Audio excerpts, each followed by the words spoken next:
ERC,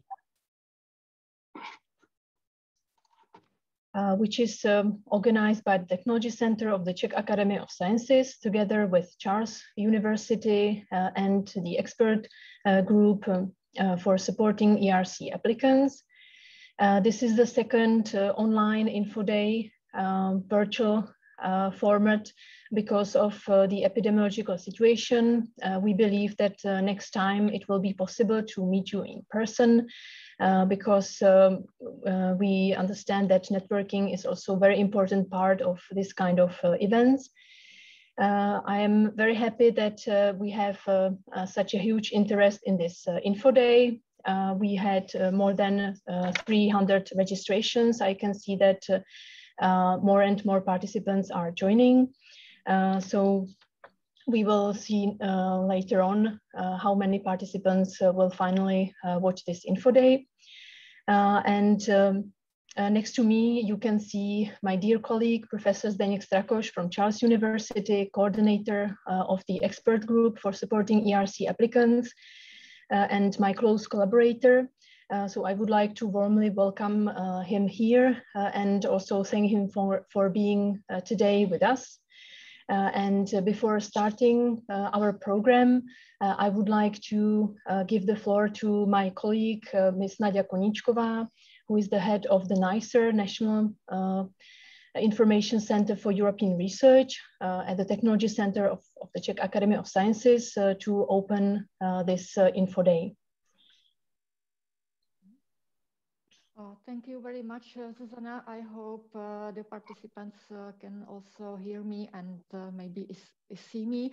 Dear ladies and gentlemen, dear participants and dear experts, let me to welcome you at the National Info Day on the ERC grants, which is organized online, as Susanna already said.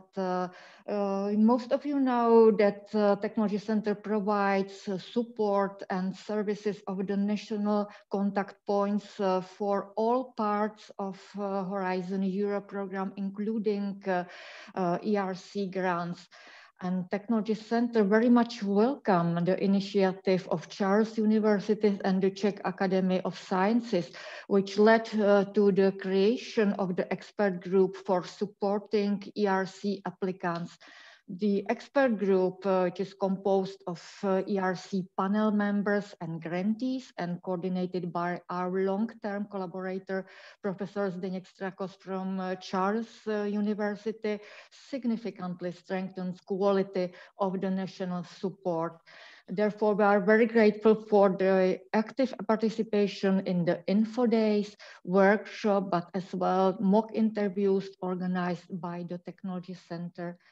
I believe that today's info day will bring useful information to potential ERC applicants, but as well to project managers from universities and research institutions. And I wish all of you fruitful and useful meeting. Thank you very much, Nadia, for this nice introduction. And I think we can now start our program. Before giving the floor to Professor Strakos and his first presentation, I would like to say just a few words about technical issues and other stuff. So first of all, regarding the program, the objective of this info day is to give you really a complex set of information on ERC grants.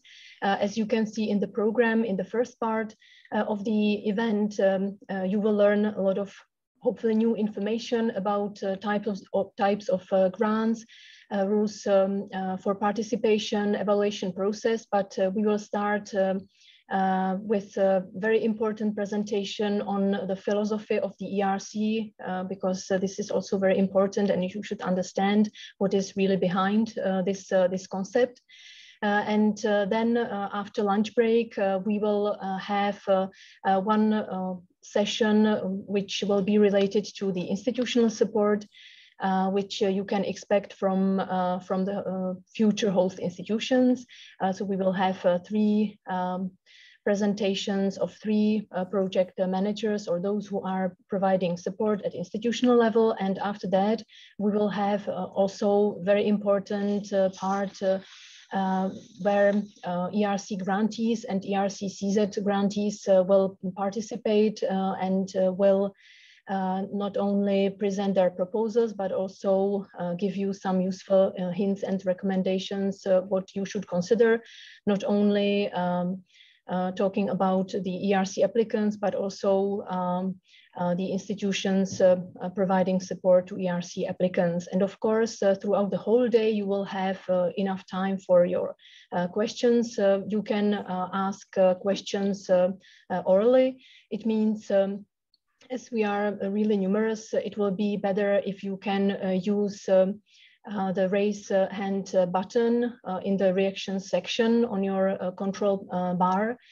If you cannot see this raise hand button, then please let us know via chat box that you want to ask. Or of course, if I ask you whether there is anybody who wants to ask anything, you can intervene directly. Or if you prefer, you can of course also raise your questions in writing, and for that please use exclusively Slido application and the code ERC. Our colleague Eva Matějcová, I would like to really thank her for her help, because she is behind this organizational part of the event. So she will be checking the chat box on this Zoom meeting, and she has already now written down the ERC code for Slido. So for your questions regarding the presentations, please use Slido application. If you have any technical issues, you can chat, you can write via chat, but please don't use the Zoom chat box for questions regarding our presentations, because it would be really a mess if we used the Zoom chat. So for that, we have Slido, or you can, of course, ask orally. And one important thing, please keep your microphone off if you are not speaking, of course, because it could be very disturbing in such a big number. I can see now that currently we have 193 participants. And then, of course, you will get the presentations after the info day. You were informed during the registration that this info day will be recorded. If you don't want to be recorded when speaking, then please let us know and we will delete this particular part. But I hope that everybody consented that you will be recorded, and it will not be a problem for anybody. So I hope I didn't forget anything important. With this, I think I can now give the floor to Zdeněk Strakoš. I will now open his presentation, and you can start.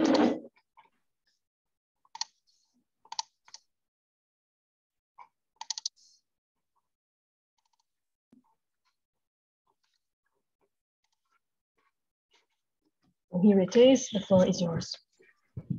Thank you very much, Zuzka. Welcome, everybody. I would like also to welcome you in the name of all colleagues who make it possible.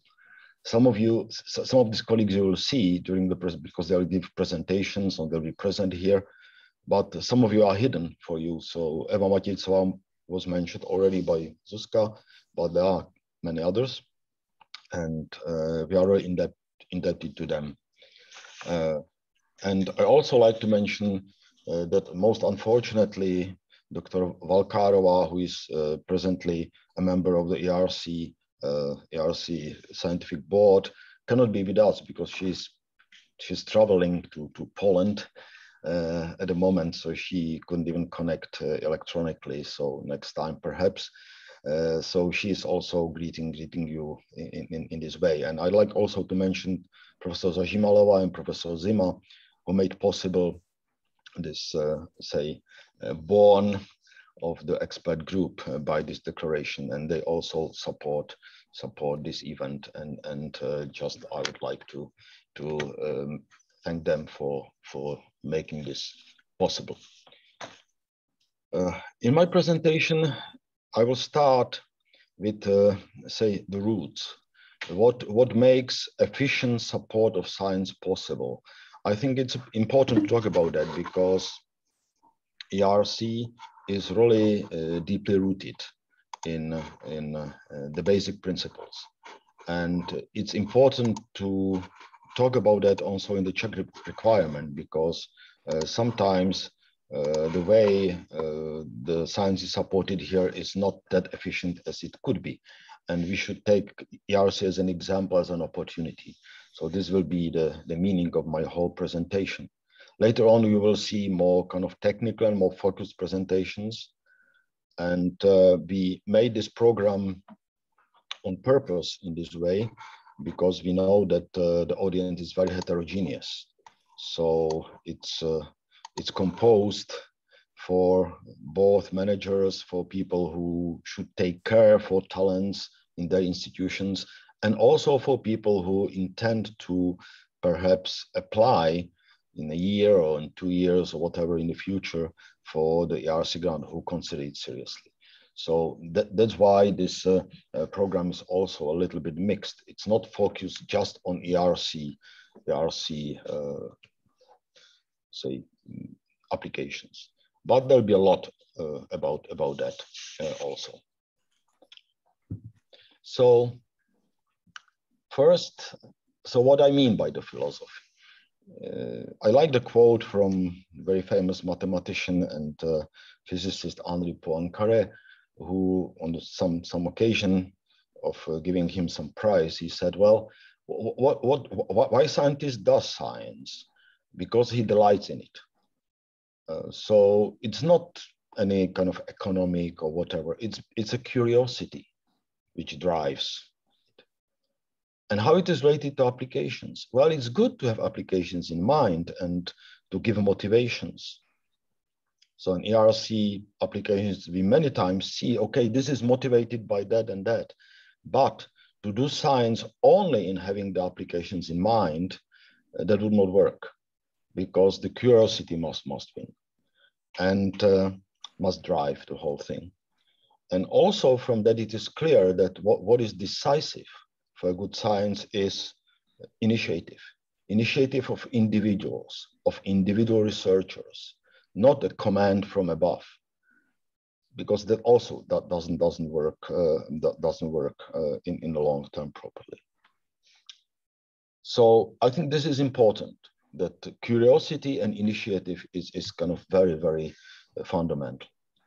And what the science is about then? What should we do? And now, because I'm a mathematician, so please allow me to use the word of one famous mathematician and Fields medalist, William Thurston, who in one reaction to some say positive review of his work, he just wrote a long essay about what is mathematics in his meaning. And he said, well, my work was misunderstood by the others, because what I think, his words, communication is important, communication of the ideas.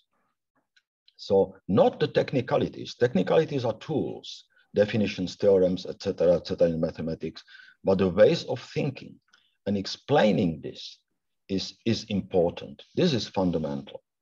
And what should be the outcome? The outcome is understanding. So again, tools that we need for achieving this understanding are of course important, because this understanding cannot be achieved without that. But we should have always in mind that the knowledge, this understanding, and communicating this understanding is fundamental. This is the essence, not these other things that are kind of tools that are needed for achieving this. Okay, that's one more thing. Of course, in science, we need personal recognition. That's a part of it. And we, in order to do our work well, it's good that we feel that it is recognized, that others understand what we are doing. and they appreciate it. And this necessary part of it also, like with respect to ERC, we'll talk about it later, say recognition is important for credibility, because the evaluators, how they can know that the fantastic plan is realistic, that it can be done by the person who proposes that, if the person has no record and is not recognized by the others, by the peers. So the recognition is very, very important part. However, recognition is, again, not the goal.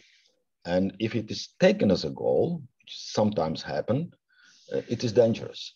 And again, I use the words of another famous theoretical physicist and mathematician, Cornelius Lanzos, who said, well, it's dangerous to shift it to the I.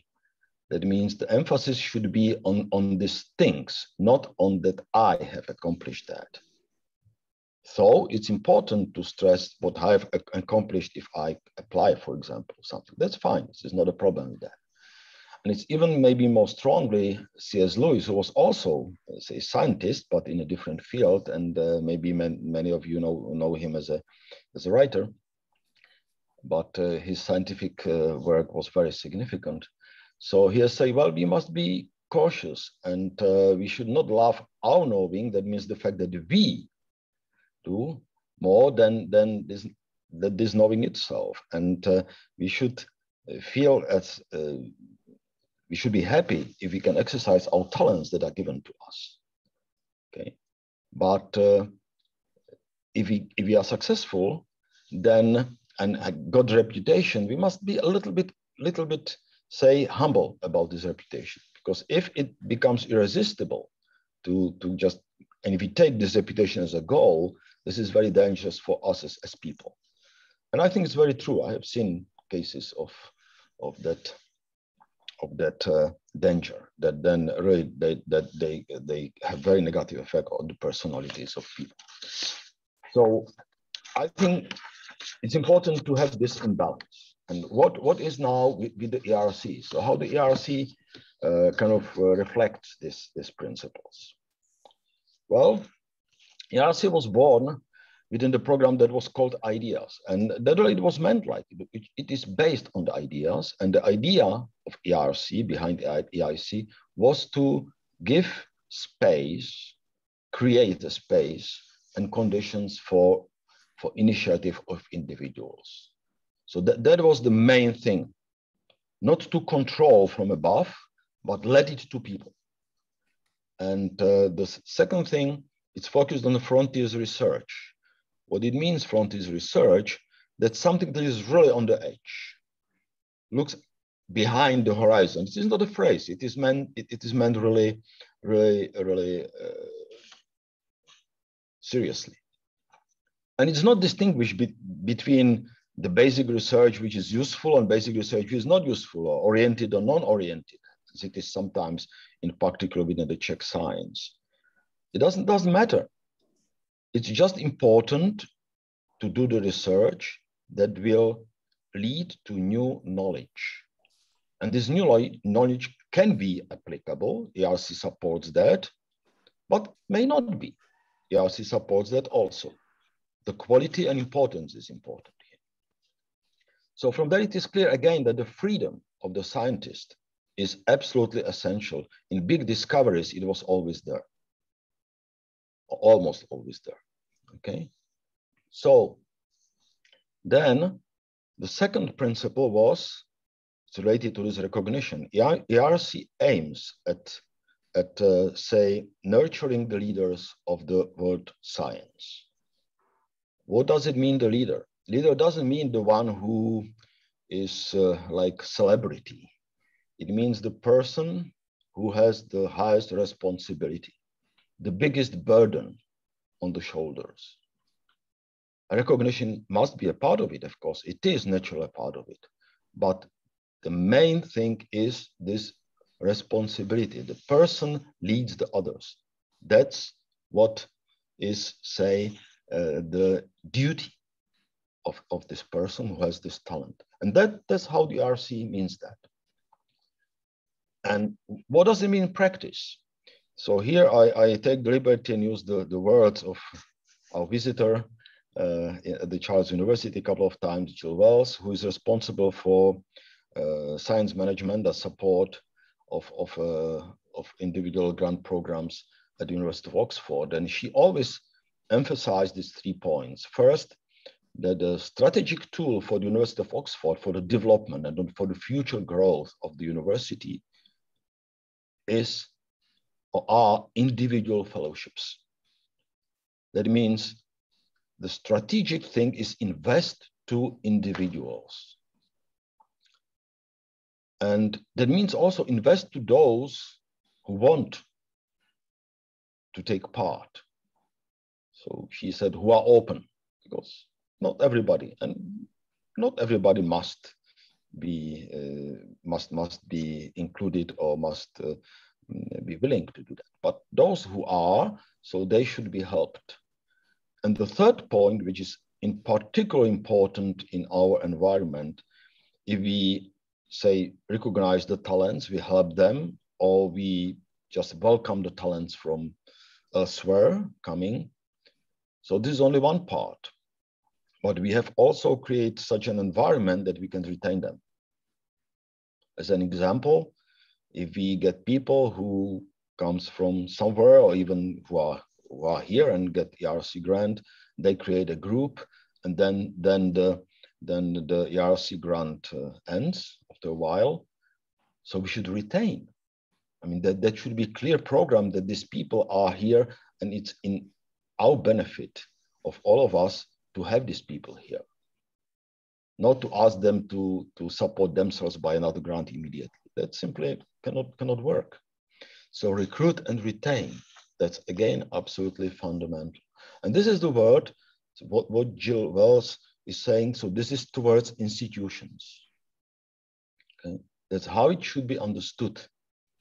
The programs like ERC, as an example. Okay. So that's in very short how the ERC should be understood, and how the ERC itself, from the very beginning, actually was built. And now, so what does it mean for the Czech Republic, and what is this opportunity? Okay, how do I mean it? Well, as we have said, so ERC is based, or the approach is based on individual works. And the evaluation, there'll be significant part of our workshop will be about the evaluation. Professor Hutzek will give his presentation in particular on this topic. So it's the value of the scientific content is important, and the anticipated impact is important. Okay. Considering the inevitable risk, because if we think about frontiers research, that means research that looks behind what is visible at the moment, behind the horizon, of course it will be risky. But this risk must be in balance with what could be achieved. And as I've said before, it should be a freedom. That means nobody asks that exactly what was meant at the beginning will be achieved. That makes no sense. This cannot work. Okay. And with these principles, ERC really reshapes science within Europe. It's visible within this decade. And also behind Europe, not only in Europe, because within the ERC activities, there are people who are involved from all over the world. And this is true despite, say, some deficiencies, difficulties, and also mistakes that can happen, because it's done by people. So it cannot be absolutely fantastic all the time. And what we can do, we can stay aside, but that would not help us. That would not help the institutions, and that would not help science and the whole research environment in our country. And quite the opposite is true. That means if we don't stay aside and will get involved more and more, then this will also reshape the research environment in our country gradually. Unfortunately, we lost a lot of time because our involvement was not that active as it could be for the last decade. But we now have an opportunity to change it now, at least. And the last thing in that direction, if you just proclaim excellence, that means we talk about excellence. And I'm hearing this word excellence related to the science in the Czech Republic too much. Well, the proclamation doesn't help. I mean, we must work for that, okay? And working for that means, for example, taking part in the ERC activities and increase our success within that. Good. Now, what we can do for that, or how the support is organized. So the support is not new. We have mentioned the expert group, but the support started more than 10 years ago, and the system has been gradually built, which now is kind of, say, revived or extended with the help of this expert group and many, many people who collaborate with us, who collaborated throughout these decades. So I'm very thankful for all the members of the expert groups. You will see them later on some of the slides, not mine, but the others. And also you can see them in the web page, which I'm not going to present, but they'll be mentioned later. So this expert group was created from the people from Charles University and Czech Academy of Sciences through declaration, and is very much linked with technology center that was mentioned. So what is the support that we, the expert group, together with Technology Center, offer? 5 levels. First, there's a system of workshops. The first workshop this year, they are organized in kind of campaigns for the given year, for the given work program. So now this campaign for the work program or for the ERC, say, deadlines 2022 will start at the end of September. And the first workshop is just to evaluate whether a given idea can be developed in a full-scale proposal. And then there's a second workshop, third workshop, and eventually mock interview. There's a whole system which is well thought. It's based on the long experience of us with these workshops, and is very intensive and cost a lot of work of many people. I will mention later on that entering these workshops is not just by application, because we can work only with those people who are really ready. Otherwise, this work is very inefficient. And we came with this work in the last years to the point that we have realized that it cannot go this way, because we simply were unable to work with those who were prepared, because we have too many people who were not prepared and entered the workshops. So the ERC proposal must be very well timed for the people, not to do immediately when I think, okay? So very soon for the PhD, after the PhD, for example, people are not ready yet many times. And also after the workshop, there's mock interview for those who come to the second round of evaluation. That means who are interviewed and by the panels. So we organize exercises to help them to prepare for this. The second part, I will mention that in a moment, in the second part of the slide, is the support for creating and running ERC pipelines on individual institutions. I'll talk about that in a moment. Third is individual consultations, that what we do continuously, all year around.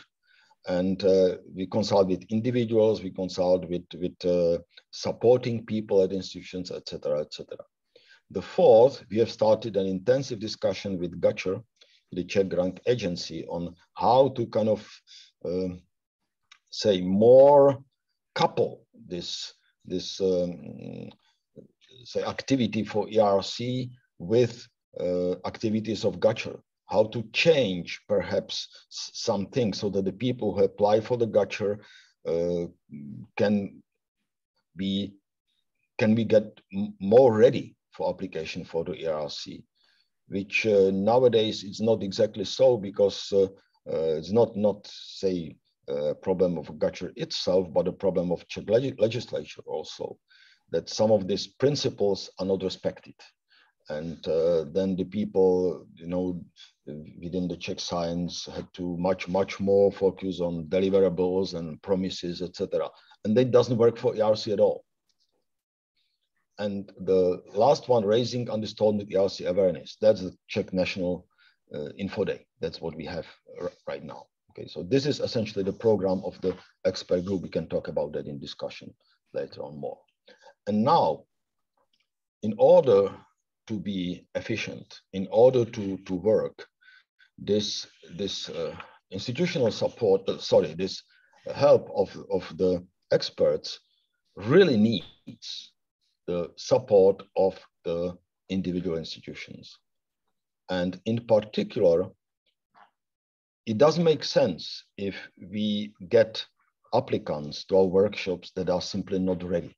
Not ready because it is too early, or not ready because the track record or say CV is not yet built properly so that it will not be competitive within the ERC, or the idea is not yet clear. So it's not clear what is behind the proposal, what could be ERC competitive. Without that, that simply cannot, the whole system cannot work. So that's why we are trying to help the individual institutions to build what we call ERC pipelines. That means to build a system of support for the applicants, such that they can, from the good ideas, they can really develop the proposal which is fully competitive. Of course, it doesn't mean that everyone has to apply for the ERC. There's no harm if somebody doesn't apply or is not successful. It is not a problem. But the issue is that those who are applying must be already ready.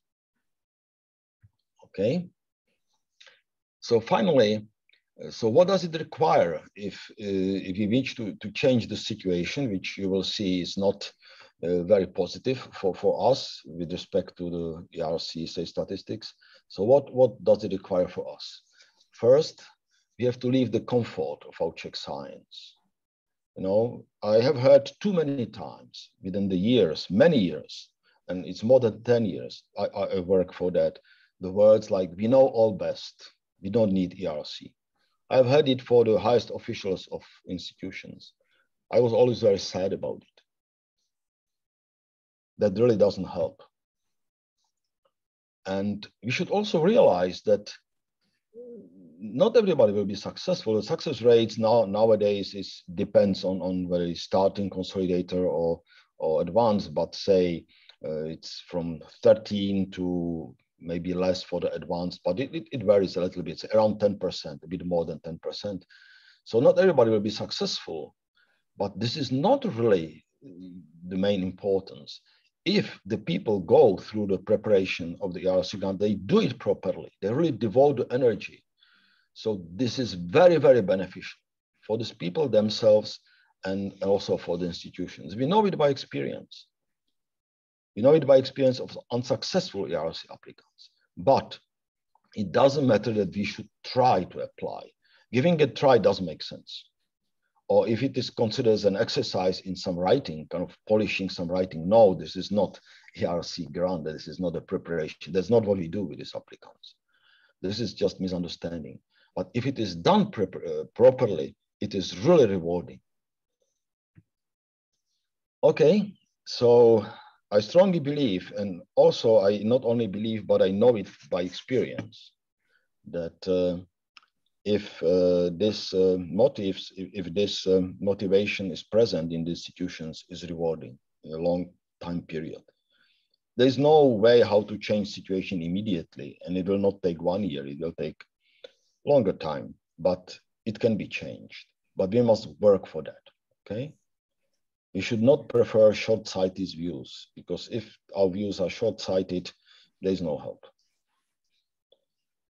Okay, so this is essentially all what I wanted to say at the beginning of our workshop, just an introduction. And we do have a minute or two, so if there is some kind of immediate reaction or questions, so I may comment or reply. There will be enough time for discussion later on, but if you wish to ask anything at the moment, so please do that. thank you very much for listening, and we will certainly appreciate all your help for the goal, for the aim, or for our work with ERC applicants, and for those who just wish to take part in this. Thank you very much. Thank you very much, Zdeněk, for this great presentation. It is, I would say, really very inspiring introduction to this very intense day and long day. For now, if I check our Slido, because I will remind you that if you want to ask in writing, you should use Slido application. You just Google Slido.do,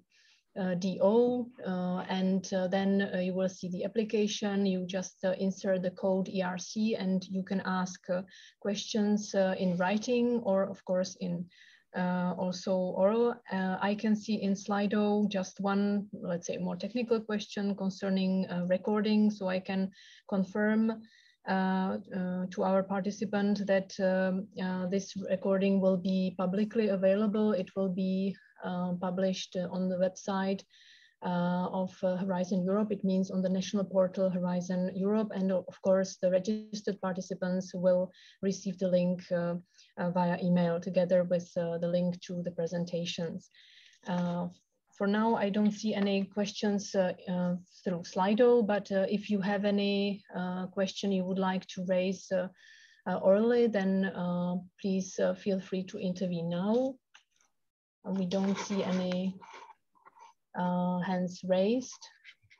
So if you don't have any immediate question, in that case, I think we can move, and now it's time to welcome here our second speaker, our second presentation, which will be related to the ERC activities, outcomes, and also news related to the program Horizon Europe. And it will be given by our dear colleague, Professor Tomáš Jungwirth, who is a former ERC Scientific Council member, and also, as I said, a very important person in the promotion of the ERC grants in the Czech Republic from the Institute of Physics of the Czech Academy of Sciences. So I will now stop sharing our presentation and give the floor to Professor Jungwirth, and please be warmly welcome. Good morning. Thank you very much for inviting me over. Let me just start sharing my screen. So good morning, everybody. So it's a pleasure to be here. Of course, I'm a substitute for the present member of the ERC Scientific Council, Professor Valkárova, who was not able to attend, unfortunately, this meeting. But I was a member of the council still about a year ago, so hopefully I will be able to give you some still reasonably up-to-date information about this organization and about the grant scheme. So it has ERC, the European Research Council, has now more than a 10-year history, which means that it is now a very well-established program within the European Commission framework programs. And it's has undisputed reputation both in terms of science that has been facilitated through the ERC grants, but also a major impact on science policies within the EU, but also in individual member states. We are now in the, just started the new framework program. So Horizon 2020 was the previous framework program.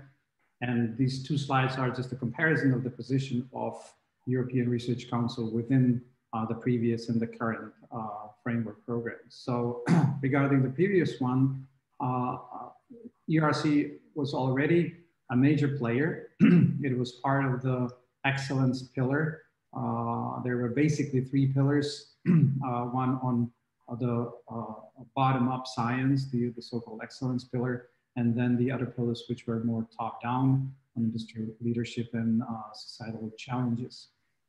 But as you see in within the excellence, that means the bottom-up pillar, it was not just ERC, there was also this future and emerging technology programs for medium-sized consortia. With this, it was about 1/3 of the funding in the previous framework program was going to bottom-up projects and 2/3 to top-down. So the situation changed, I would say significantly, in the present framework program, where overall, roughly there is only 1/4 of the budget which goes to the bottom-up programs like ERC, and 3/4 goes to the top-down programs. And one of the reasons of this shift is that the future and emerging technologies, which used to be within Pillar 1, have been shifted to Pillar 3, and they've been actually a basis for the creation of the new scheme, which is now called the European Innovation Council. So the European Innovation Council programs absorbed the original schemes of the future and emerging technologies. They are still there, very similar, but there are many other instruments, including in particular on tech transfer activities. So when we go back to the Pillar 1, European Research Council now is clearly the leading scheme within the excellent science or within the bottom-up research support in Europe. In terms of budget, you can see that the numbers are comparable when we move from the last year of Horizon 2020, when we moved to the first years of Horizon Europe. There might be a slight drop in the beginning and then leveling off with the previous level of funding. But one thing to emphasize here is that this is the funding for Horizon Europe, considering only 27 member state countries. That means without UK. Of course, the position of UK is now under negotiation, and if UK will join the program, there will be additional funds in proportion to the UK participation. So in reality, it's very likely that UK will be associated, in my personal opinion. In reality, the budget per 28 states will be higher than in the previous framework program, but not substantially. So we have now virtually only this program, European Research Council for Bottom-Up Research, but with only a slight increase of the total budget. So I think we can expect that the competition for ERC grants for researchers who are focusing on bottom-up research might be even more difficult in the current Horizon Europe program than it was in the previous one. Very quickly about the basic scheme. ERC is an exception within the framework program, in which case the program, the grant scheme implementation has been outsourced from the Commission. It's still, of course, part of the Commission framework program. However, the execution of the scheme has been outsourced to two main bodies. One is the scientific governance body, which is the Independent Scientific Council, consisting of 22 members, which are typically active researchers who are not full-time scientific council members. They do this basically in their free time, but it's a fairly heavy load, a lot of responsibilities, and this council is led by the ERC president, which is a full-time position. And very important is the executive agency. Those are the officers in Brussels who are in charge of implementing the program. It's a large agency, which again is not directly part of the European Commission, but is a separate agency who is entirely dedicated to implement the European Research Council program. This is very, very important because these people, at least from my personal experience, are highly skilled and dedicated to serve as good as possible to the program and to the grantees. And of course, key people behind the success of the ERC are the panel members and the remote referees, because it's their sole responsibility to decide which applications should be funded. There is absolutely no interference in terms of selection among the applications from the scientific council or from the executive agency. It's all in the hands of the panel members who base their decision on their own assessment, but also on the assessment of the remote referees, in particular in the second round of the evaluation here. There are four, I would say, main schemes of ERC grants. The first three are single principal investigator grants, which are divided basically by age groups or depending on the stage in your professional career, starting, consolidator, and advanced grants. And then there is the fourth basic scheme, which are the synergy grants for 2 to 4 principal investigators.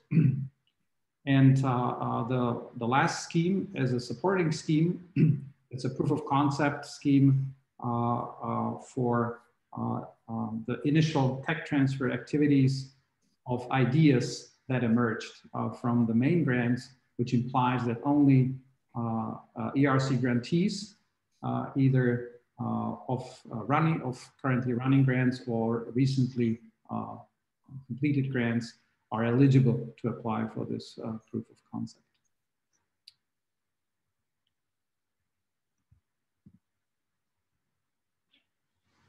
I will not talk in detail about the evaluation criteria and requirements because this will be extensively covered by Michal Hutzek.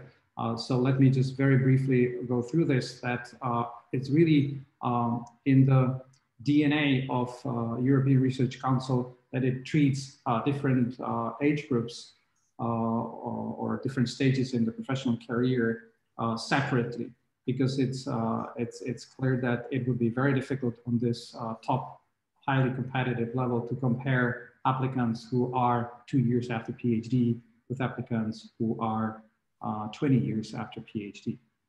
So the requirements are different. That, however, it means that within the age group, the panel members are really looking for outstanding scientists. For the junior ones, what has to be clear already is the potential for research independence and for becoming a leader in the respective field.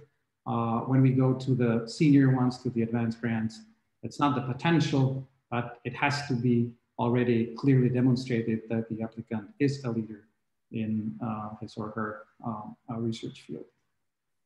Synergy grants are for 2 to 4 principal investigators.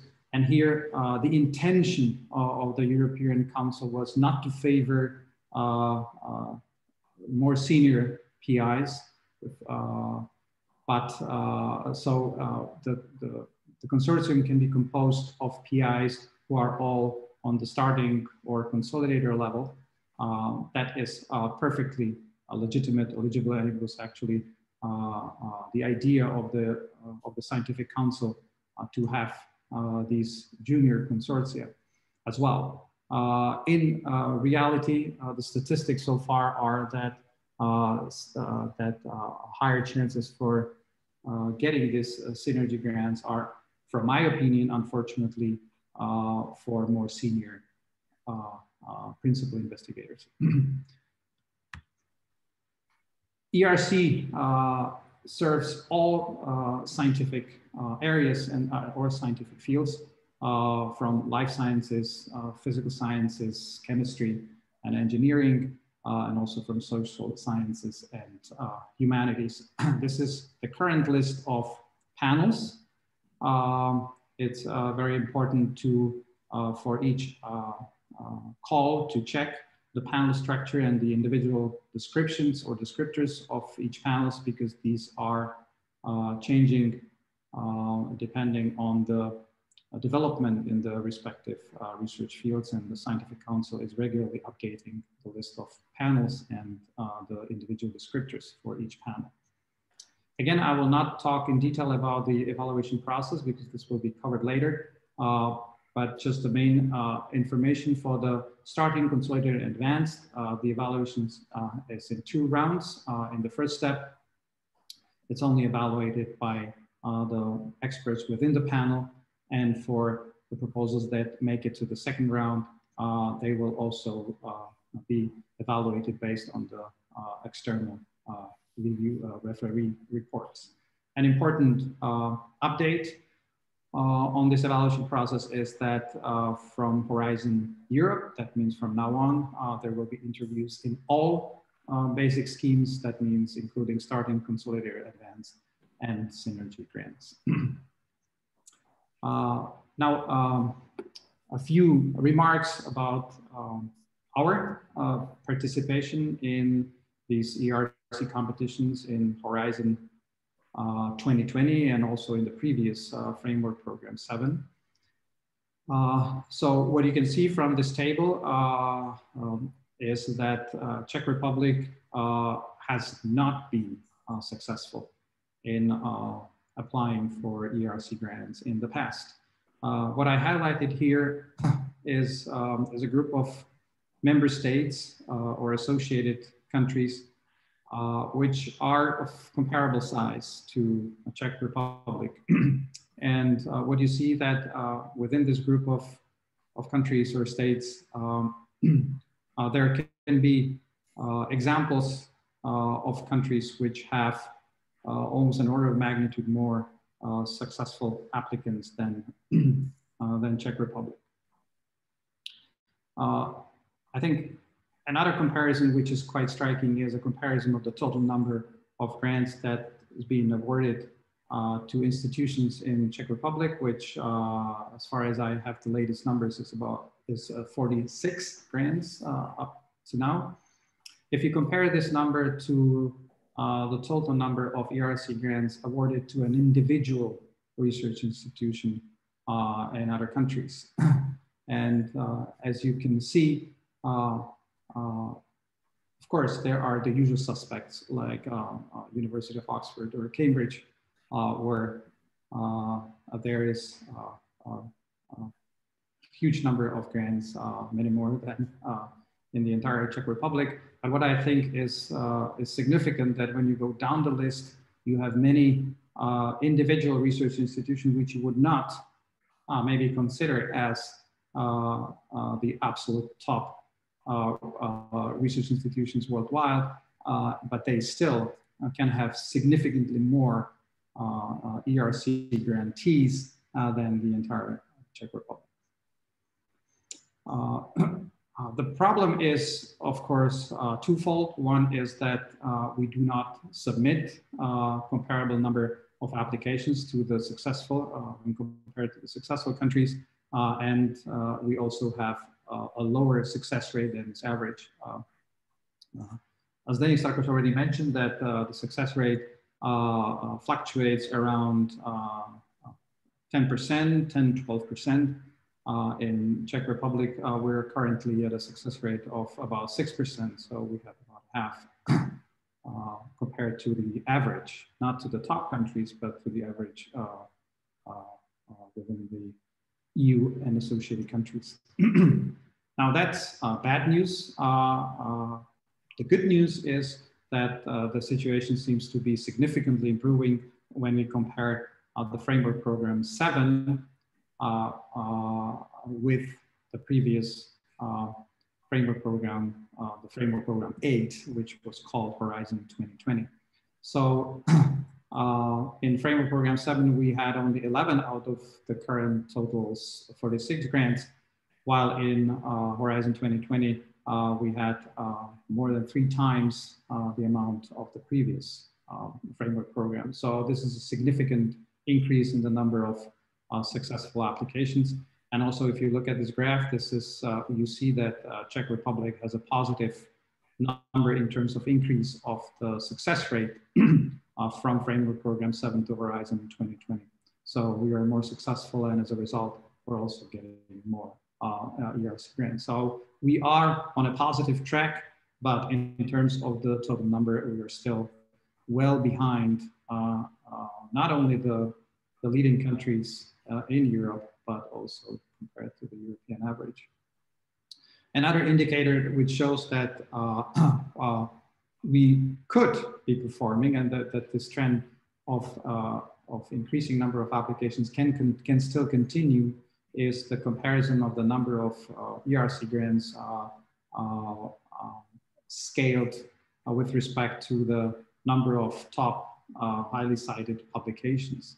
So you see that our science in terms of this this indicator is better than what shows up then in the success of ERC applications. So we can still move up here with the same quality of research, if you want, just by improving the support for the ERC applicants.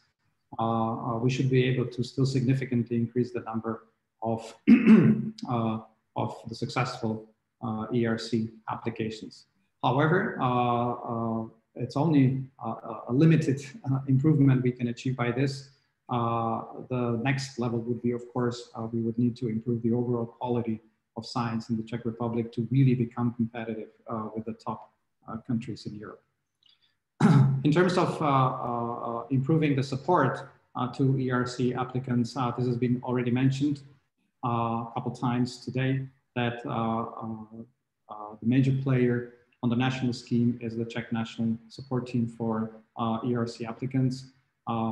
We already have introduced the leaders of this team, and also the members, the researchers who are responsible for the 3 domains: life sciences, physical sciences, and social sciences. In my opinion, this is a fantastic initiative, which has been already around on an informal level, but I'm hoping that formalizing this will make this support even more successful. And one of the reasons, maybe as a side effect of making this a formal organization, a formal team, is that recently ERC invited such national support teams, if they existed in individual member states, to join the so-called ERC Mentorship Initiative. And the ERC Mentorship Initiative, the core of this idea is that European Research Council will provide a list of ERC grantees or formal inactive panel members who are potentially keen to serve as external mentors, helping these local offices in their support to the applicants. And so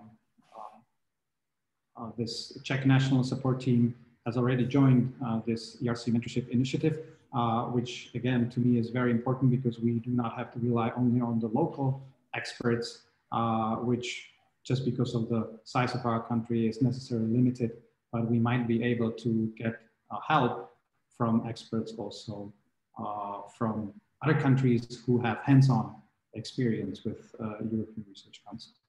So thank you. And again, if there are any immediate questions, I'm happy to answer those, or there will be, of course, the Q&A session at the end of the morning part. So thank you. Okay, thank you very much, Tomáš. And as Tomáš said, so may there be any questions. We have some time. We are very much keeping the schedule. So it's going great. So we can react. Tomáš can react immediately. Of course, there'll be some time also later on. There was one question already in the chat, but please, I would like to encourage you, as Zuzka have mentioned already, please use the Slido, because we will have many questions in the chat that's not manageable. So the question was just technical, whether in the consortia we can have members, kind of technical staff, and etc. etc. Yes, there's absolutely no problem. ERC is very non-bureaucratic, and it's encouraged that like project manager, for example, definitely the money for audit and also technical stuff can be a part of the research team. Only it must be reasonably justified. The working with the budget is very easy within the ERC in comparison to, say, national agencies. So this is not a problem. But I would like to mention one thing. Please don't use the word consortia for the ERC, because ERC is not based on the consortia. It's based on the individual PI and his research or her research team. Okay, so it is not like with the other Horizon programs in the past or in the future, where the research consortia are built to say apply for some grant. This is not the ERC. PI is applying. Okay, so there is no consortia in principle.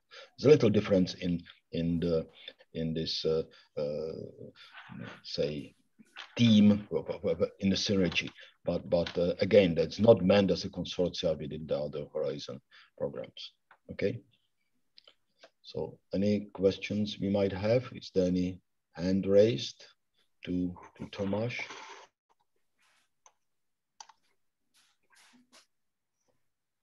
So if not, so it doesn't matter. We'll then just postpone the discussion for later. And I think that we are a little bit ahead, but it doesn't matter. We can continue.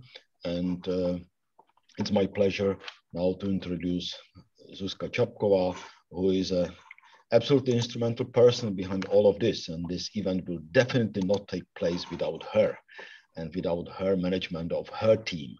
So it's just take this opportunity to thank her at the beginning, which I think is highly appropriate. So Zuzka, please. Thank you very much, Zdeněk, for a very nice introduction. And I was a little bit nervous at the beginning of this info day. That's why I forgot to mention my name, but thank you very much for presenting or introduction for this nice introduction. I will now give the third presentation on the program, which will be, let's say, more technical, and it will concern rules for participation and also proposal structure. You can see that I am the national contact point and I work at the Technology Center of the Czech Academy of Sciences. I'm responsible for the ERC grants and also Marie Skłodowská actions. For those of you who are not familiar with the NCP roles, etc. I will now move to the first slide and concentrate on the calendar of the 2022 calls. You can see that for the second year under Horizon Europe, which is the new framework program of the European Union for Research and Innovation, all types of grants are now reintroduced, and the calls will be open for starting, consolidated and advanced grants, but also for synergy and proof of concept. As you can see that very soon, on the 23rd of September, the second call under starting grant or for starting grant applicants will be open with a deadline in January 2022. And then in October, on the 19th of October, also the call for consolidated grant applicants, the second call under Horizon Europe will be open with a deadline in March, the 17th of March 2022. This info day is, of course, aimed at promoting the ERC grants as such. But as we have at our disposal the work program 2022. I am now presenting the calls for this specific work program, but those of you who are considering applying for an ERC grant, you should remember that it is really recommended to attend this type of event at least 1 year before submitting your proposal. I will also talk about this national support, which was also very well described by Professor Strakos during his presentation after lunch break, when we are going to discuss institutional support. And I will also take the floor to talk about the national support.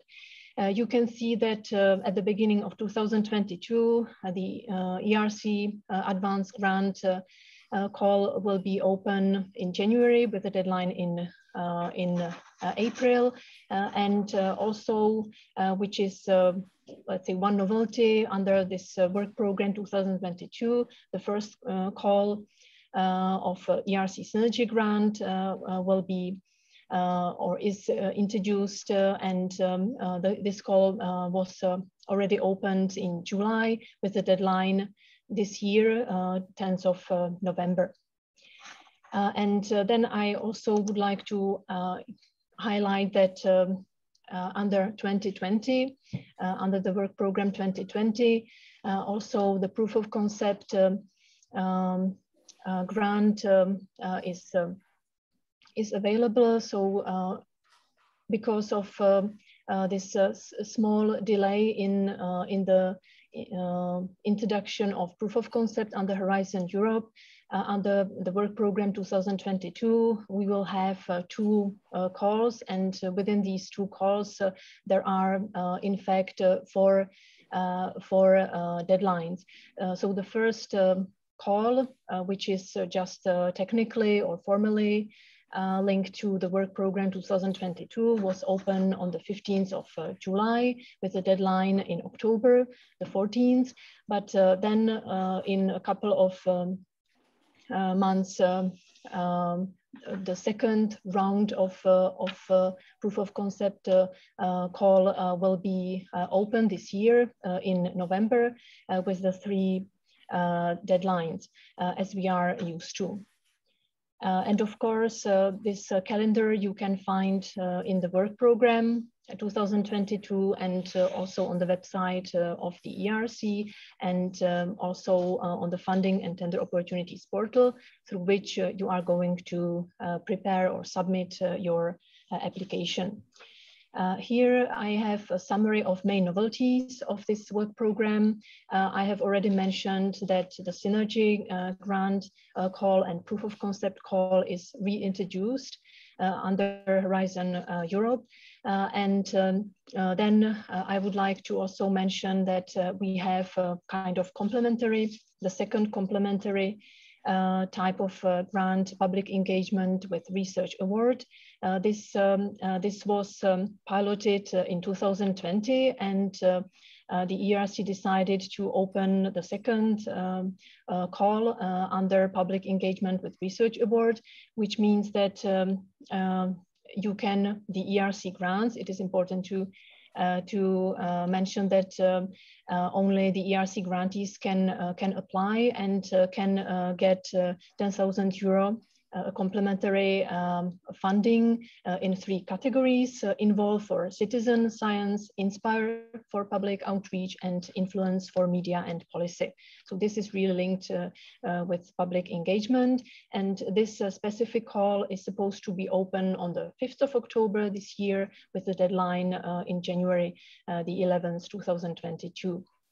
One important aspect which I have also on my slide is of course, the impact of COVID-19. The ERC is aware of the fact that pandemic could and certainly had sometimes serious, sometimes less serious impact on researchers' working conditions, etc. That's why it is newly possible in the application, in the proposal, in part B1, specify how this COVID-19 pandemic influenced your work. And this should be, of course, assessed during the evaluation process. So any negative impact on your CV or track record can be at least briefly explained, and it will be taken into account. Then the last point on this first slide related to the main novelties of the work program 2022 is Gender Equality Plan, which is again a novelty for the whole framework program Horizon Europe, and it will be obligatory at the phase of signing the grant, at the grant preparation phase, and before the signature of the grant agreement, it is necessary that the host institution adopted this kind of gender equality plan. For more questions regarding, more specific questions regarding gender equality plan, you can also consult the work program 2022 and more precisely Annex 5, where you can find at least some points which should be included in this plan. And it is really related to the corporate approach under Horizon Europe. And it is not obligatory at the application stage. At the submission stage, your host institution does not need to have it adopted. And the last novelty, very important, concerns also a scientific track record in your proposal, and it is based on the formal endorsement of the DORA principles, which means San Francisco Declaration on Research Assessment, which was done by the European Research Council. And this is reflected in the evaluation of your proposals. And you can see here 3 main points. The first one, maybe the most important, is that any internal impact factors will not anymore be assessed as the quality of the PI, of the principal investigator. So of course, if you keep them in your CV, then they should be disregarded. They will not be accepted among the field relevant bibliometric indicators. But what is recommended is, and I will talk about it in a moment, in your CV, in the template, you can see that there is a page limit of 2 pages. And of course, it's hardly possible to include all important information about your achievements. Then it is recommended to specify that the list of these achievements is not exclusive, and of course you can refer to your webpage, etc. And then the last point concerns also short narrative description of the scientific importance of your research outputs. And also your role, or the role of the PI played in the production of these outputs. So this is, I would say, maybe one of the most important novelties under this work program 2022. And now I would like to also point out to some more technical information also regarding the eligibility criteria. You already know from the second presentation done by Professor Jungwirth that this concerns those who are submitting their applications to ERC starting and consolidator grant calls, that you have to fulfill eligibility requirements. Here you can see so-called cutoff dates, which means the dates which are related to 2 to 7 years for starting grants after the award of PhD, and for consolidator grants, it is 7 up to 2 years. This is related, of course, to the national rules in the country where you have been awarded your PhD. If you received more PhDs, then the first one will be considered for the calculation. And here in red, you can see that since 2023, the ERC wants to change a little bit the eligibility calculation or this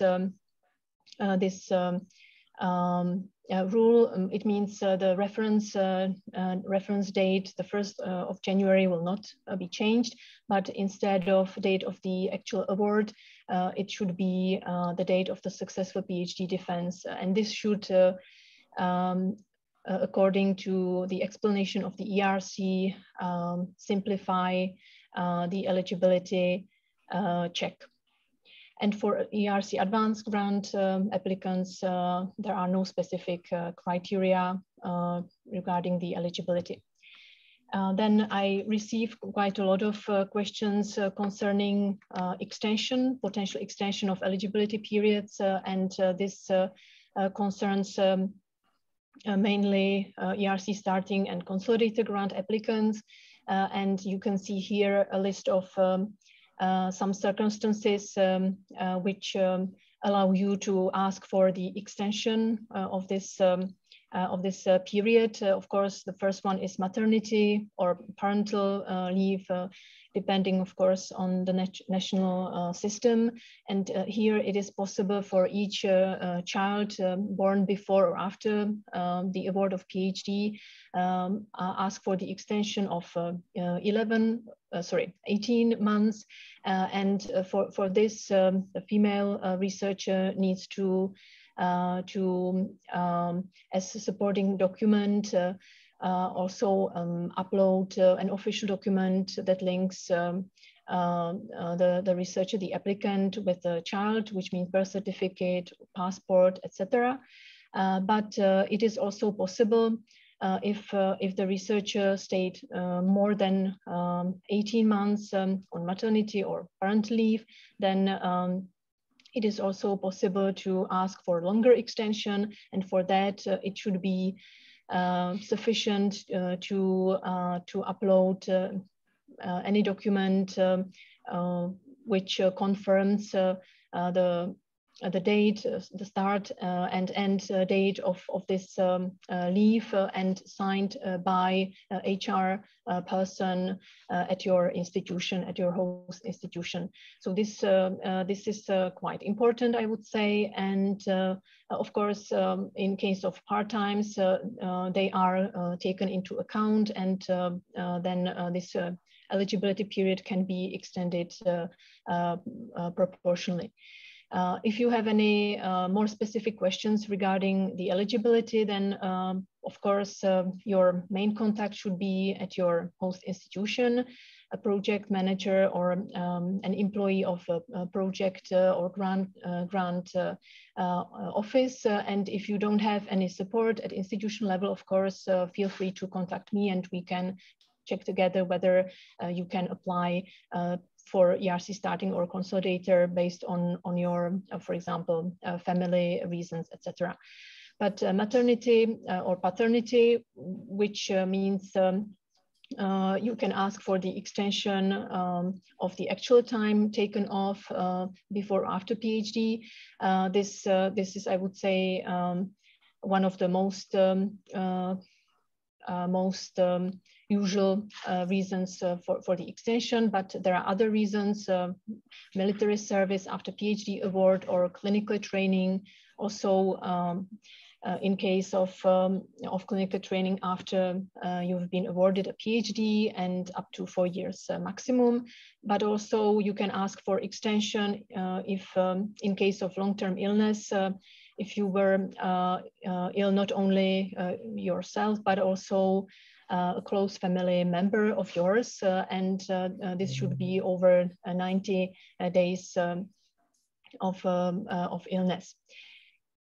So this is it, and I will now also share with you some other slides related to eligibility and rules for participation, time commitment. You can see that minimum time commitment is set up for each of these individual grants. For starting 50%, 40 for consolidator, 30 for advanced grant, and also 30 for synergy grant.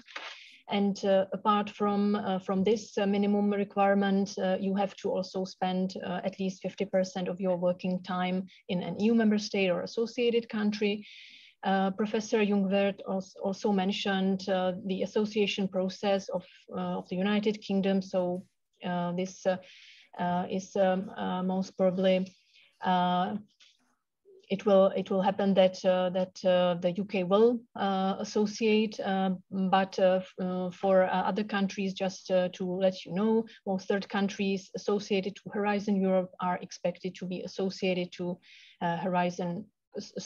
associated to Horizon 2020 are expected to be associated to Horizon Europe. But it is true that the association process is really not finalized yet. But I think this is not the information we need to spend too much time on. But here, the slide you can see concerns the restrictions on resubmission. Very important to keep in mind that if you receive B or C at the first step, at step 1 of the evaluation, you will be then disqualified for 1, respectively 2 years, and you will not be allowed to resubmit your proposal. We will watch and hear the presentation on the evaluation process after mine. So it will be very detailed presentation on this topic. So you will, I'm pretty sure, understand very well how the process looks like. And this table is also, I would say, clear depending on when you submitted your proposal, under which call, then there can be certain restrictions, and you should, of course, keep this in mind. Then I have here funding and tender opportunities, which is the main website you will use for submitting your proposal. So I don't have much time to show you the web page, but you will.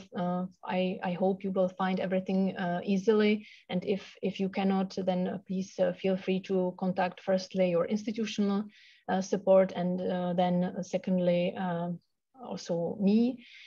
In this on this funding and tender opportunities portal, you just need to select the call you want to apply to, and then you will get everything you need. So you will see the web page will look like this print screen. So this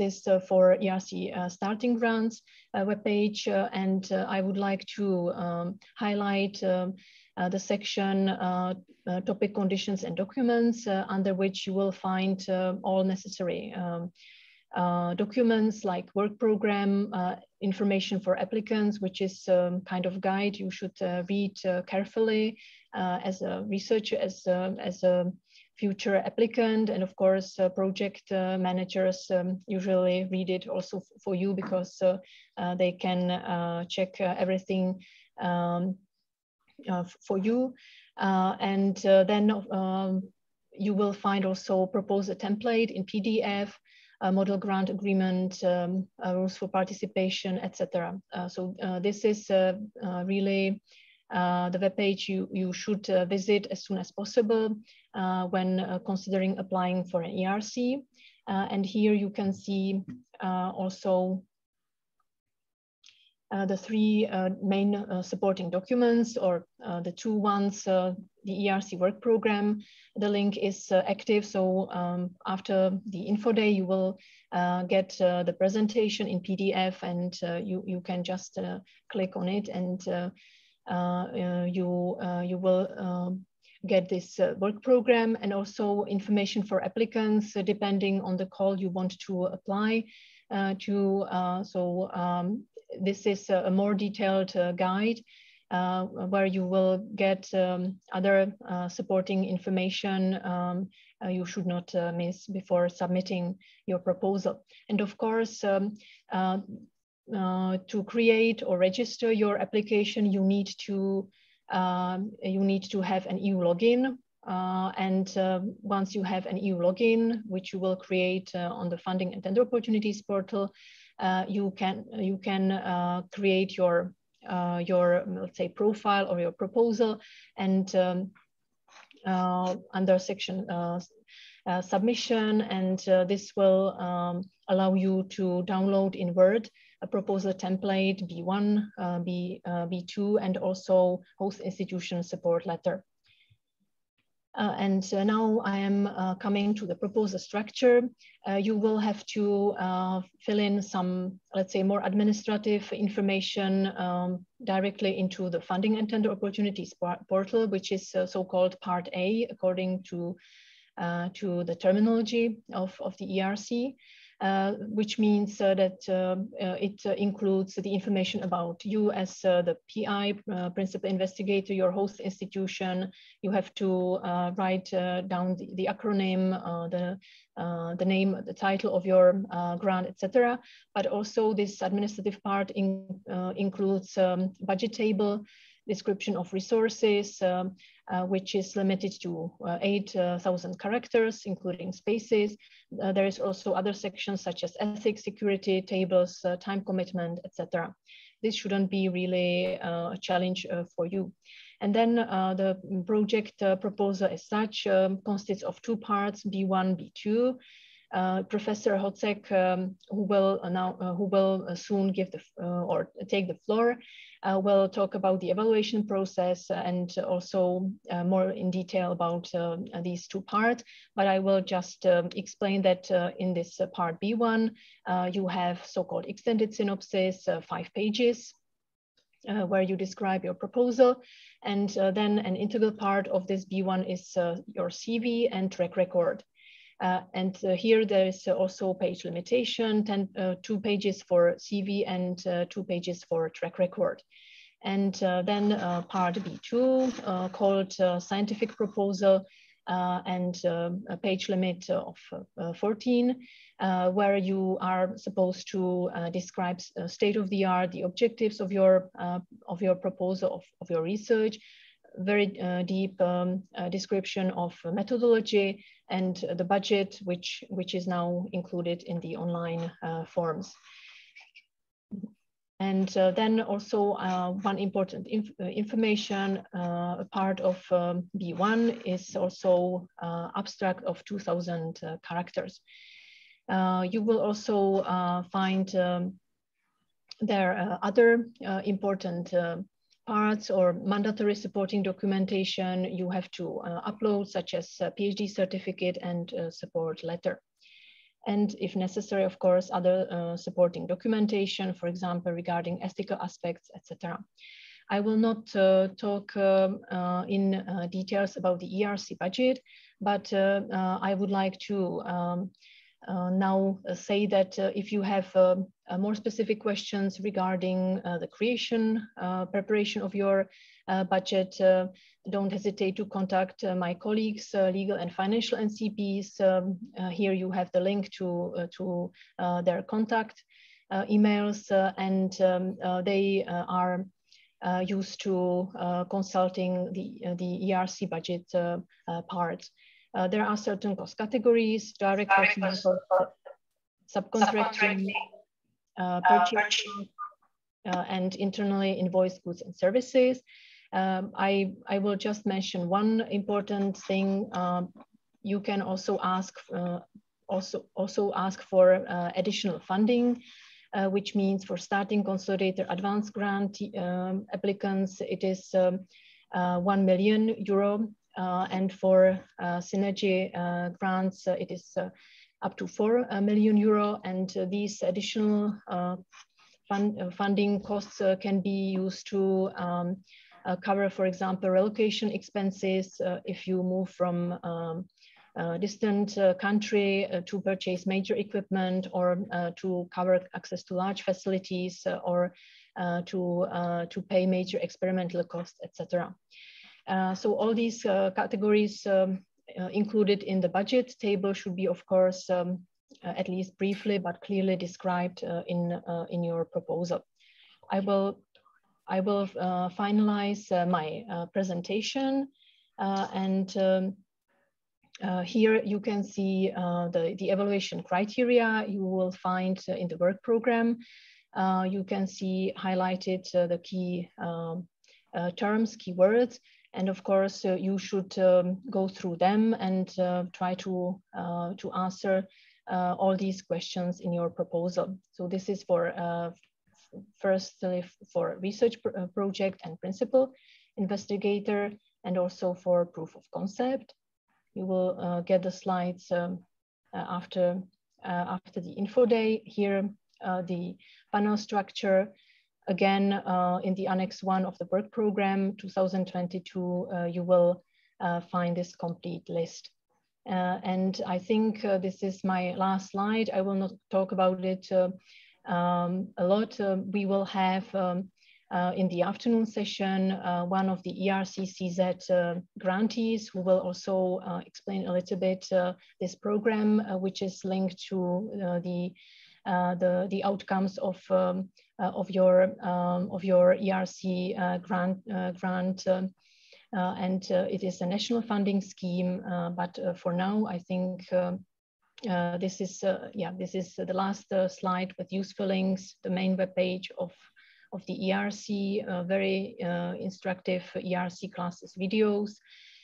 Then also the website of the Euraccess. If you are not ready to become a PI, but you want to join a research team of a PI, you will find there useful job opportunities, and also very useful webinar, which is available, the recording from this webinar, which was held on Monday, and also presentations from the online seminar for the institutions, which was organized in June in Czech language. So thank you very much. Sorry for being longer than I should. This is always my big problem, because there is always so much information I would like to share with you. So I hope it was not so long. And so if you have any questions, please use the Slido application and the code ERC. And I think now we don't have time for immediate questions, and I will directly welcome here our next speaker, who is Professor Michal Hutzek. He is one of the members of the expert group supporting ERC applicants, and very active member, and he will give his presentation on the evaluation process. So Michal, the floor is yours. I can see that you are now starting sharing your slides. We can see them in full screen mode. Thank you once again for your time, and the floor is yours. Okay, thank you very much. Can you hear me? Yes, we can. Good. Okay, so I will talk mostly about the evaluation process, and I thank all the previous speakers for giving very good introduction to all the types of proposals and other issues. But still, I need a little bit of introduction, and I will perhaps stress some other aspects of the statistics and of the types of projects and so on, which really directly connect to the outcome of the evaluation. So you have already seen something like this, that basically there are three major types of individual grants, which is the starting grants, consolidator grants, and advanced grants. And for starting and consolidator grants, there are some time limits after the PhD. What is really important for the outcome of evaluation is the proof of independence, because for each of these categories of grants, it is slightly different. That for the starting grants, the criterion is that there must be clear potential for research independence and evidence of maturity. Whereas for the consolidator grant, there must be already full research independence and certainly the evidence of maturity. Whereas certainly in the advanced grants, this is already assumed that the person must be not only independent, but it must be really world-leading scientist, not just excellent, but it must be really the trendsetter who is really on the very edge of the let's say science in the particular field, and not just following the others.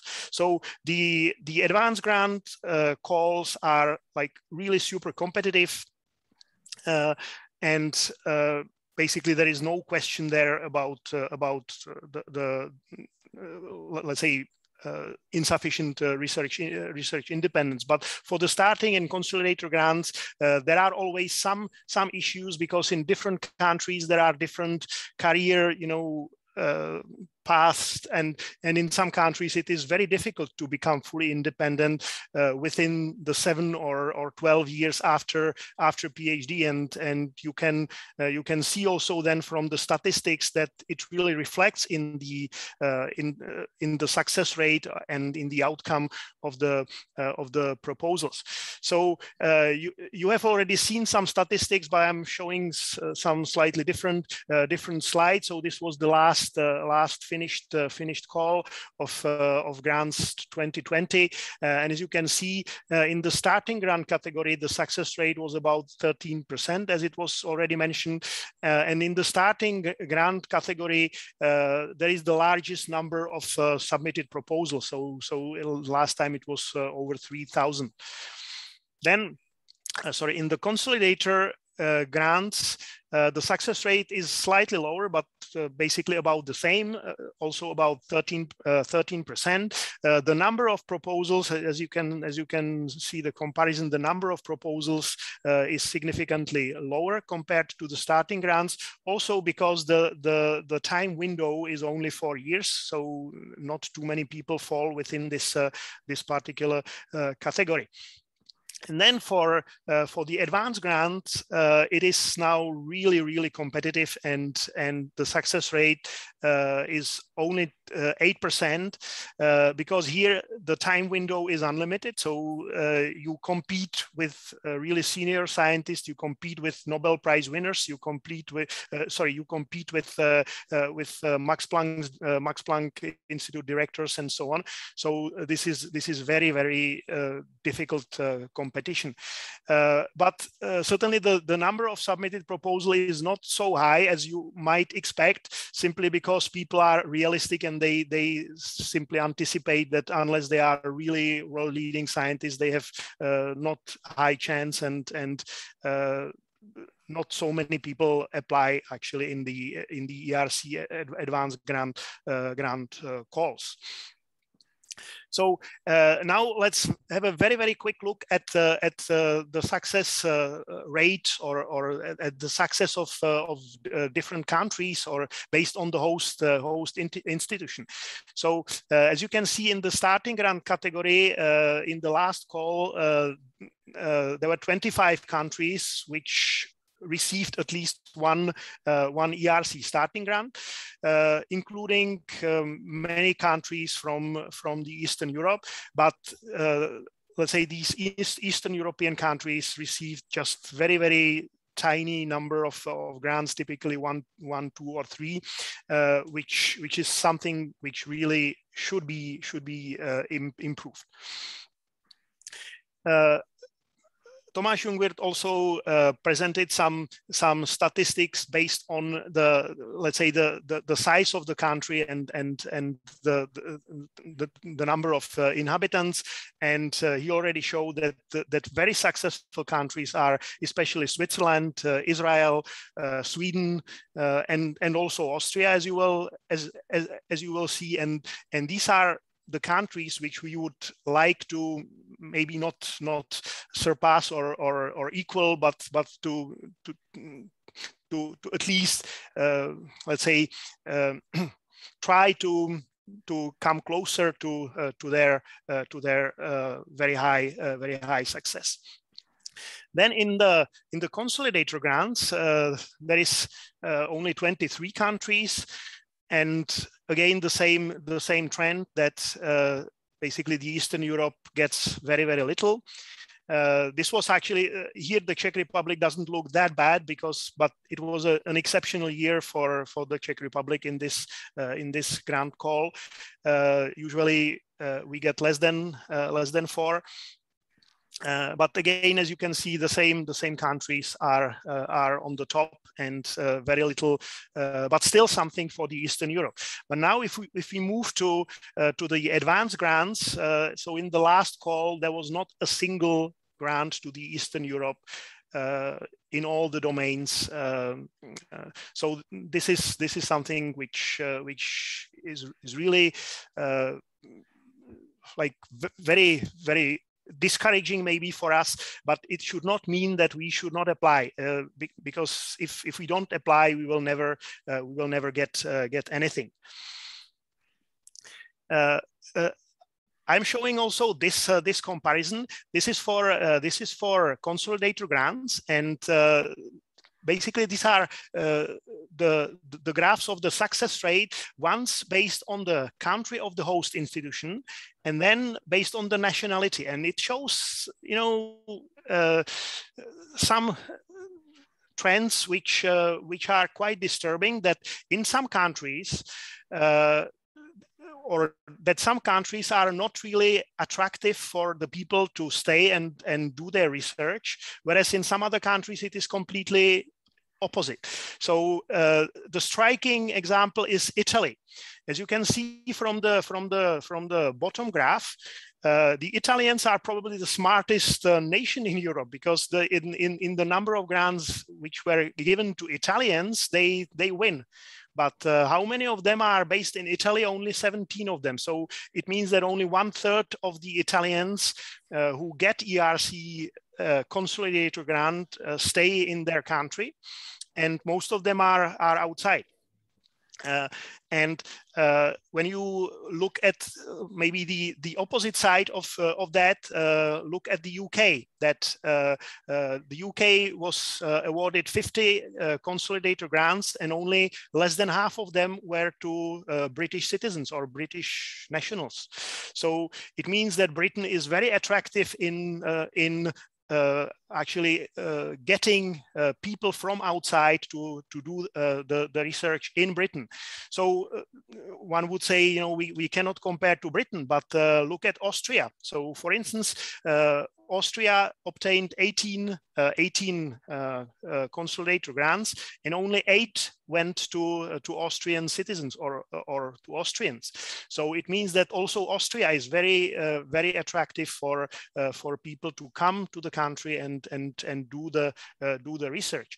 So maybe this is something to consider and to think about for the generals of the Czech science and for the politicians, that perhaps if we make the Czech science environment more attractive for people from outside, then we may also increase our success. If you look at the numbers for Czech Republic, the numbers are it's 4 and 4, but the numbers are so low that it is probably statistically insignificant.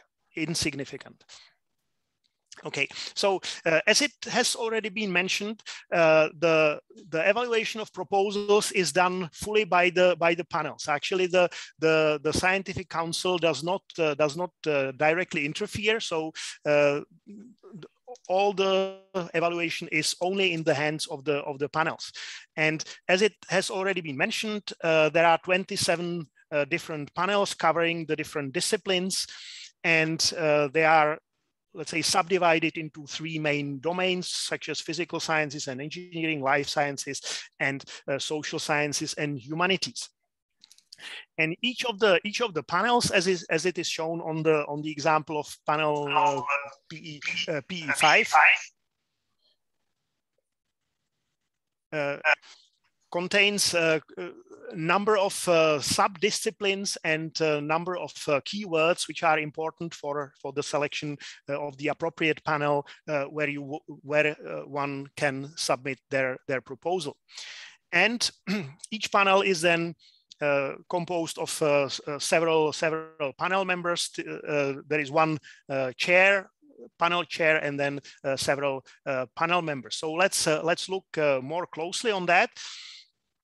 Typically, the panel consists of something like about 15 panel members, sometimes more, and they have different expertise because they should cover all and each and every subdiscipline which is defined in the particular panel. So, for instance, for PE5, which covers synthetic chemistry and materials, you can see there is something like 18 keywords which are defined subdisciplines that are covered by this particular panel. And here you can see an example of the composition of the panel for advanced grants from 2 years ago.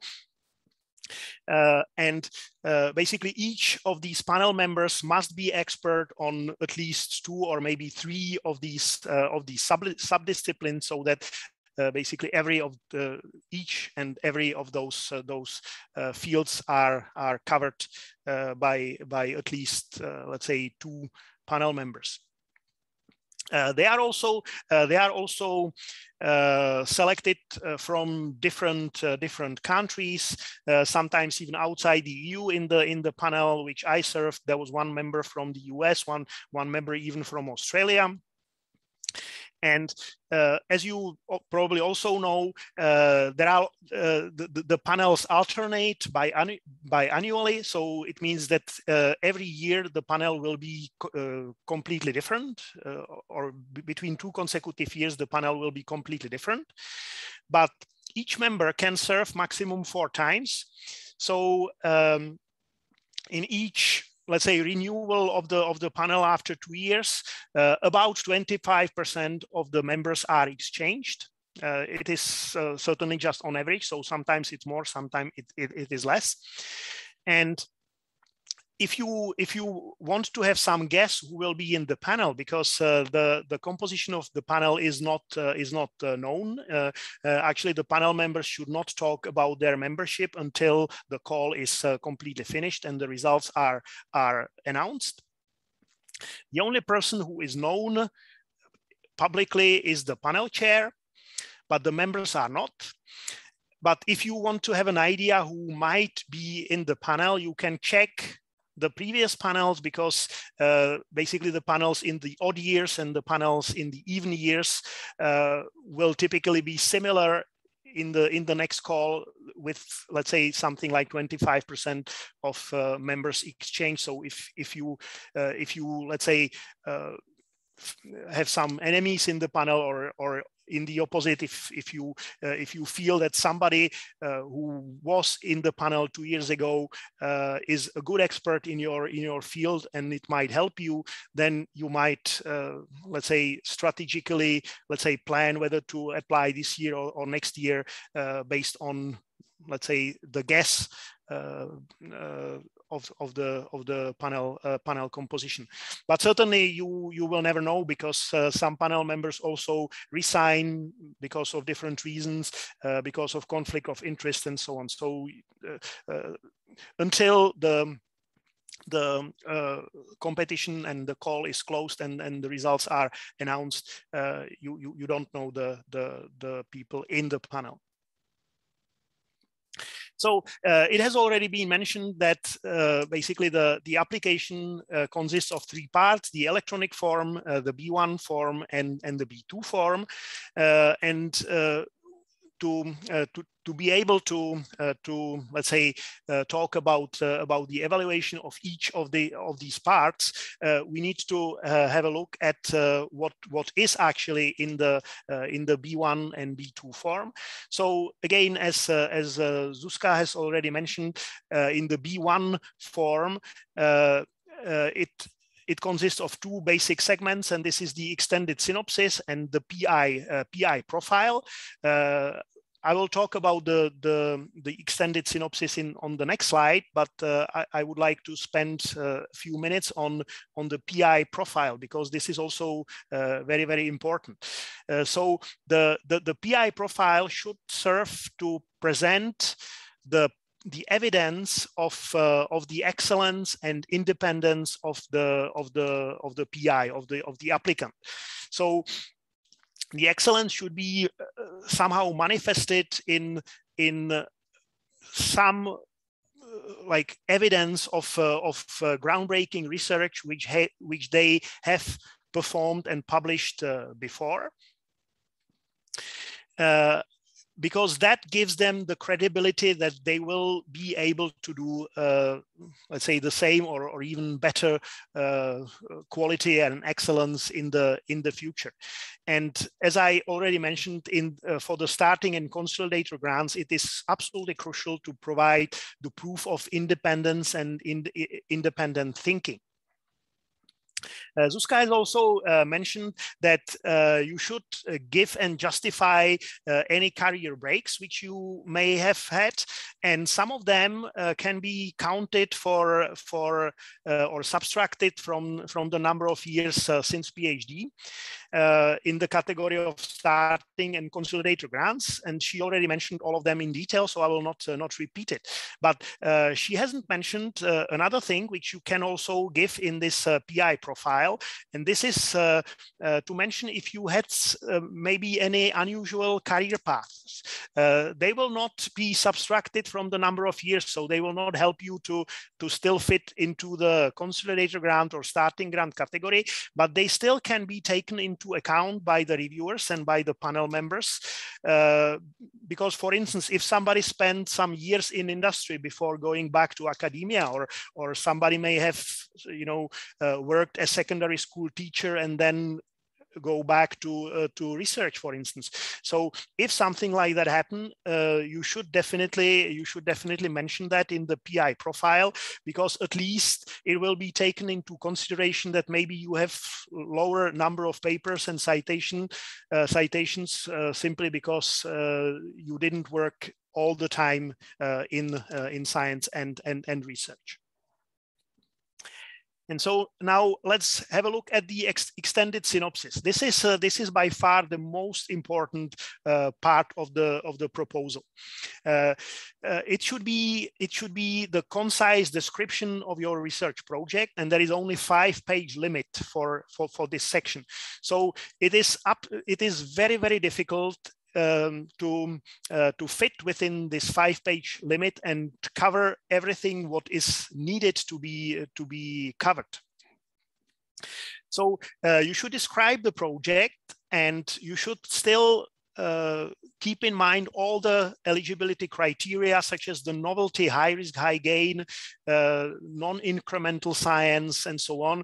And if possible, hypothesis-driven research projects. It should be highly ambitious, and you should still keep some space for explaining what is the current state of the art, what are the knowledge gaps, what are the big questions and let's say unmet needs or unsolved problems, what you would like to do, and then you should still explain what will be your approach and what are your objectives, what will be your approaches, and what will be the prospective results. In this extended synopsis, you don't have enough space for description of the detailed methodology, but you should at least describe the approaches. So let's say the difference between approach and methodology is not like completely separated, but certainly the approach is more general than the detailed methodology. But still, even if you do not describe detailed methodology, then still, when you talk about the approach, it should be, let's say, in reasonable detail, so that let's say the experts would understand that it is feasible. Because one of the questions that which is asked to the reviewers, both internal and external, is the feasibility of the project. So there should be some let's say at least good if not evidence, then at least indicator that the project might be feasible, still keeping in mind that it is high risk, high gain. And then very often people make the mistake that they think that the B1 part should be only very general, whereas the B2 part should be in full detail and specific. This is actually wrong. And I will explain why. Because the B1 form and the extended synopsis is the only let's say project description which is evaluated in the step 1 by 4 panel members. But in the step 2, it will be evaluated together with the B2 part by external experts, but they will also look at the B1, and also out of the panel members there will be definitely at least 1 or maybe 2 people who still will be experts in your field. So it is not exactly that the B1 part should be written for, let's say, the generalists, and the B2 part should be written for experts. Actually, the B1 part should be written in a way that both types of reviewers, both experts on your fields and the generalists who would only, let's say, evaluate the broader background of the research, they both must understand it, and they basically it must be attractive and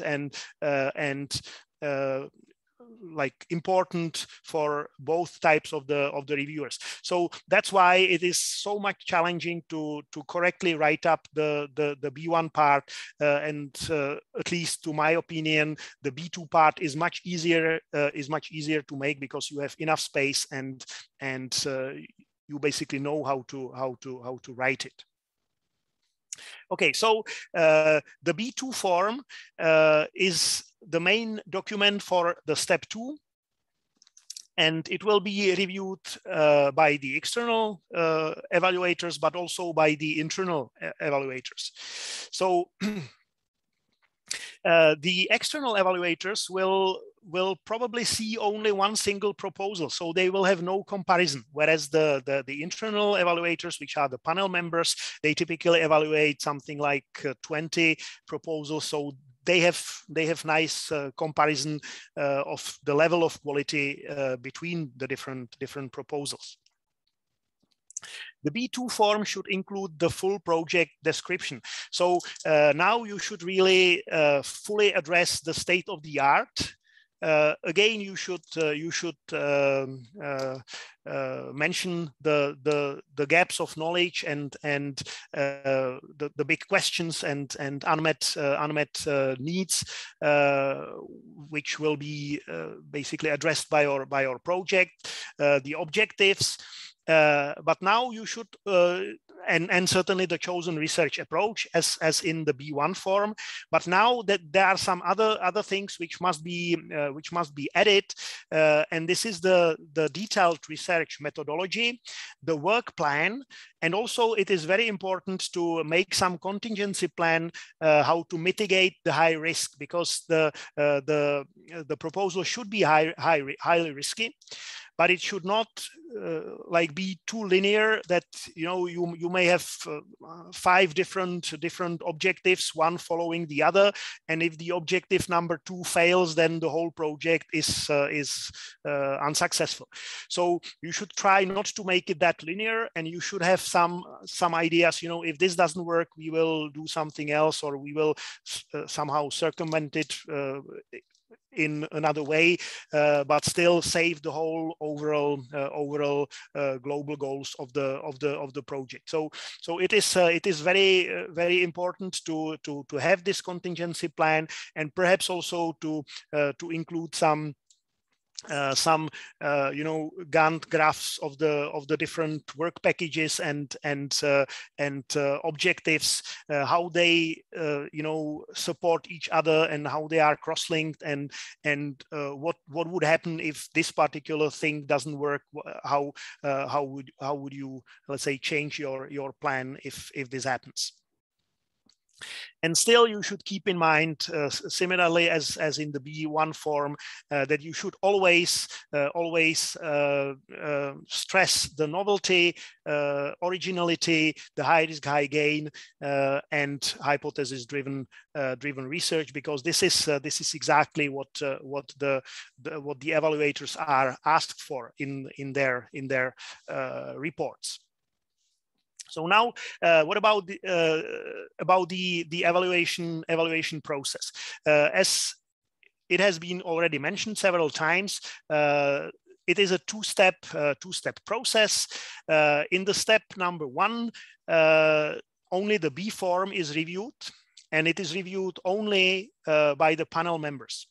Whereas in the step 2, both B1 and B2 forms are evaluated, and it will be they are evaluated by the panel members as well as external reviewers, and these external reviewers are always the experts in not only in the relevant scientific field, but also typically on the particular topic of the proposal. And then the feedback from all these experts is used by the panel members during the interview phase and during the evaluation meeting. Now, let's have a look again at the specific questions which all the reviewers should answer in their review. So they should answer whether the proposed research addresses important challenges. So you should ideally directly and explicitly write what are the important challenges which are addressed by our grants. Then to what extent the objectives are really ambitious and beyond, like really far beyond the state of the art. So it should not be just incremental research, but it should go. It should be very ambitious and go far beyond the state of the art. And you should again explicitly write it down, because like it can be ambitious and beyond the state of the art, but if it is somewhere hidden, in the text and it is not evident, then the reviewers may not necessarily find it. Then also it should be high risk, high gain.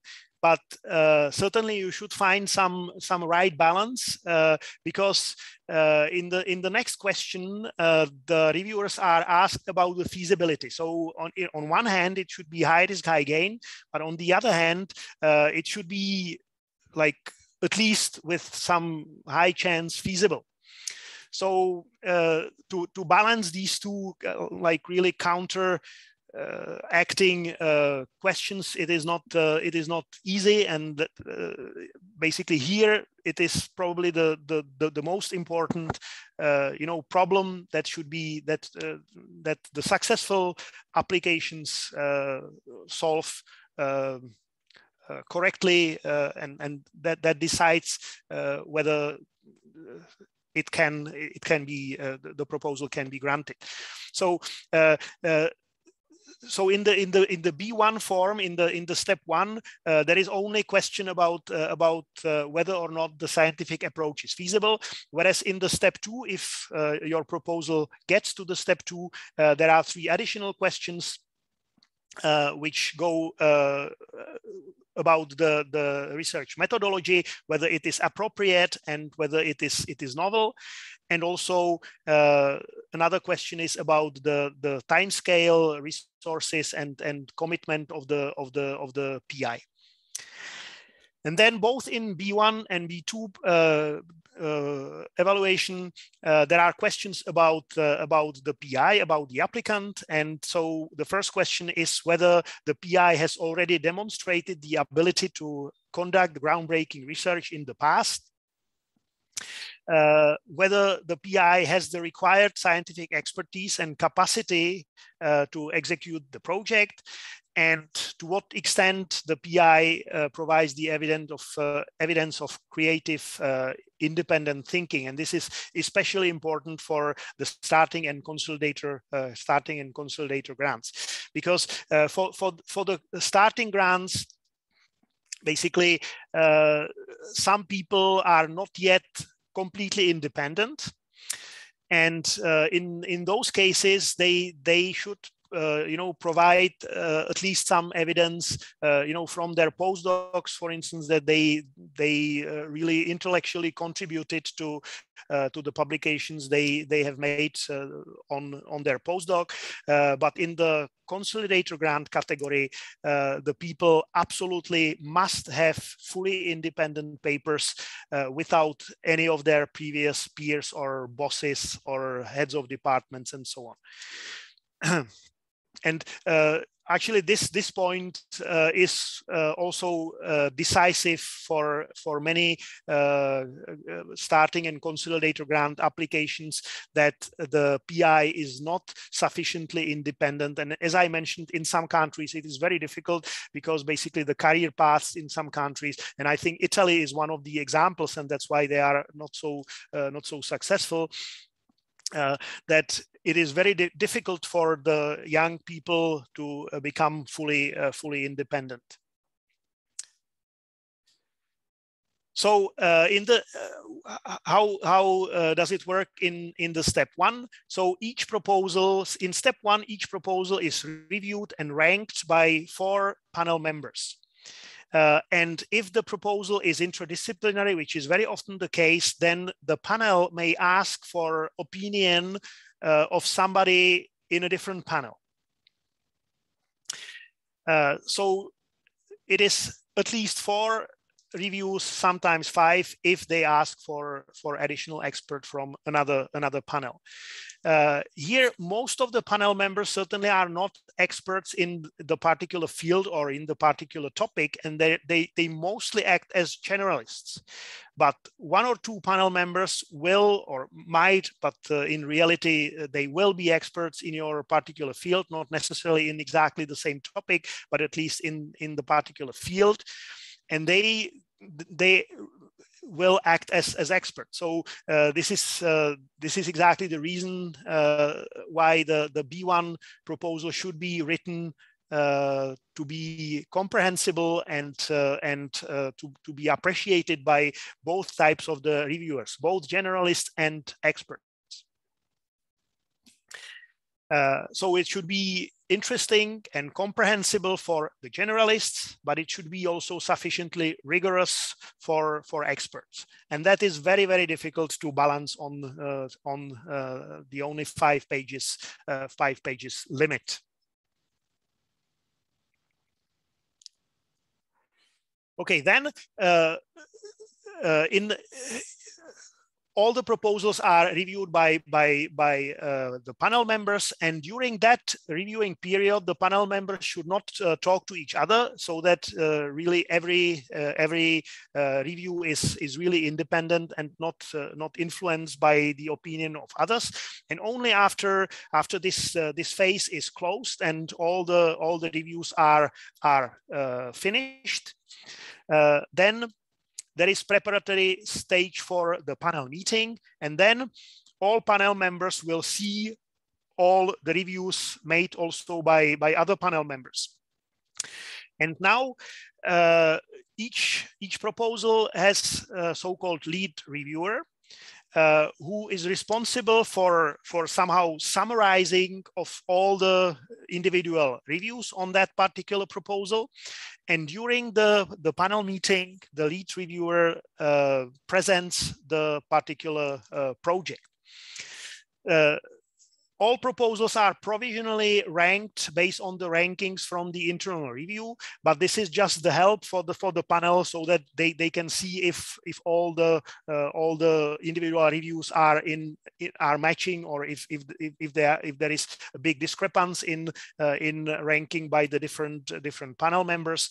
And also clearly, if there are some proposals with all A's, then they will be certainly on much better position than some proposals which got clear C, and then there is not much help for such let's say a lowly ranked proposal. The panel members have the provisional ranking, but this is nothing binding to them. It can change, and it will change significantly. Then during the panel meeting session, each proposal is introduced and presented to the panel by the lead reviewers, and the lead reviewers would always summarize the positive and negative aspects of the individual reviews, and then the other reviewers and then the other panel members discuss this proposal, and then the panel gives some provisional mark if it is clear A, or if it is clear B or clear C, or sometimes they give AB or BA or something in between. And typically, most important is then the discussion of those AB and BA proposals, which are somewhere between clear A and between B, that it is better than B, but not for all panel members, for instance. So after the panel finishes the discussion of all proposals and gives these provisional marks, there might be a few clear A proposals, and these will go to the step 2 without problems and without much further discussion. But then a lot of discussion is about these AB and BA proposals to really rectify the ranking. Because then it is absolutely crucially important for the panel to decide which grants they will retain for the step 1. Actually, the rules of ERC allow the panel members to retain only maximum 3 times the number of grants which will be awarded, and basically the panel knows the approximate number of grants which will be awarded in the panel at the end. So, for instance, if they know that they will award 13 grants, so the maximum of proposals which can be retained to step 2 would be 39. But in reality, it is slightly less, because in some cases it would be not realistic to invite so many people for interview and still manage it within 1 week. So in reality, it is typically something like 2.5 times of the number. Actually, the minimum is 2 times the number and the maximum is 3 times the number. So typically it is something in between. And so this determines the possible success rate in the step 1, which is between 30 to 40% in starting and consolidator grant category, and it is only about 23 to 25% in the advanced grant category, which means that vast majority of all proposals will be rejected or will not be retained for the step 2. And that also means that the B1 part is much more important, because for let's say 2/3 or in advanced grants, even for 3/4 of all the proposals, nobody will read the B2 part, because simply it will be rejected in step 1, and not a single person will read the part B2. So as I mentioned, the evaluation criteria for both PI and for the proposal should be scientific excellence. That should be the only criterion. And let's say the panel members judge both the PI, the quality of the PI and the quality of the proposal. I would say that there is more weight on the proposal, again, very much depending what kind of grants it is. In consolidator or advanced grants, there is more weight on the proposal than on the PI. Whereas I would say that in the advanced grants there is more emphasis on the PI, because basically all the proposals are excellent there. So very important is to for the scientific excellence of the proposal is the novelty, originality, importance, high risk, high gain, and it should be really groundbreaking. It should not be just continuation of the previous excellent research. I have seen in many cases, because I served in the consolidator panel, I've seen many unsuccessful ERC starting grantees who finished their ERC starting grant. They had nice papers, excellent research, everything was perfect. And then they applied for consolidator grants, and they simply applied for continuation of basically of the same project. This really doesn't work in ERC. Even though the science might be excellent, for another ERC grant, it must be a new idea, which is not just continuation of the previous research. And to be successful, there must be a good combination of both. So only strong applicants with really outstanding proposals will win. But the category of the starting grant is kind of special, because it handles two kinds of people, because basically here the time window is 2 to 7 years after PhD. So there will be some people who will be already fully independent and some people who apply straight from the postdoc.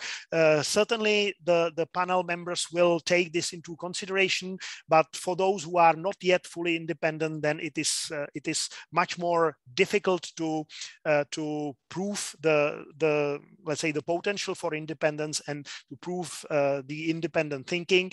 And for this, it is also absolutely important to apply for a different topic than what they did for PhD and what they did on postdoc, because otherwise they can hardly give the evidence of independent thinking. What should not, or what is even forbidden to be taken into consideration is the gender, race, nation, country, host institution, and so on.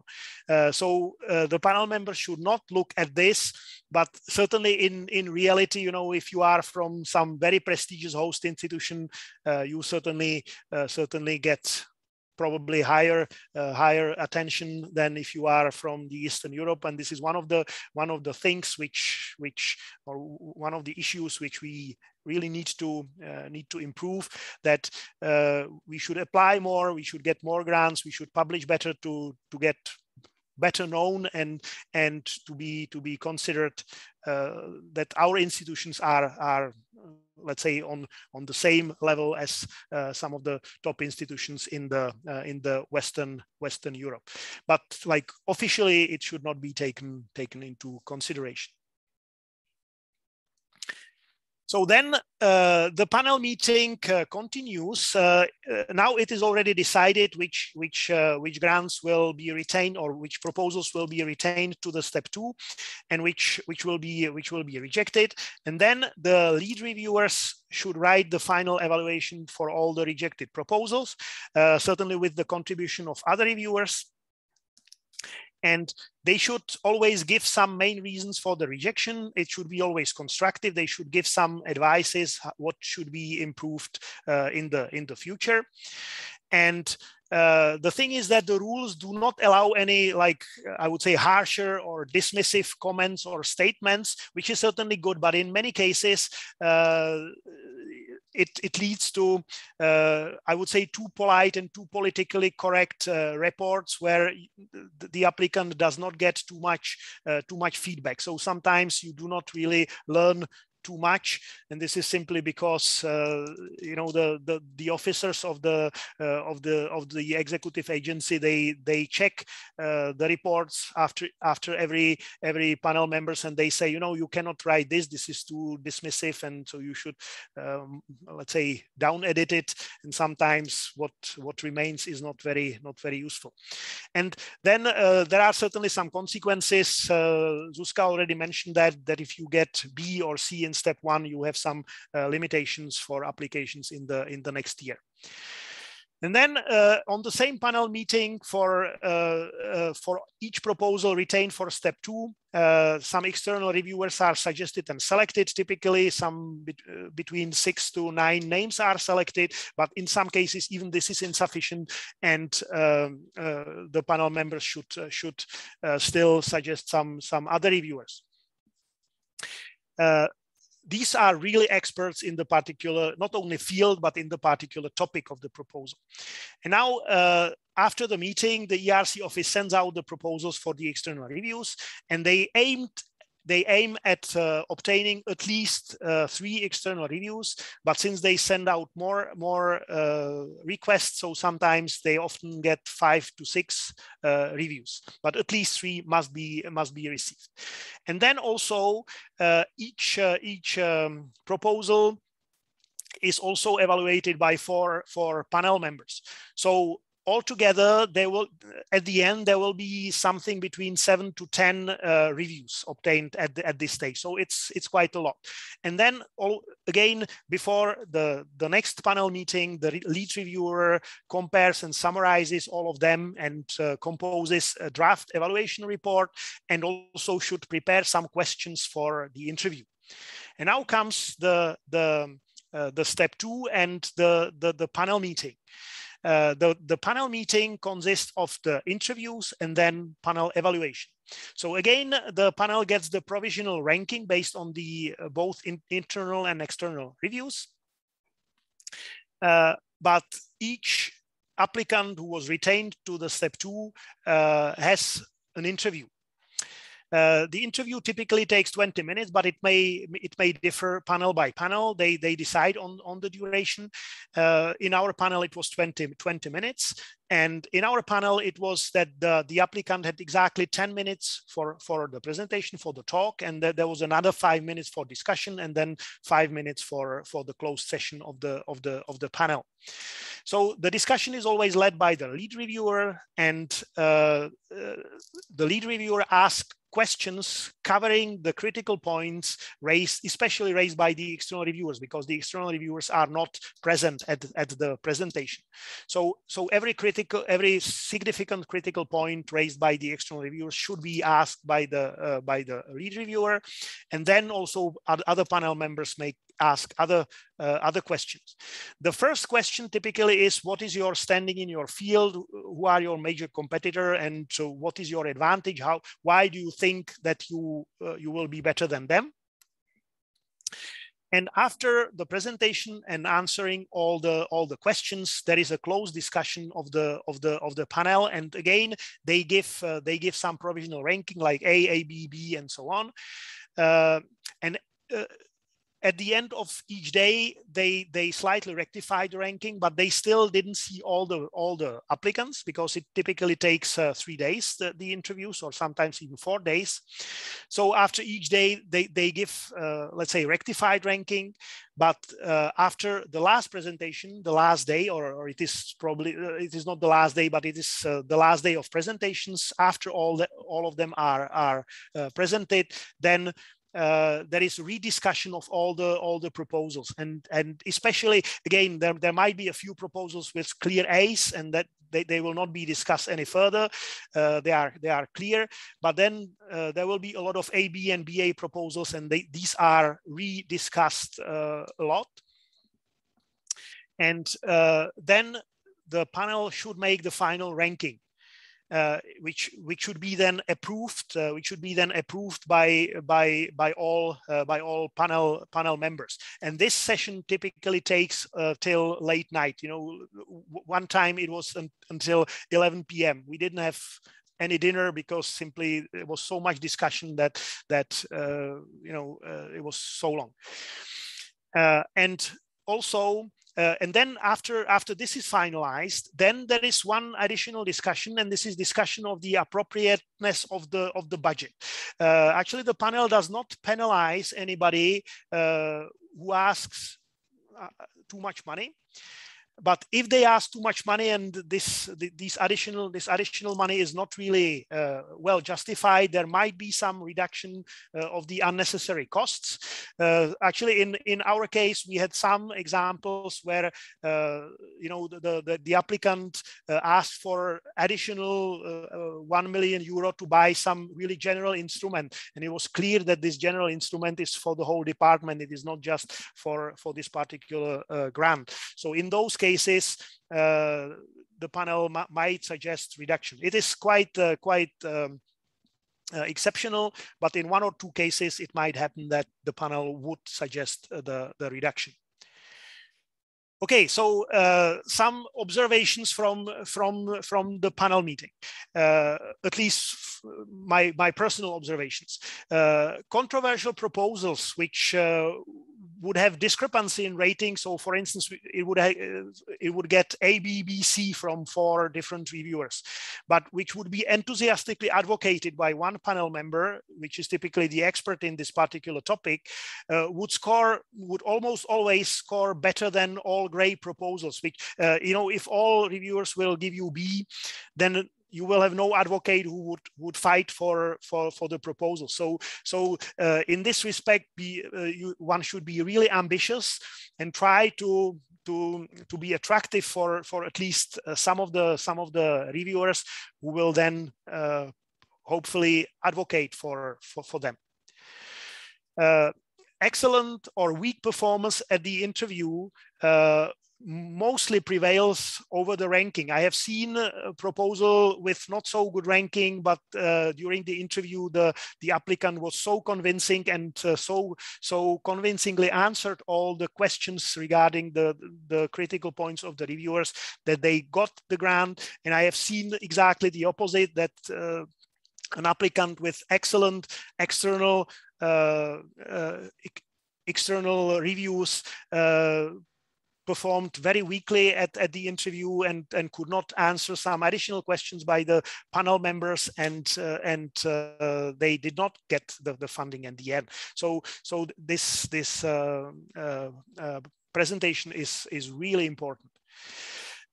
Also, what is a common mistake is the overselling or too much hype or even false claims. It can kill even an excellent proposal. Actually, in our field, people often work on some biologically active compounds, or they work on some, catalytic reactions or solar energy, whatever. This is certainly very, very good, and it's good that people work on relevant, important topics, but you should not make false claims, because if somebody applies for basic research grant and claims that they will cure cancer with their whatever approach, then it is not really realistic. The same if they do some research which concerns, let's say, maybe the solar energy, whatever. You may claim that your results will contribute to solving of something, but you should not claim that you will solve the energy crisis of the world, for instance. So unfortunately, I have seen some similar kinds of false claims or unrealistic claims in the proposals, and they may kill even otherwise excellent proposal. So at the end, very quickly, some other general tips and advices. So you must have absolutely crucially a great idea. Not every project is ERC-able. It may be, some very good projects are not, let's say, really suitable for ERC because of all these aspects of groundbreaking, high risk, high gain, and so on. You should carefully select the panel. Most proposals are interdisciplinary, so you might fall between maybe 2 or maybe 3 panels. So you should decide, but then once you decide, then you should write it for the panel. The panel, the selection of the panel defines your reviewers, but then you should write for the panel. So if, let's say if you are somewhere in between chemistry and biology and you pick chemistry or biology, then you must write for chemists or you must write for biologists because the style and language is slightly different, and it might help you if you pick the correct way. I already mentioned that the panel is heterogeneous, so only 1 or 2 members will be really experts. So the proposal should be comprehensible to both non-experts and to experts. And as I mentioned, the B part is much more important than the B2.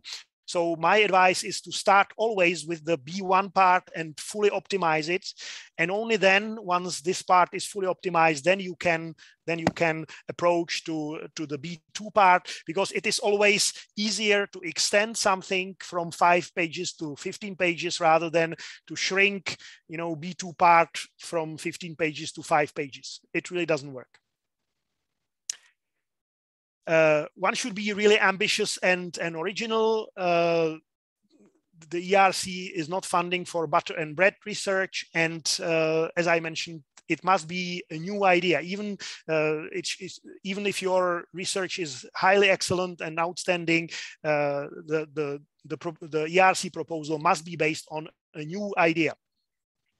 And certainly the novelty should not be too much compromised by already published results. But on the other hand, there is the question on the feasibility. So here you are on very thin ice that you should demonstrate the feasibility, but on the other hand, you should not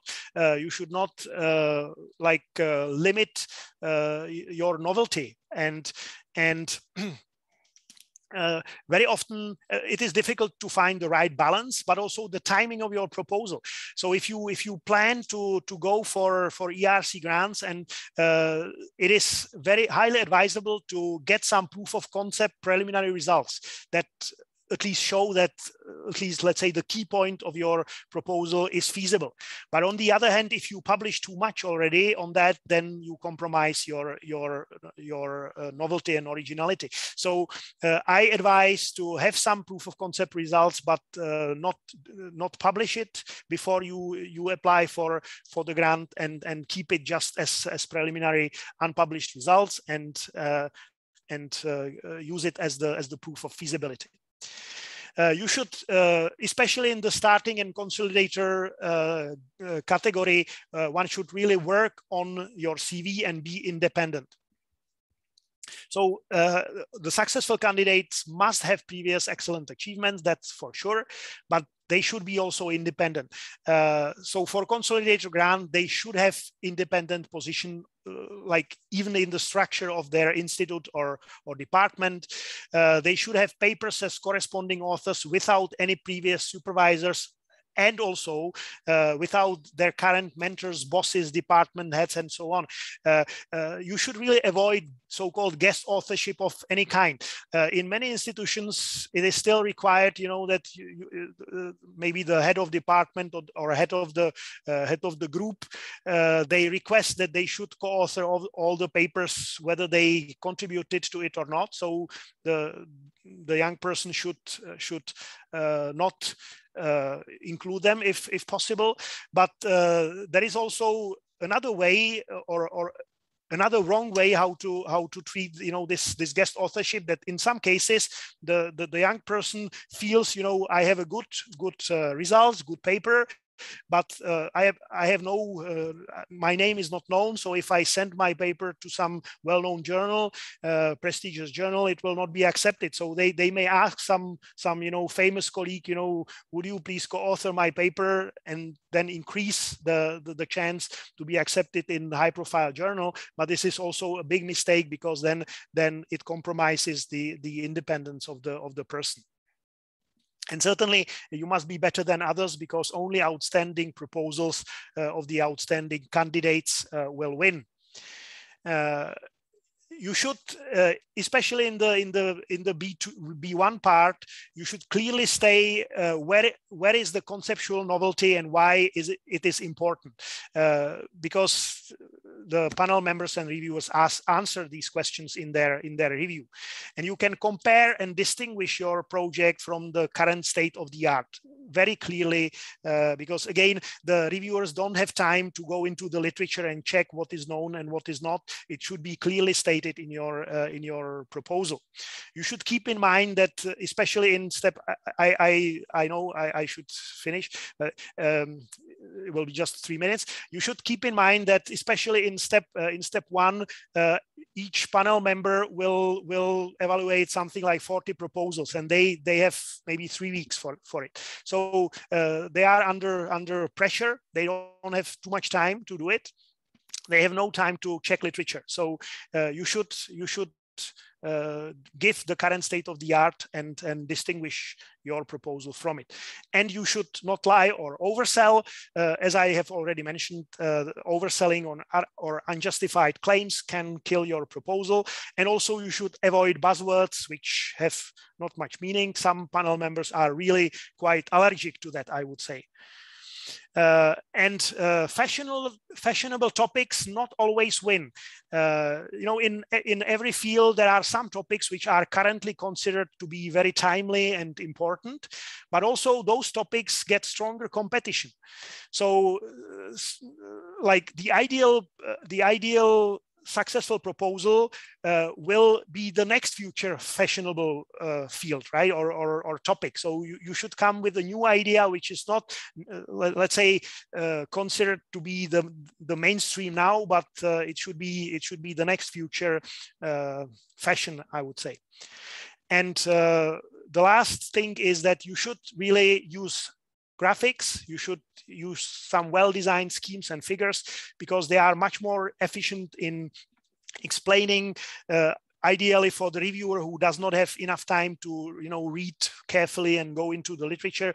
If the schemes and figures are clear and they contain basically all the basics of your proposal, then you are on a good way to be successful. The ideal case is that your graphics is so good that basically without reading any text, the reviewer would understand what you are proposing and why is it important. So I apologize for being over time, and thank you for your attention. So thank you very much, Michal. I think you gave very, very nice presentation, which already answered some questions. So it was very good, and I think it was very good also for everybody, because it will be posted, so it will be accessible later on, and it gives a really good overview how the evaluation goes on. So now we will go directly to your questions. And I think, can still spend like a couple of minutes, because we have generous break for lunch and because we are distant connected. So I think we can still keep this 20 minutes for discussion as planned. So thank you, Michal, again. And please stay with us and because get involved into the discussion then later on. Okay. Yeah. So thanks a lot. Thank you, and we will ask our colleague. I would like to thank her, Hanka Luzumova, to share with us Slido. We have quite a lot of questions. I will give you the floor. Okay, so I will go through them and quickly we will answer those that are simple. So what is the success rate? So Zuzka can say a few words on that. Yes, so talking about how many applications do the Czech institutions or PIs from the Czech Republic submit, it is a problem because of our low number of applications. So I can give you some numbers just, for example, for the call 2020, there were only 39 applications submitted, and out of 39, two grants funded or proposals funded, and for starting grants for consolidators, out of 40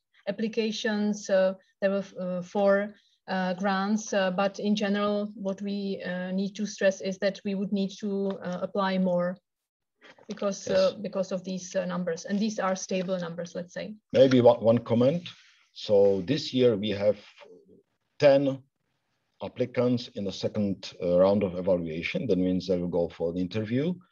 And so next week we will have a mock interview, and we'll have these 10 people. So this is really not bad. And this is just starting grounds. So we have 10 starting grounds. So there's a hope that this year the success rate will be, or the number of proposals will be better.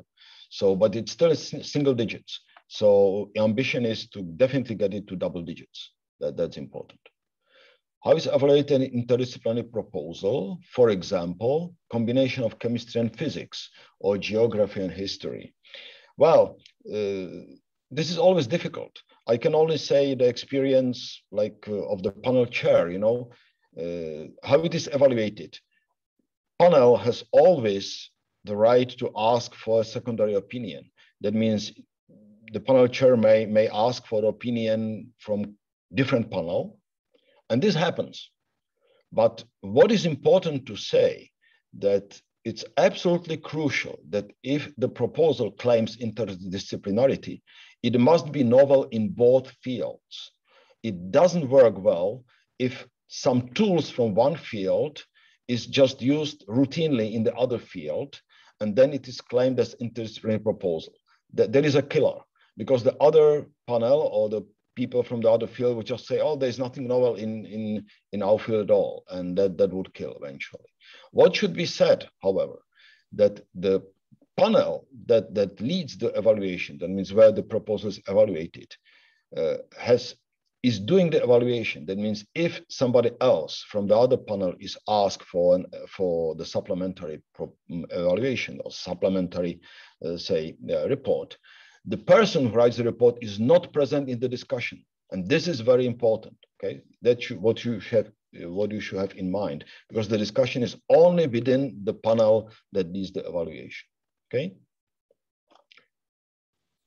Could you say, sorry, if I may add to this, yes. This is very important to really select the panel correctly. If it is interdisciplinary, select the panel where you assume that your proposal will be actually appreciated better than in the others. Because as Zdeněk has mentioned, there will be an opinion from the other panel, but that person will not be present. So this person cannot advocate for your proposal. So you should always try to get an advocate for your proposal, as I also mentioned. Absolutely crucial, and Michal had it. It's very important that somebody in the panel really likes your proposal. If everybody says, oh, it's good, that's not enough, And one more thing, the panel chairs of 2 panels can reallocate your proposal if it is found that you play a game, for example, of some sort. It happened. I've experienced that. So they can also reallocate. So be very cautious, and this is not a good sign if your proposal is reallocated. So what is the basis? Is reallocated on the base of evaluation, because it's clear that the other panel is much more competent to evaluate your proposal. So be fair. And as Michal said, be very, very cautious with that, okay? Could you say more about the PI, how the PI can prove the independence? Thank you. I think Michal has answered that already. This has to be proved by your results, by your publications in particular, by your activities in particular. If you are kind of hidden within hidden, I don't mean in a bad sense, but hidden in a group, or in say big department or something, and every activity is just a part of the activity of the department without your sole sole contribution, which is very clear and goes behind, and it's not shared with say the head of the department, the head of the group, your postdoc mentor or something, then this is a killer, because your independence simply is not sufficient. I would actually add to that especially for consolidator grants, you should have like even official independent position. Like if on the website of your institution you are listed as member of some other group or something, then you are basically killed. And I forgot to mention it in my presentation, but it is now basically crucial for everybody that every applicant has a good website with some additional information, because this is also one of the first things as what every reviewer does, that they look at the website of each applicant. And if you have all the relevant information, all the papers and you know, research topics, everything, nice website, then it always helps you. Tomáš, you wanted to say something? Yeah, I just wanted to add that what helps, I think, very much here, especially for the young applicants starting for consolidator, is that you show in your CV that you have an extensive stay abroad, that you had a long-term, either you did your PhD abroad or you had a long-term postdoc position abroad, and publications from, important publications from that period, which shows that you were disconnected from your PhD advisor, from your current head of the department, if you are now applying from Czech Republic. So it's the track record that shows that you were able to do independent work elsewhere. Thank you. Maybe one word to add. As I've mentioned at the very beginning, that ERC follows the roots. Why consolidator? Because it is meant for consolidating your group on your research. That's why in ERC the words has the meaning. They are not empty. We are used to be empty. We are used to use empty words, but within the ERC it doesn't work. So that's why what Michal said. Okay. ERC is expecting research excellence of proposal. How does ERC select, approve, and control quality, unbiased, and professionalism of reviewers and panel members? This is a question for Tomáš. I'll just say very little experience, again, as a panel chair. I was asked as a panel chair for my experience and my opinion on the panel members. That's all what I can say. Tomáš? Well, this, in my opinion, was always the primary role of the Scientific Council. It was the responsibility of the Scientific Council to guarantee the quality of the panel members. It's the ultimate responsibility of the panel of the Scientific Council to nominate and invite panel members. But these are only 22 people. So we always get a fantastic support from the executive agencies. They were extensively scrutinizing all potential candidates, which were, they were either bringing up suggestions or they were suggestions from the Scientific Council. And there were always extensive discussions about every single nomination for a panel member between the executive agency and the Scientific Council. And in the end, it was approved by the Scientific Council. But that was not the end of the process. During the evaluation, there were regular visits of the Scientific Council members at the panel sessions. There were subsequent meetings of the Scientific Council, and if there was any report of unprofessionalism, bias, or deviations from the rules of evaluation in the ERC, this was then extensively discussed, and there were decisions made in terms of dismissing panel members, relocations, etc. And another thing which is, I think, very important is that there is basically a constant process of renewal of panel members. Panel members don't serve more than 4 active periods, and then they are replaced by new panel members. So it's an active process. So of course, there's always a human factor, but there's a lot of effort in the Scientific Council and the Executive Agency to make sure that the panels are as professional, as unbiased as possible. There are very strict rules about conflict of interests, of course, which are observed, that there is no conflict of interest of the panel member and the applicant. And the same applies, of course, to the external evaluators. Okay. Thank you very much, Tomáš. The next one. Would anyone have any advice for people who struggle with a scientific project idea? This is a difficult question. I will propose, I just will postpone this. Please look at the second part of our workshop, where you'll have the ERC grantees and the successful applicants, etc. So then we can discuss that later on in general discussion.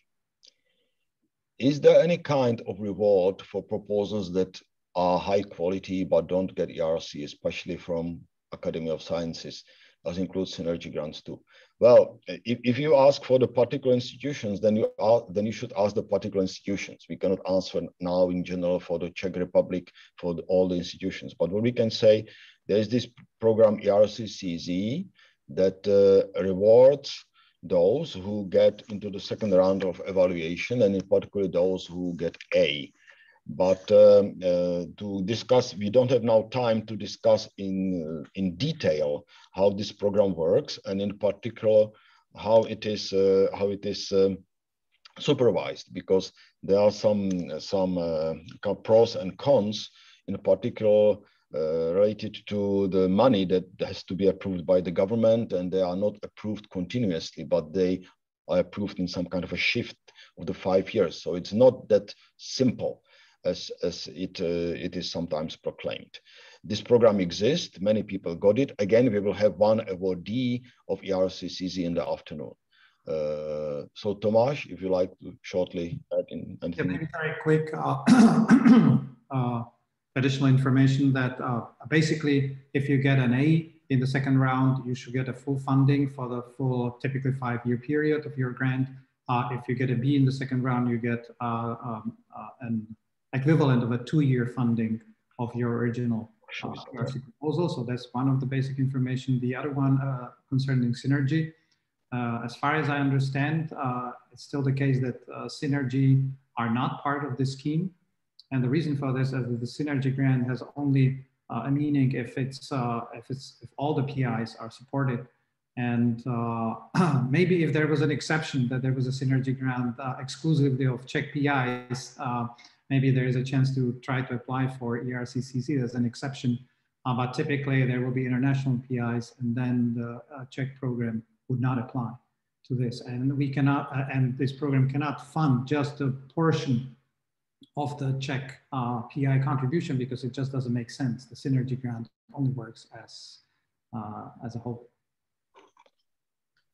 Okay, Pavel asking, can you give some examples of possible negative impact of COVID on CV that would be taken into account during the evaluation? Regarding the post experience, well, maybe traveling to conferences or something, but this is too broad questions. Too broad question. I think it's just individual. It must be significant something, not just routine things that applies to everybody.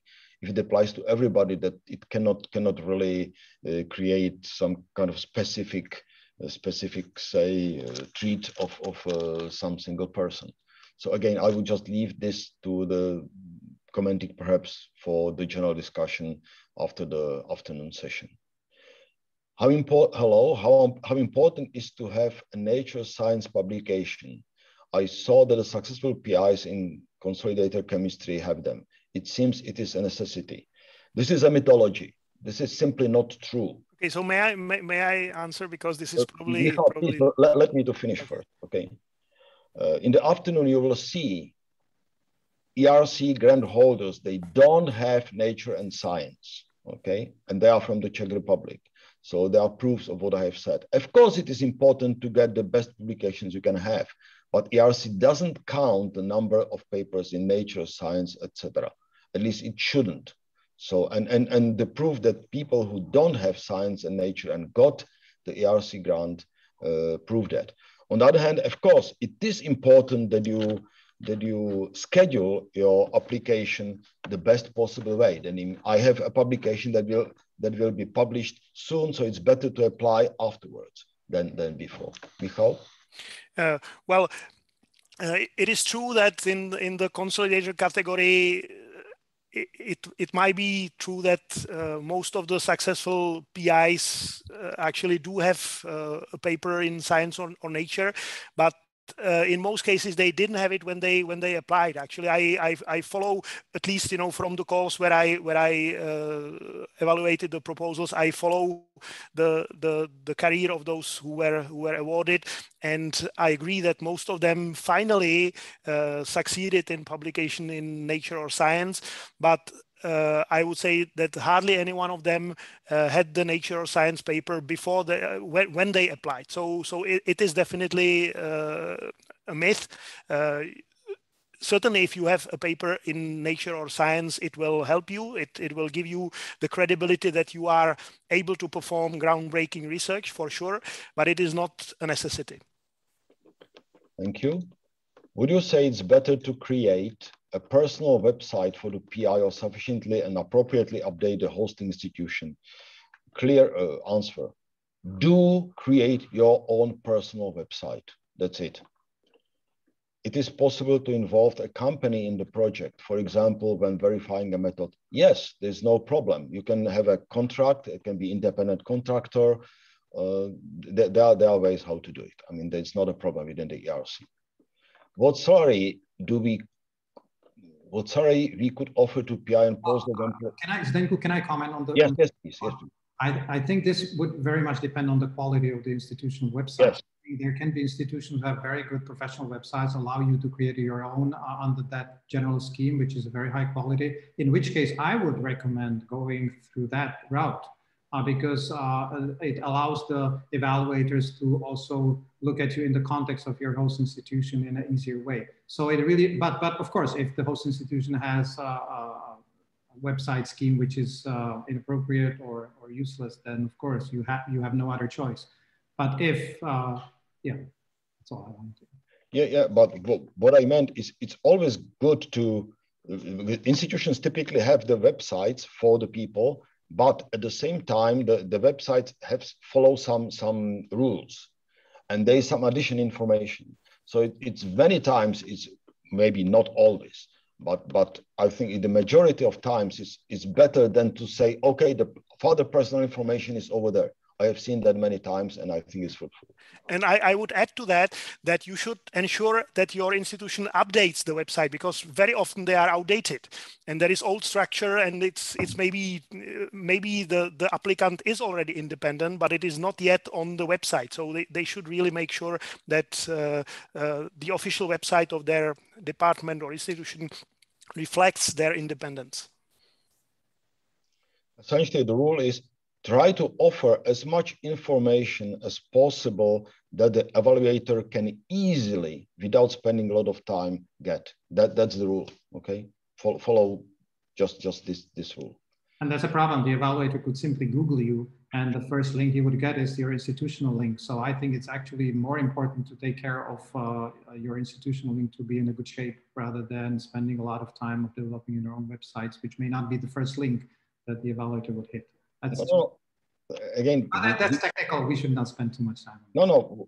What I'm saying that from the institutional website, you might have a link to your personal website, and that's how it is done. So, okay, but of course there is no strict rule.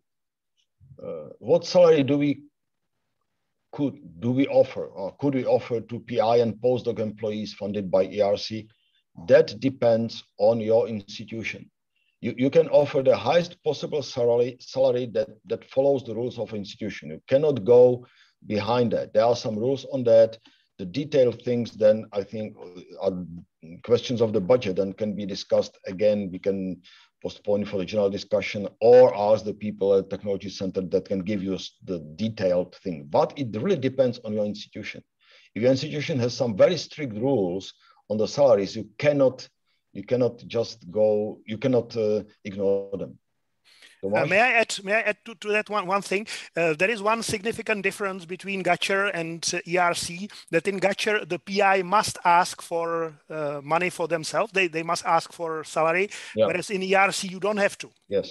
If you need your salary, you ask. If you don't, you can ask for zero. This is important to mention. That's very true. I have seen a couple of proposals that were funded by ERC where the PI had zero salary. Yeah, very true. Thank you for the comment. Yeah, and maybe if I can add, if I can actually ask Zuzka to add to this, because I remember that in the previous framework program, there was an issue about the continuity. So if you're hiring a new person, you can give him any salary that is, of course, within the salary scales of the host institution. But getting a grant is not on its own a reason for a raise. So if you are a PI who is already employed by the host institution, it was not straightforward to get a substantial raise based just on the fact that you got ERC grant. Of course, there could be ways around that. You get a raise because you move to a different salary scale within your host institution. But I'm just saying that I remember that there were some problems of the already existing employees with the salary raise, but I don't know what happened now in the new Horizon Europe. So Zuzka, can you comment on this? Yes, of course. I don't think there are many changes. Compared to the previous Horizon 2020, it means you really need to follow the rules of the institution. But of course, what I know, my colleagues, the financial NCPs, advice is to have really kind of financial buffer and to not to underestimate this personal cost, because of course this is a 5-year grant, so there should be also taken into consideration circumstances such as inflation, etc. So of course the ERC applicants are limited by the rules of the host institution, but still it is a possibility to ask for more because of these reasons. And it's true, if you or if the PI wants to employ somebody from outside, then it's easier, or he or she should offer attractive salary so that this person is willing to cooperate within the ERC grant. Just little comment. I think it's doable, but it's not. Sometimes it needs some discussion. It's not, and it should be thought of in advance, and talk to the institution sometimes in advance before the grant is submitted. Tomáš, you have some more comment or no?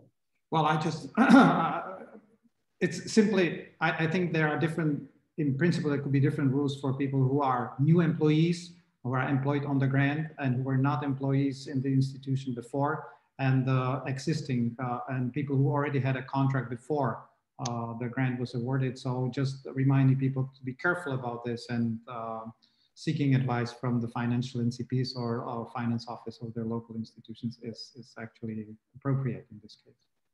That's definitely important. Maybe I'll take 2 more and we'll postpone the other questions for the discussion slot later on. Will the UK institutions be supported in the same way like in previous calls? They will be in the same category as Switzerland. So maybe Zuzka, Tomáš. Yes, so concerning the UK, the United Kingdom is supposed to become an associated country, which means can participate or can be a host institution without any significant changes, because the rules are, or the ERC grants can be hosted by the institutions in an EU member state or associated country. For Switzerland, because of the negotiations or conclusion of the negotiations, Switzerland will not be an associated country, so it will be treated as a 3rd country, and for that it means that you cannot carry out your research under ERC grant in Switzerland. Institutions in Switzerland are not eligible. Okay. How important is the PI profile compared to the project idea? Well, it is important. And again, it's based on the general rule. You know, if somebody proposed fantastic idea, but there is no record of comparably, say, important research done before, then the person is not credible in the eyes of the evaluators. And it's also it's very important to have, as Tomáš said before, and also Michal, to have an experience from different institutions and from different countries. If you don't have, so simply the person, the PI, is not credible in the eyes of the evaluators, and that would kill the proposal. So yes, it is important. That's in particular a problem within our proposals. We are getting many people who are just applying for the workshop that don't have, say, competitive CV and the track record, and I'm afraid that would not be. It's impossible to improve that. It doesn't mean in terms of say number of nature or science papers. We will see in the afternoon. But these people had a strong record. So you must have a strong record, because otherwise ERC is very tough competition. So that means that there is no way. I mean, the good idea then perhaps can be applied in some different scheme, not within the ERC, if the track record and CV is not strong enough. Tomáš, you wish to say something? I just wanted maybe to add that it's not necessarily 50-50, the relevance of CV versus the project. And in my experience, the relevance of CV becomes relatively more important when you go to the more senior categories. So that's all I can say, but the rest is really on the panel, and different panels actually treat this differently in principle. So both are certainly important, but the more senior you are, the more important it is that it's absolutely clear that your track record is there. For the junior ones, for the very young ones, a few years after PhD, other panels might be willing to take more risks on your CV because simply you are too young. It's true, but what I meant is, if your life, professional life is only, you are a young person, your professional life is only from one institution, then it's highly improbable that you will get the grant. No, I fully agree with you, Zdeněk. This was just an additional. Yeah, I know. I just wanted to, that this point is clear, because you made it before also, you know, so that's okay. And I think we will now close that, and we will not forget this. We'll open that again in this general questions after lunch. So now have a good lunch, and we'll reconvene exactly at 1 p.m. Okay. Thank you very much for your participation. Thank you all the speakers of this morning session. It was really very intense. Thank you for all the answers to the questions, and see you soon, and bon appétit.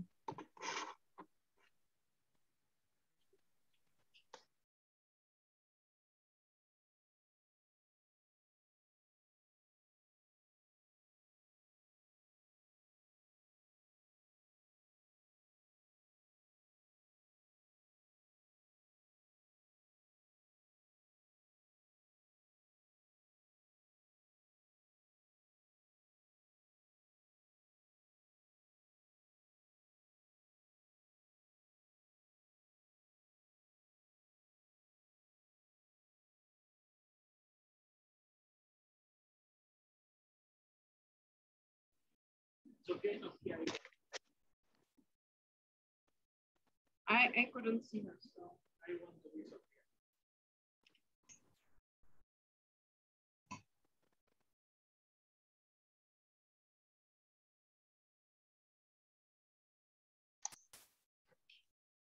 Good afternoon, ladies and gentlemen. I hope you enjoyed your lunch break and you had enough time to have your lunch.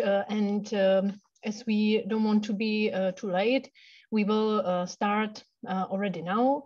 This second session within the Info Day will be dedicated to the first part to the national support, and the second part to the institutional support. For that, we will have other three speakers. But before giving them the floor, I would like to say also a few words about the national support for ERC applicants. So I have here for you a couple of slides. So this is in general the support provided by the Technology Center and the National Contact Point, which means the person responsible for the promotion of ERC grants in the Czech Republic. And you can see that we organize several types of information events, of course, with close collaboration, mainly with Professor Zdeněk Strakoš, and thanks to this new initiative, also with members of the new expert group. And of course, this ERC community, as we usually name it, is much broader, and we are very happy that we collaborate with other experts, ERC grantees, who are really very valuable collaborators. So you can see that one of the events is, of course, National Information Day. Then for those who are really considering applying their proposals, applying for ERC grants in the upcoming course, we prepare very intense workshops. Newly, it is really a complex system of 3 workshops on preparation of a competitive proposal, and those who are successful in the first step of the evaluation and are invited to a panel meeting, we prepare also mock interviews for starting consolidated grant applicants, and newly, if of course there will be the demand, or if there will be any applicants, also for ERC advanced grants. And also as an NCP, I can present ERC grants on various type of ad hoc events, on demands, etc., for a smaller group of people.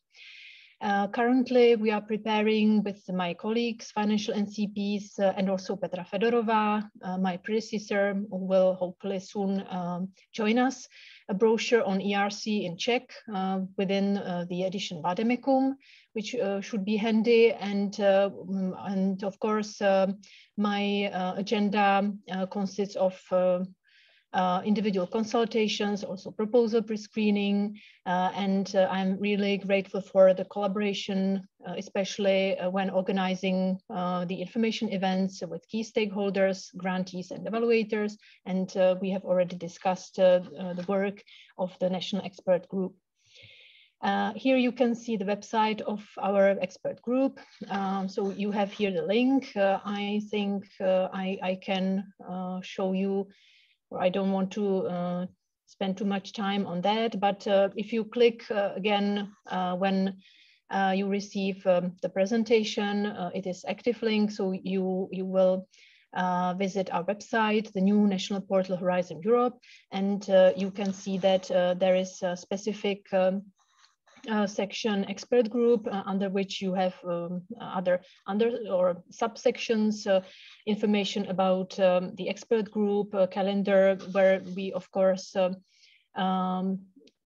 publish invitations to all ERC related events. In the section documents and links, you will find useful documents, presentations, also record from this info day later on, and useful sources of information, also some frequently asked questions, and collaborating institutions who are so kind to help you when you need to consult, especially how to support better, or how to establish a kind of support if you want to start with that of ERC applicants at your institution. So these are our collaborators too. And this is the website in English, but also in Czech language. And we have also a new general mailbox, which is checked and mastered by another colleague, Sylvia Garova, who is already in contact with, I believe, some of you. Here we have the institutional support and how it is interlinked with the national support. you can see that we provide 3 types of events: National Information Day, applicants workshops, and mock interview together with the expert group. And what we expect from you, from the institutions, we would really appreciate if you could identify within your institution a kind of contact person for the ERC. You can send us the name of this contact person via this general email erc.es.tc.cz, and then we can add you on our list, and these contact persons will facilitate our communication with potential ERC applicants, etc.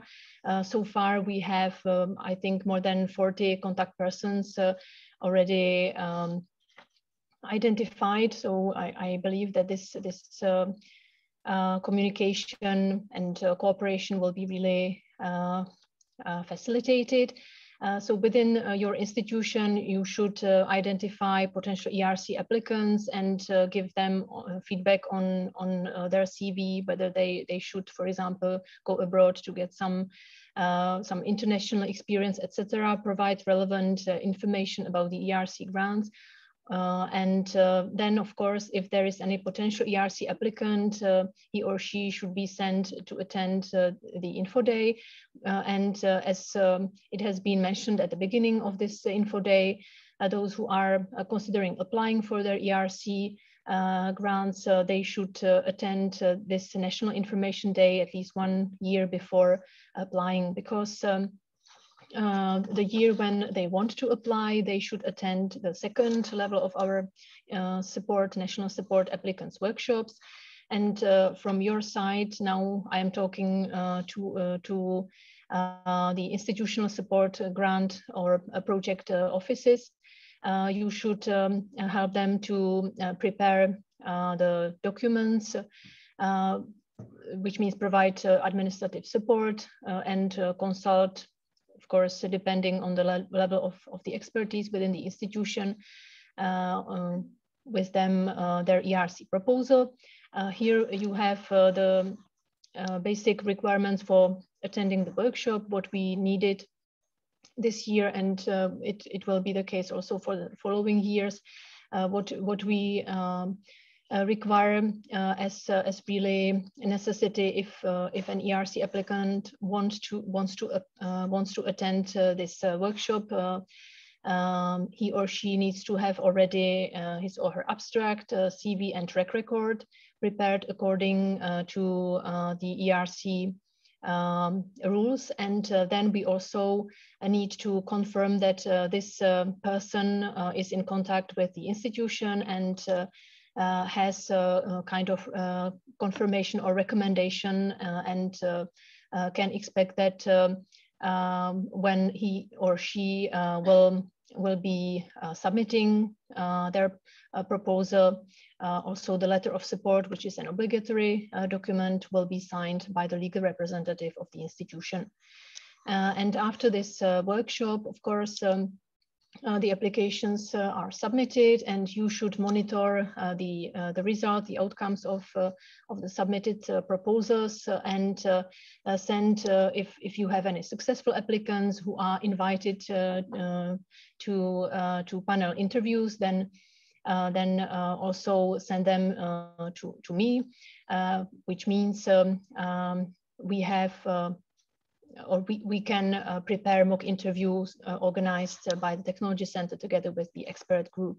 And after this mock interview, of course, this national, let's say, round of mock interview, you should also ensure other rounds of interviews, because one interview is not sufficient also in your institution.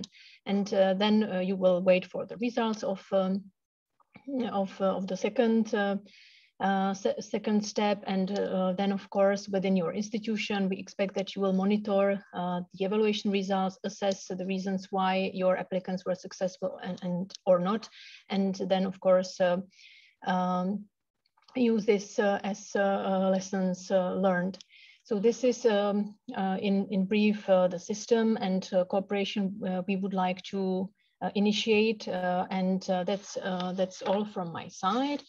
I hope I was not too long, and now I will stop sharing my slides, and I will move to other speakers on the list on the program. And according to the program, the first speaker should be Adela Jiroutkova, but we slightly changed the first speaker will be Tomáš Mozga from the University of South Bohemia. I can see that Tomáš is already on, and I can see that he is now trying to share his slides. So thank you very much, Tomáš, for accepting the invitation. And I would like to ask you to present the support provided within your new initiative in České Budějovice. So the floor is yours, and thank you very much. Hi, everyone. Can you hear me? Perfect. Yes, thank you. Thank you for the invitation. Welcome to the South Bohemian region. We have a strong and unique tradition in life sciences, mainly focused on complex ecological and evolutionary and developmental, eco, evo, devo aspects of life. Biosci is a shortening of two words, biology and science. So biosci means biosciences or life sciences. And there are research centers in České Budějovice, in Třeboň, Vodňany, Vimperk, and Nové Hrady. The research campus in České Budějovice is the largest research center in the region. The campus is created and shared by the Biology Center of the Czech Academy of Sciences and the University of South Bohemia. And it is a big advantage to have so many excellent researchers located at one spot. In this year, 2021, we established EMBO, ERC, MSCA, Mariskovská-Curie Action, COST, and Interact Academy. The main goal of these research academies is to share practical experience with preparation and implementation of innovative research projects between researchers.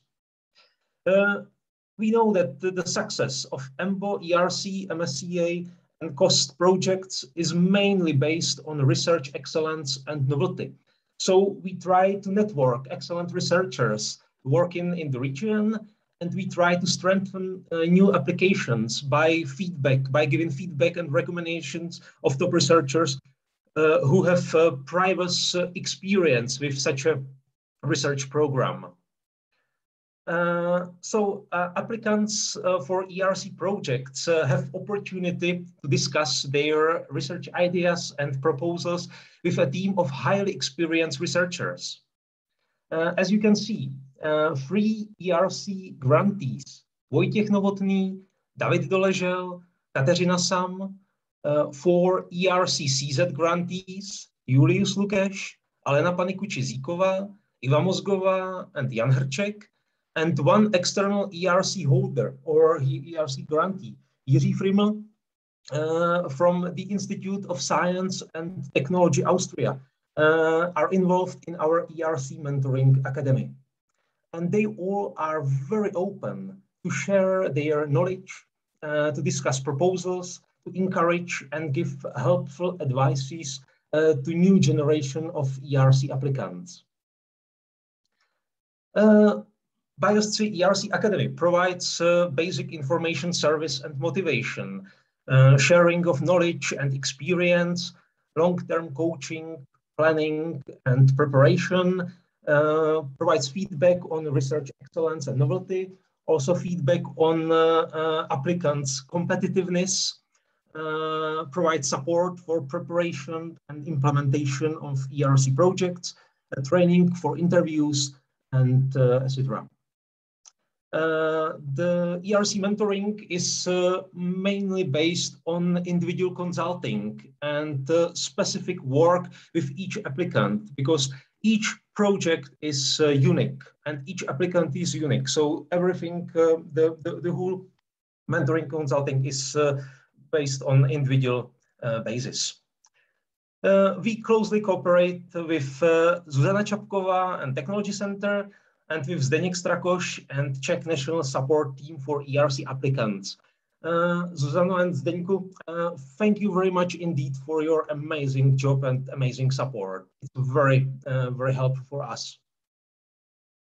Currently, we are working with 3 applicants for ERC Starting Grant 2022 and other 8 researchers who plan to apply for ERC Starting Grant or ERC Consolidator Grant have already registered to the BIASC ERC Academy. We work on their strong CV and track record and research vision. We try to make a long-term strategy for their strong application. We look for former ERC evaluators in the specific research fields to support new applicants. And hopefully there will be more successful ERC and ERC CZ grantees in the South Bohemian region in the near future. We try to do our best to encourage and help new ERC applicants. So we will see how successful we will be. Do you plan to apply for ERC grant? So create a strong ERC application with the BIASC ERC Academy. We are looking forward to hearing from you. Thank you very much for your attention and good luck with your applications. Thank you very much. All the best. It was very short. Thank you very much, Tomáši, for a very nice presentation of your initiative. And thank you also for your very kind words. With pleasure, we collaborate with you and with the campus in České Budějovice. So hopefully you will get more applications, more successful applications, more funded projects. So good luck to you. I think we have some questions, but not necessarily related to this institutional support, how it works at your institution. I will maybe ask whether there's anybody who would like to intervene directly and would like to ask orally.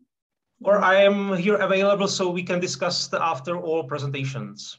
Thank you. I will be available. Perfect. So if there's no immediate question, I can't see anyone, no raised hands or nobody who would like to take the floor. So in this case, I would again thank once more for this first presentation, and I would like to also welcome here our second speaker. So with pleasure, I would like to welcome also Adela Jiroutková from Charles University, from European Center, who will now present the support provided at Charles University. So Adela, I hope you can hear us, and the floor is yours. Thank you very much. I will be also short. I repeat this presentation every year, so I will take it very quickly, and I'm also will be available for possible questions. So currently we have at the university 8 ERC projects and 1 Synergy ERC grant. Long term, there is an underrepresentation of SSH, so these fields or people from these fields do not apply much. And as well, we have a low success rate for advanced grants. Most applications we received are for starting grants. This year, we submitted about 20 starting grants proposals of very good quality. And then about 5 or 6 projects, proposals for consolidated grants. The good quality is ensured by the rector's measure. We decided to to take into place, I think 3 or 4 years ago. So it means that only rector can sign the letter of commitment, and this proposal must be at the rectorate 1 month before the deadline. So of course, applicant can work on it, but more or less it should be done 1 month before the deadline. And then this application is assessed by the local ERC group we have at the Charles University, and by the Vice Rector of Research. And then Vice Rector of Research gave the recommendation to the Rector to sign or not to sign the letter of commitment. So if that wouldn't be done this way, the number of the proposals would be probably much higher than 20, but these 20 proposals were of a good quality. Also, we unfortunately experienced in the past that some researchers left with ERC abroad, which is something what will happen if the institution is not able to give the ERC grantees appropriate conditions. So this is something what we still need to work on. This is how the practical support looks like. So we are trying to be in touch with MSCA grantees who left for a postdoctoral fellowship abroad, or also with those who are coming to Charles University. And we stay with them in touch. We invite them for various workshops and try to work on their CV. The same is with Primus PIs. Primus PIs are people who came to Charles University within the scheme, within this internal scheme called Primus. It's for postdoctoral researchers who would like to set up their own research group, lab, or something like that. Usually these people are about 2 years or more after PhD, and they usually have also experience from abroad. So with these people we also work, and then we have not at all faculties, as Charles University has 17 faculties, but at some faculties, very good working internal scheme on ERC, where are great colleagues who work with us and trying to find people with a suitable CV and experience for ERC. So these people are automatically transferred to ERC pipeline and are regularly informed about different information concerning ERC workshops, leaflets, and so on. So this is how we work together. We have an ERC administrator, who is my dear colleague Eva Matějcová, who is keeping all the statistics, all the proposals, etc. Then ERC University contact point, which is me. I'm the one who should be contacted if you are from Charles University and you considering applying for ERC in the future. The sooner you contact me, the better. And then we have an ERC coordinator, who is Professor Zdeněk Strakoš. Our aim is to support you, motivate you, and inform you. Therefore, we prepared various brochures on how to write a good ERC proposal, overview of ERC funding opportunities. We inform also through the website, which is in Czech and in English, and you can find there all the necessary information you need to know, including the contacts. And we, of course, closely cooperate with Technology Center with Zuzka Čapková and Petra Fedorová. So, but what is also very important is to have support of vice dean for research at different faculties.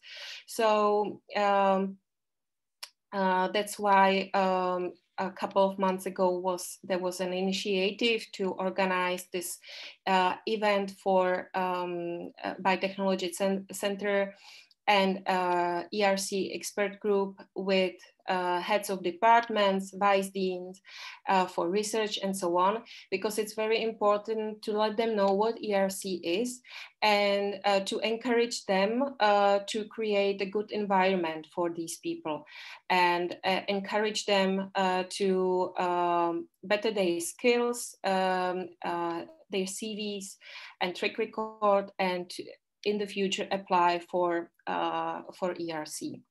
So thank you for your attention. If you would like to contact me, you can send me your questions anytime to this email address. And here you can see also the website of European Center where you can find useful information. Thank you for your time and attention. Thank you very much, Adela, for this very interesting presentation, for sharing with us the good practice at Charles University, and hopefully those who are considering applying from Charles University will contact you as soon as possible. And then those from other institutions can use this as really a good example how the support works and can work.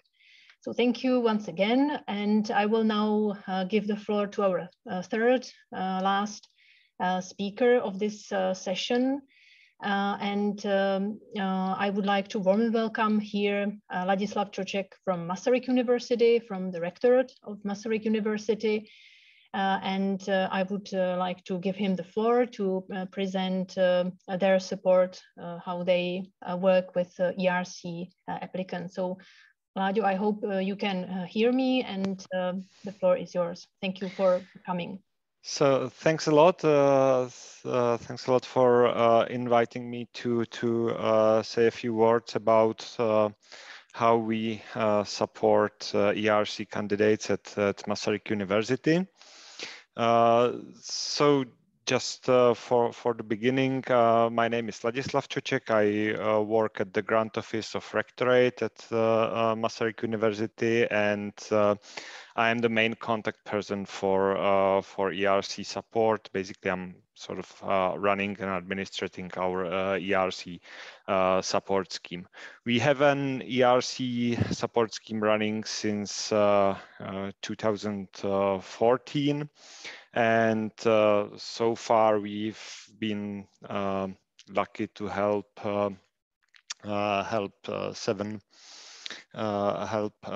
bring 7 ERC grants to Masaryk University by applicants with Masaryk University as host institutions, and we've also been fortunate to be able to bring 2 ERC grants, which initially did not have Masaryk University as host institution, to Czech Republic from Great Britain around the Brexit times. So altogether, we have been hosting 9 ERC grants at Masaryk University. I'll try to be brief about what we can offer to ERC applicants in practical terms.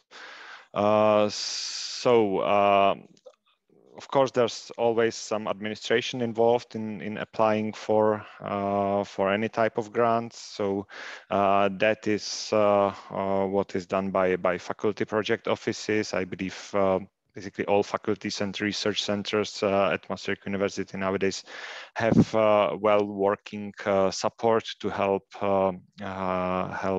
people get all the necessary confirmations and to prepare budgets and so on. So this is basically done at faculties and research centers.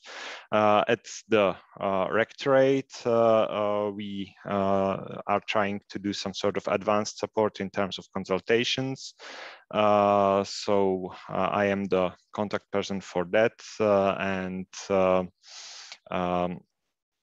in general, if you are interested in applying for ERC at Maastricht University, you should contact me, and ideally in parallel also faculty project office at least 1 year before the deadline of the particular ERC call, to be able to fully benefit from strategic advice on drafting your ERC. And in the non-ideal situation, we are usually able to help quite a bit with ERC preparations if we get contacted at least 3 months before the deadline. Usually once a year we have also an event dedicated to all kinds of international grants, sometimes also a bit about national, with at least half a day reserved for information about ERC, something we call Grants Week. So if you are interested, again, we will have Grants Week on 14th October, and there will be 2 fresh consolidator grant holders sharing their experience about how they got to their ERC during this event. So there's I suppose presentations will be shared, so there's a link to that. So once we get contacted,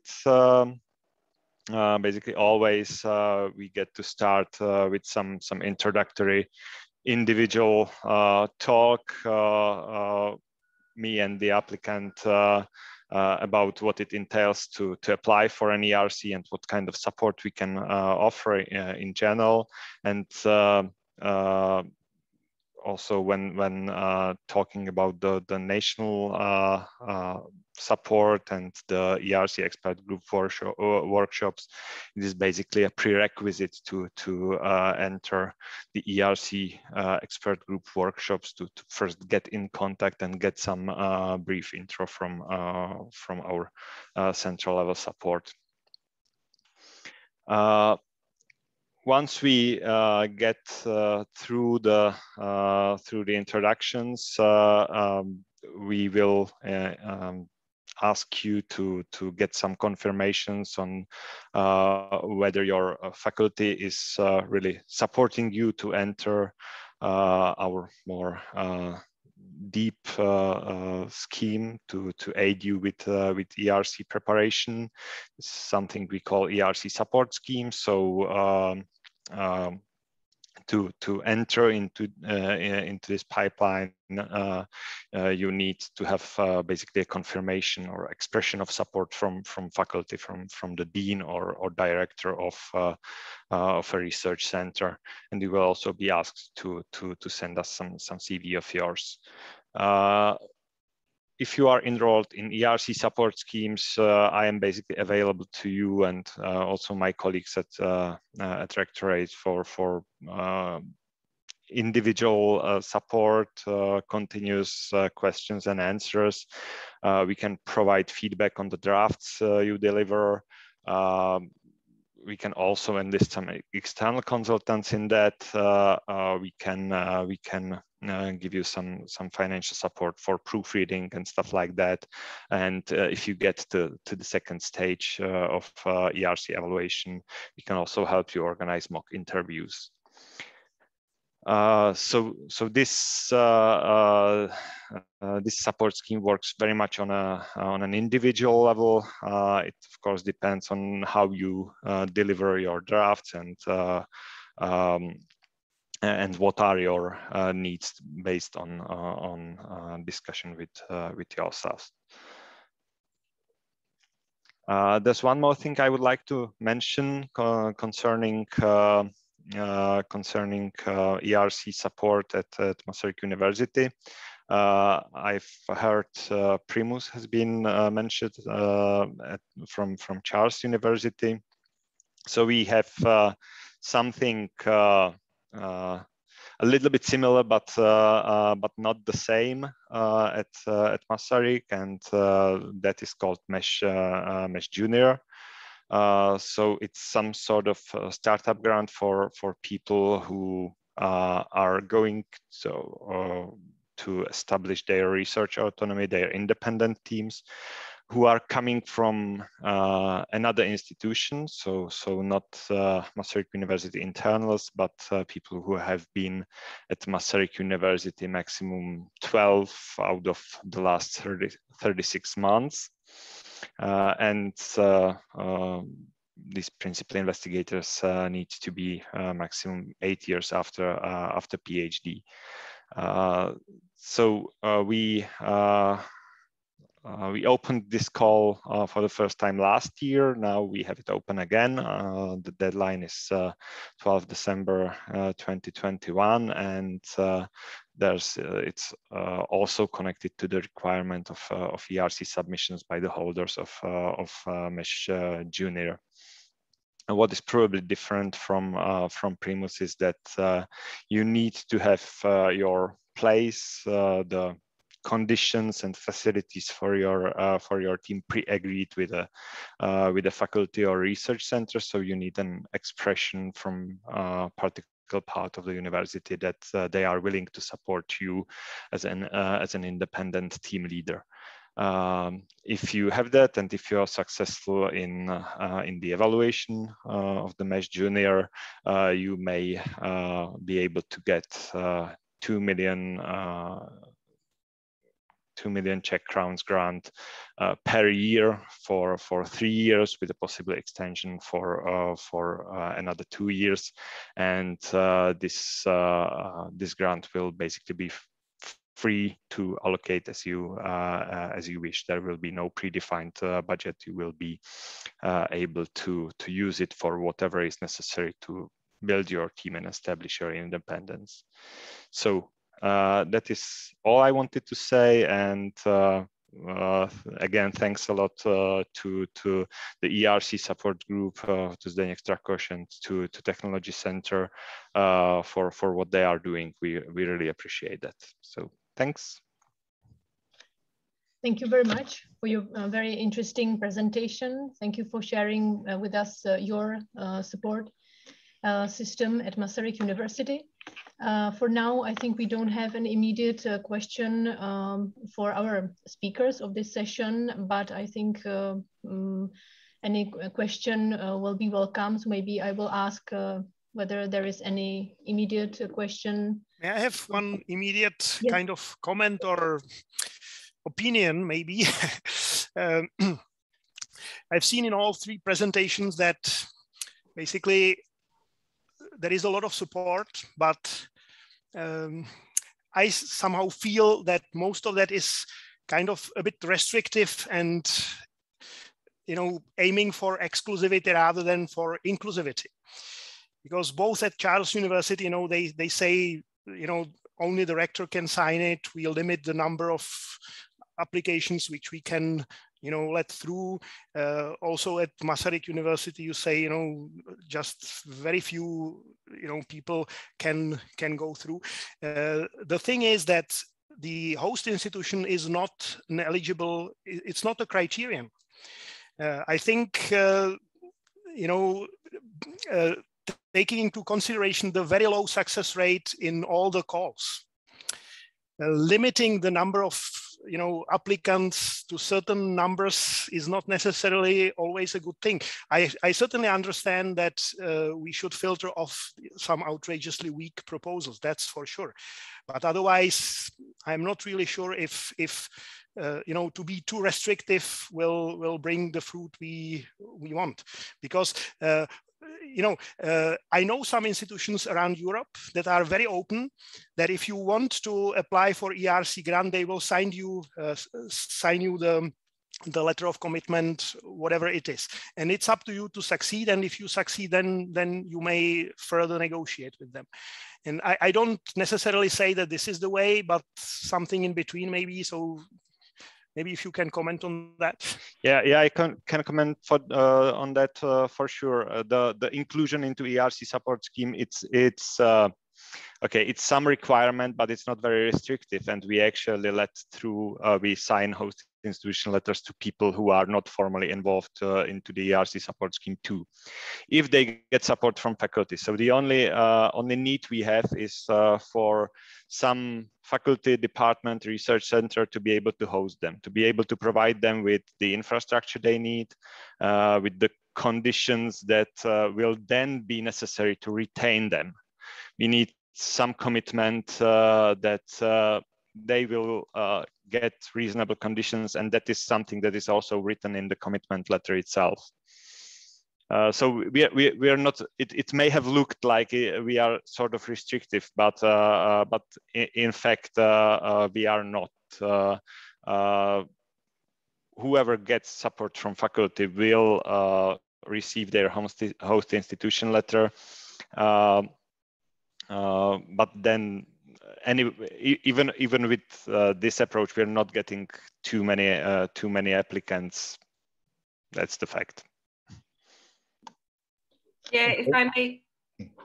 Adela, go ahead. Yeah, go ahead. Go ahead. No. I just wish to call you. I will make my comment afterwards. So please go ahead. I'm sorry if it sounded that we are restrictive. I think we are not restrictive. We just wanted to filter the very weak proposals which were in the past year submitted to ERC and which would damage the name of Charles University. That's it. Okay, so I completely confirm what has been said from both sides. This rule, which is there, is not restrictive at all. It's based on experience. And this experience was very bad because the people just misunderstood what is ERC, just at the latest moment thought that they will apply, and they asked for the letter of commitment and said that the director must sign the letter of commitment. And even there were some really difficult cases where the people, I would say, try to enforce their right to, kind of right. So this is based on experience, and it's not restrictive at all. It's offering the help, and we only try to just show what that the people have to work for the proposal, not just to now I am apply for ERC and I'm saying whatever I like and then getting a clear scene on competitive, which was very harsh for universities. I fully understand that. The thing is that there is a lot of Czech talents abroad, a lot of them, yes. On postdocs at different places, and not all of them, some of them even did PhD abroad, and they don't have connections to any, domestic institution at all. So I think there is a lot of space in trying to attract these people. Although they don't have, any contact at the faculty, at Masaryk University, they must already have agreement with at the faculty that they would host them. But for many people, this might be totally detrimental because they don't know a single person at that faculty whom they should approach, right? So there should be some scheme specially for these people to let them know that the country is willing to attract them back, that there are opportunities at Masaryk University, at Charles University, at Academy of Sciences, and so on. And it should be made very visible, and that there should be some really clear, instructions what such people can do and should do in order to get involved into this scheme. Michal, we work with such people. It's not, you misunderstood the situation. You don't know how it really is. I agree with you. There are many people, they don't know. We are trying to do, it's not much to be done, but we work with such people, okay? And it must be done on a much wider scale and work with these people in a systematic way. We are trying to proceed with that in the future. I agree with you, okay? Good. So maybe we can now turn to the, I can see that we have one hand raised. So okay, Tomáš. Yeah, do you hear me, please? Yes. Yeah, thank you. I would like to ask Tomáš Mozga if he's still there. I still remembered one more question to his speech. He's not there. I think maybe yes. I am. Oh, maybe yes. Okay. I am here. Okay. I just want to make sure if I understood it right. So are you open also to people outside Southern Bohemia, or is it just institution-based, the academy? Okay, it's mostly institutional for the region. So the Biology Center, Czech Academy of Sciences, and the University of South Bohemia. Okay, thank you. But we also support the applicants who want to apply on behalf of our institutions. So, for example, last year we prepared application for ERC starting grant with Czech postdoc working in Belgium, for example. Okay. Okay, thank you. Thank you very much for this question. And if you don't want to add anything. No, I think that was an example. So we are trying to do the same, and we also work with the people who are stationed abroad and trying to apply. Sometimes it works because sometimes they then decide not to apply. But I agree, it should be much more systematic. As what Michal said is definitely true. But there's a way to go, and we have some ideas, and we are already trying to do that, to work with these people, to offer them, to reach them, I mean, in a more systematic way. Okay, but I think now we can return back to the general discussion. Yes. Nevertheless, if there's any point you would like to raise towards the speakers of our afternoon session, so please, there's still time to do that, or you can contact them directly if you like, okay? And before we'll get the list, so I have two little comments. One is related to the workshops organized by the Technology Center and Expert Group. You know, the admission to these workshops is based on the quality of the materials that were sent.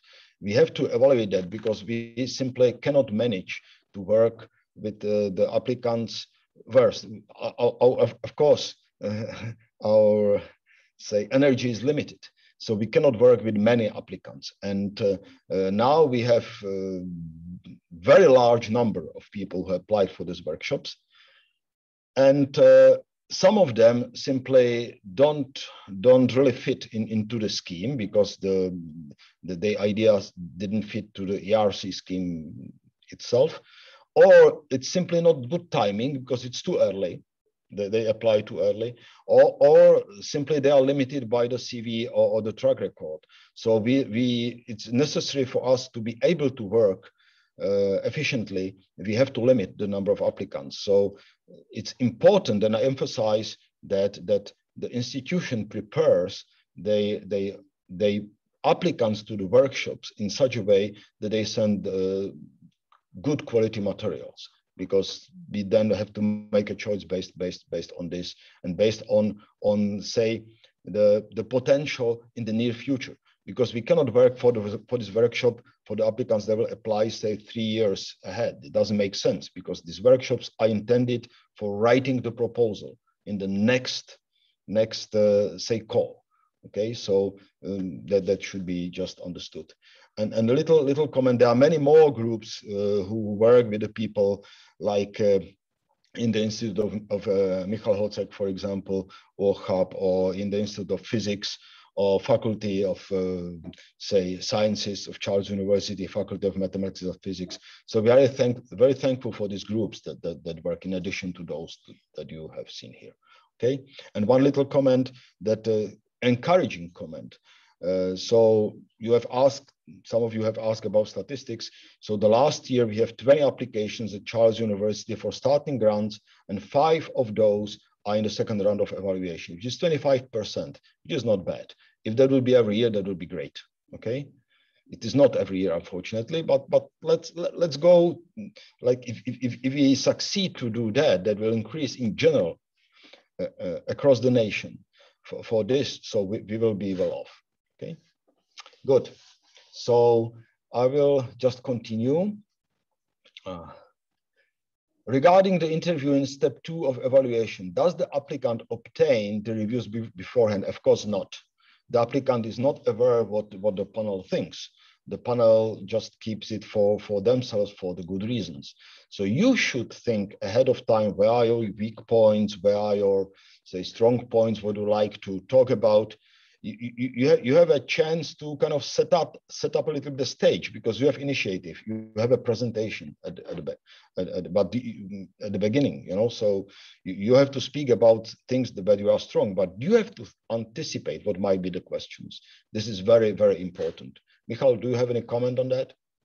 Yes, exactly. Actually, I've experienced several times during the interviews that the successful candidate really anticipated the questions and had some backup slides, and basically for every question he or she received, there was a backup slide, and it looked so professional that it's like halfway through, you know.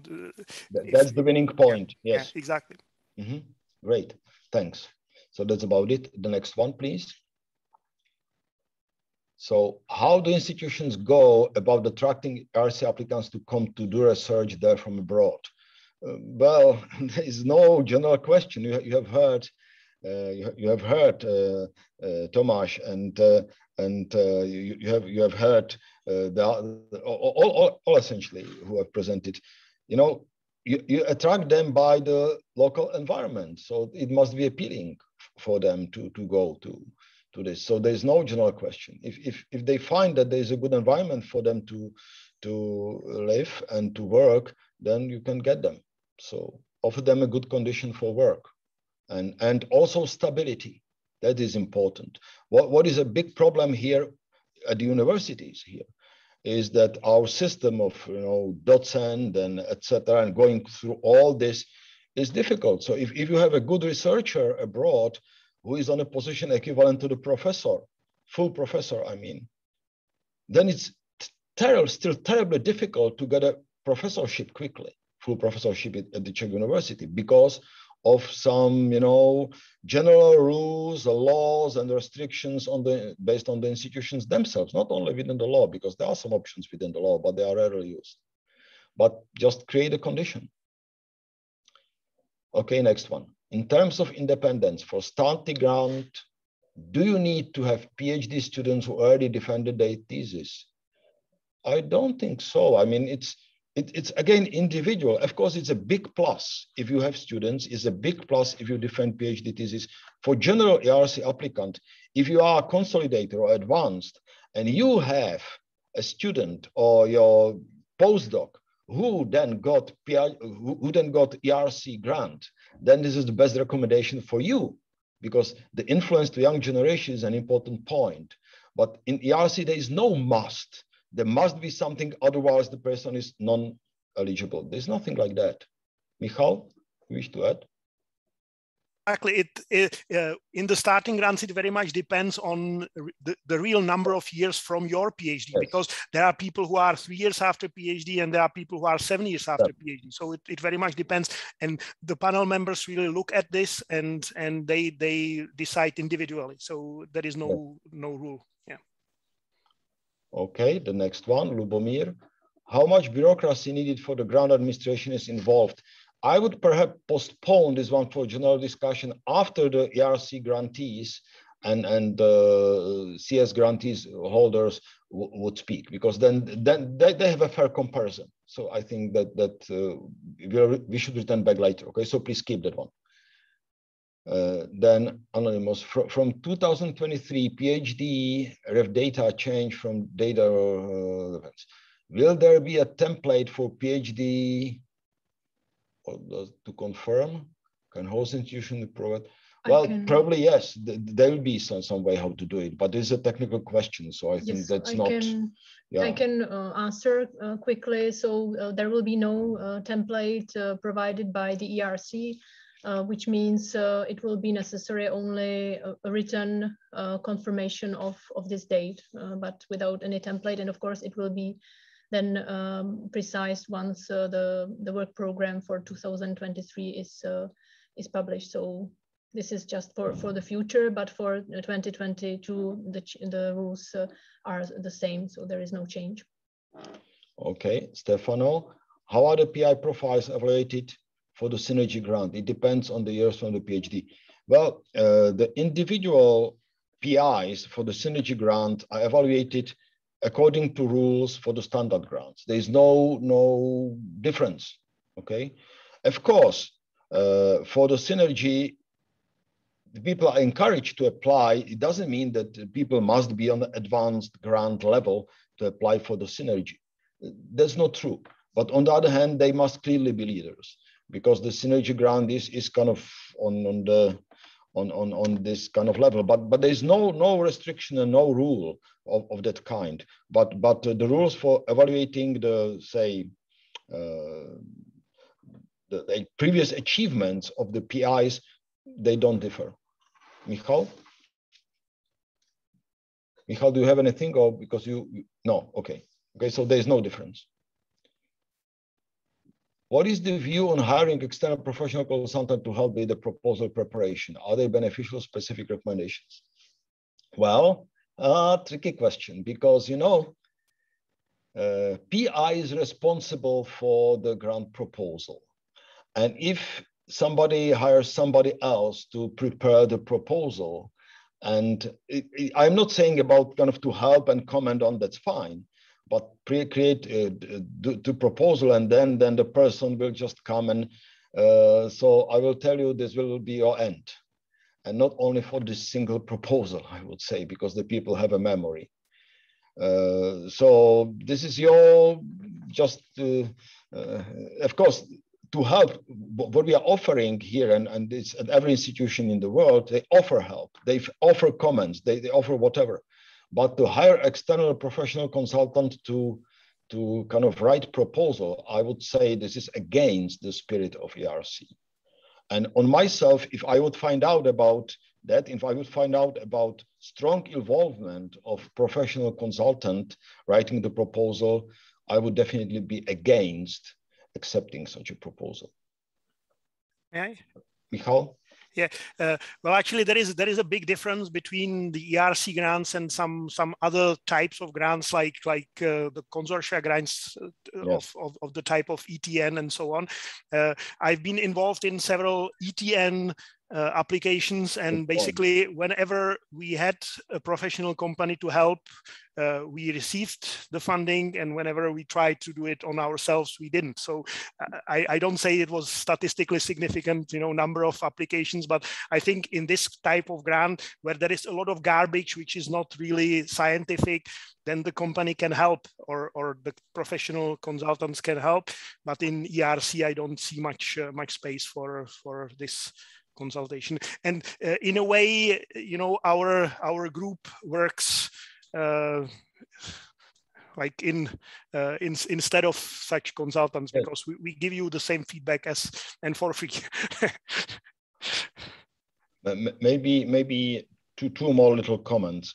One is, you know, if you are at the interview for the second round and the people find out that there is also somebody else behind the proposal, because that they find out that some doubts that you are the main person behind, that's your end. That's one comment.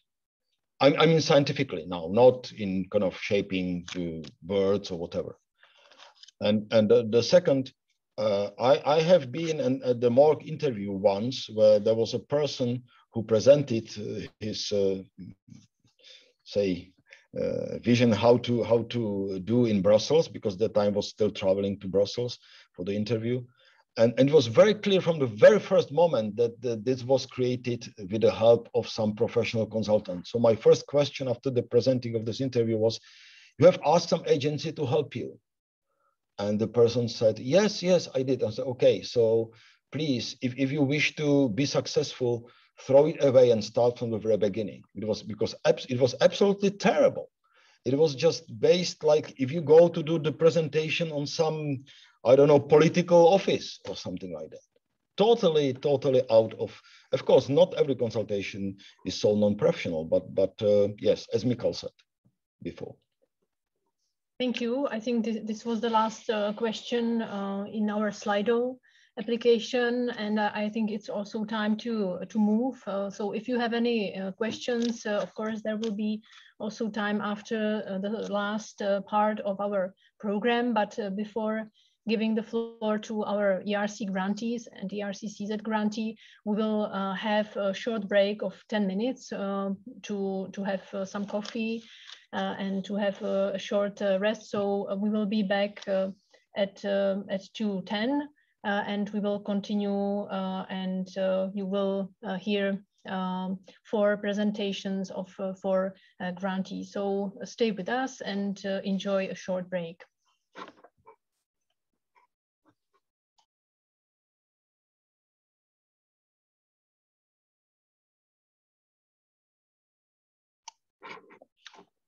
Welcome back. I hope you had at least a couple of minutes to refresh. And now it's time to move to the last part of our program. I hope you will really enjoy this session because we are very happy that the invitation accepted our 3 ERC applicants, successful applicants. And they will share with us their experience. They will present their projects, what they are working on, and then they will also share with us some useful tips, recommendations, not only for potential ERC applicants, but also for the institutions in terms of the support. So according our program, the first speaker will be Dr. Ondřej Pejcha from Charles University, from the Faculty of Mathematics and Physics, who received his ERC starting grant. And I really like the title of his project, Cat in Hat. So I will not say more words about his project because I will give him the floor. So Ondřej, I hope you can hear us. Hello, good afternoon, everybody. I will now try to share my screen. I hope it will work. Yes, so we can hear you. The floor is yours. Thank you very much. Okay, hello. I was asked to tell you about my ERC grant, which now is actually exactly in the half of its duration. So I'm 2.5 years through, and I would like to tell you a bit about the topic that I'm working on, and also a little bit on the process of ERC, and I will leave or finish with one advice. So my profession is astrophysics, and the big thing in astrophysics in my field is now gravitational waves. So that's the prediction of Einstein's theory of relativity that was finally observationally measured in 2015, and Nobel Prize for this was awarded in 2017. And some of you might have seen these pictures and animations, and the result or implication for astrophysics of this discovery is that it opened to us a completely new way to observe the universe. And since 2015, there has already been about 30 or so events that were recorded by the gravitational wave observatories, which have taught us quite dramatic things about populations of objects in the universe that we didn't know that they exist before. So the overarching question of this field is, what is the origin of these gravitational wave sources? So the typical evolutionary path to make such a gravitational wave source is to take 2 normal stars that are quite massive, much more massive than our sun, and initially put them on a wide orbit.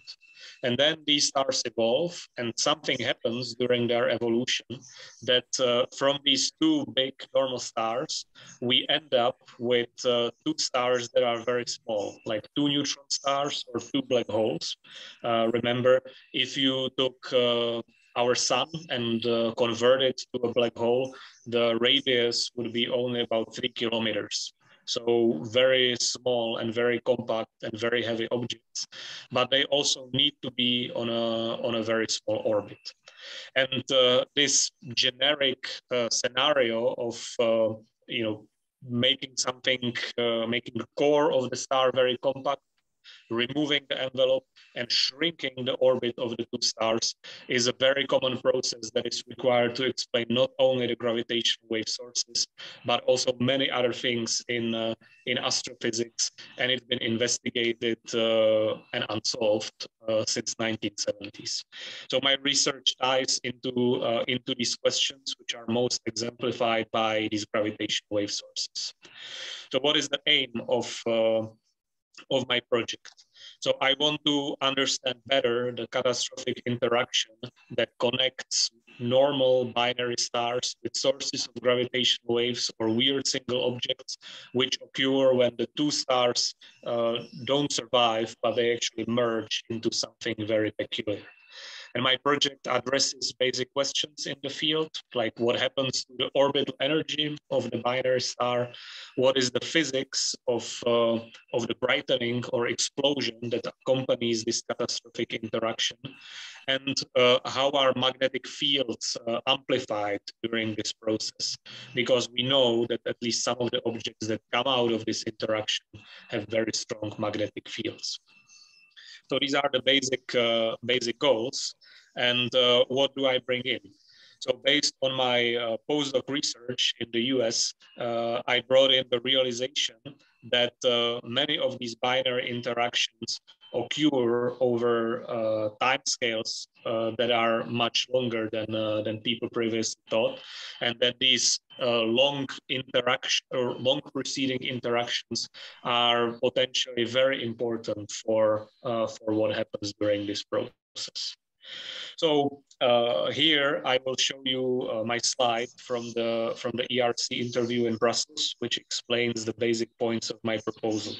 So here I'm showing a basic timeline of the event of this catastrophic binary interaction. It's in logarithm.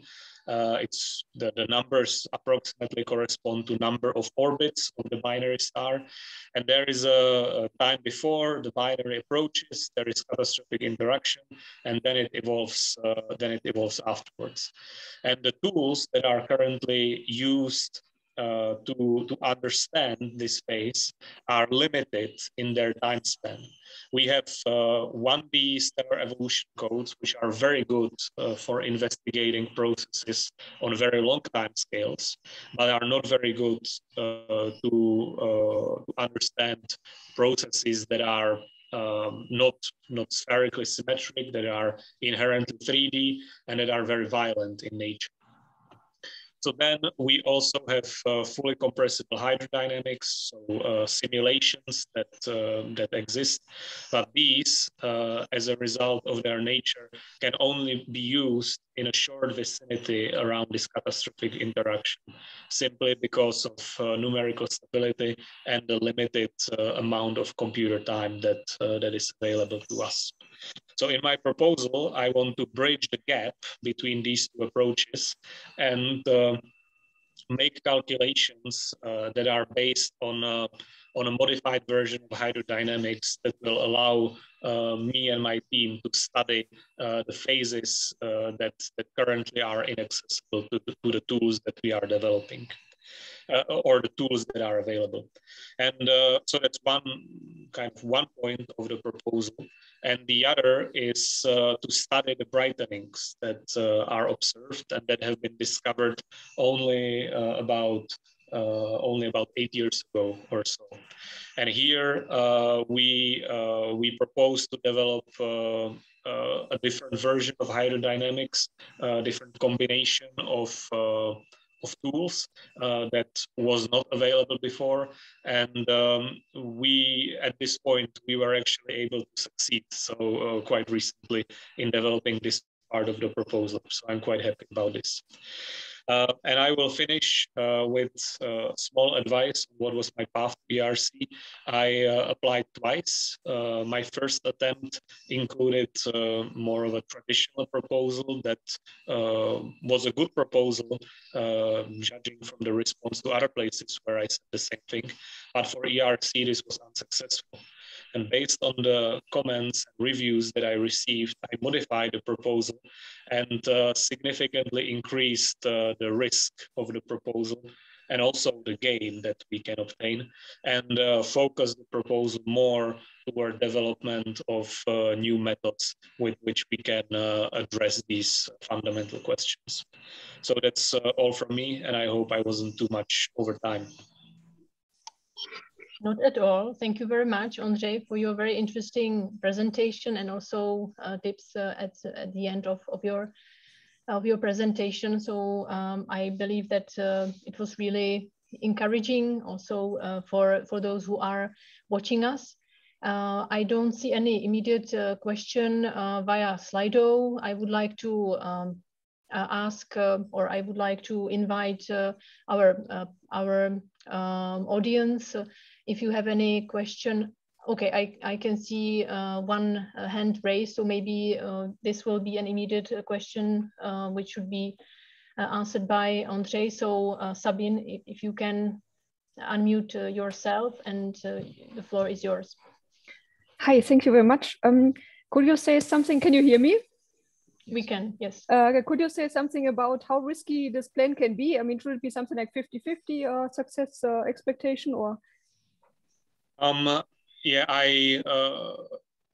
yes. So in terms of riskiness, I think I increased it to a level that was uncomfortable to me. So you know, at the beginning of starting working on the grant, I thought the chance of succeeding is about 50%.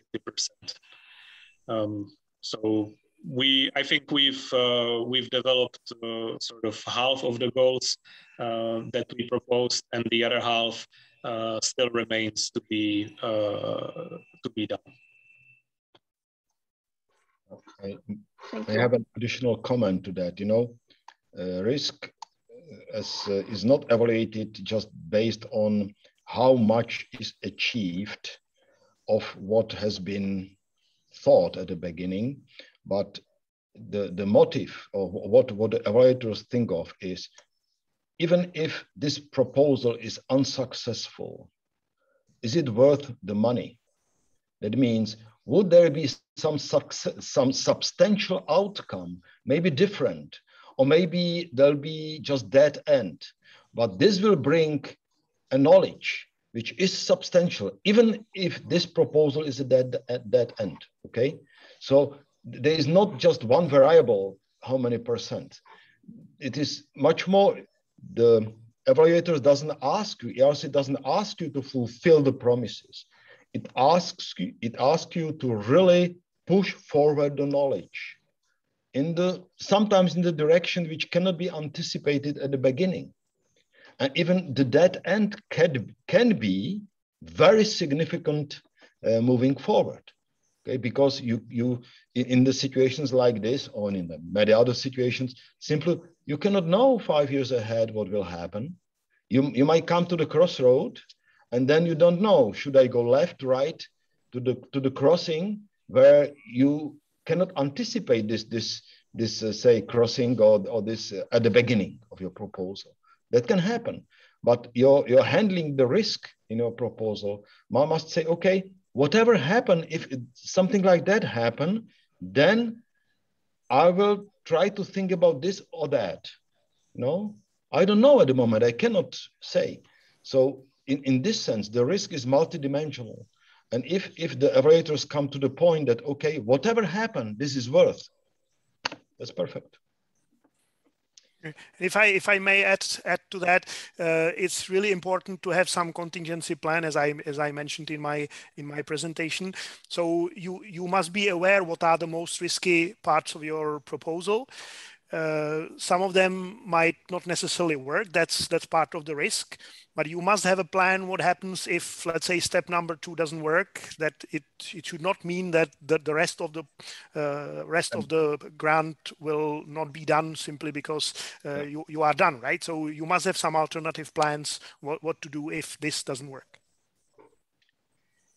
Thank you for all your comments. I think we can move to the second speaker. I can also see some questions written in chat, but we will keep them for the discussion after all 4 presentations will be done. So let me now welcome here our second speaker, the second ERC grant holder, and it is Dr. David Doležel from Biology Center. I can see that he is already sharing his presentation, so please welcome here. Thank you for accepting the invitation, and the floor is yours. Good afternoon. Can you hear me, please? Yes, we can. Yeah, perfect. So yeah, I would like to talk about our project, which is about insect physiology. So something which might be quite boring to most of us. Yeah, so anyway, it's quite easy to understand, at least here in the Czech Republic, that we have alternating seasons. So in the spring and summer, insects experience a nice environment, and they have to sort of prepare for the winter. And usually they have to anticipate the harsh environment in the winter. And if they do not anticipate it, they might have some real troubles.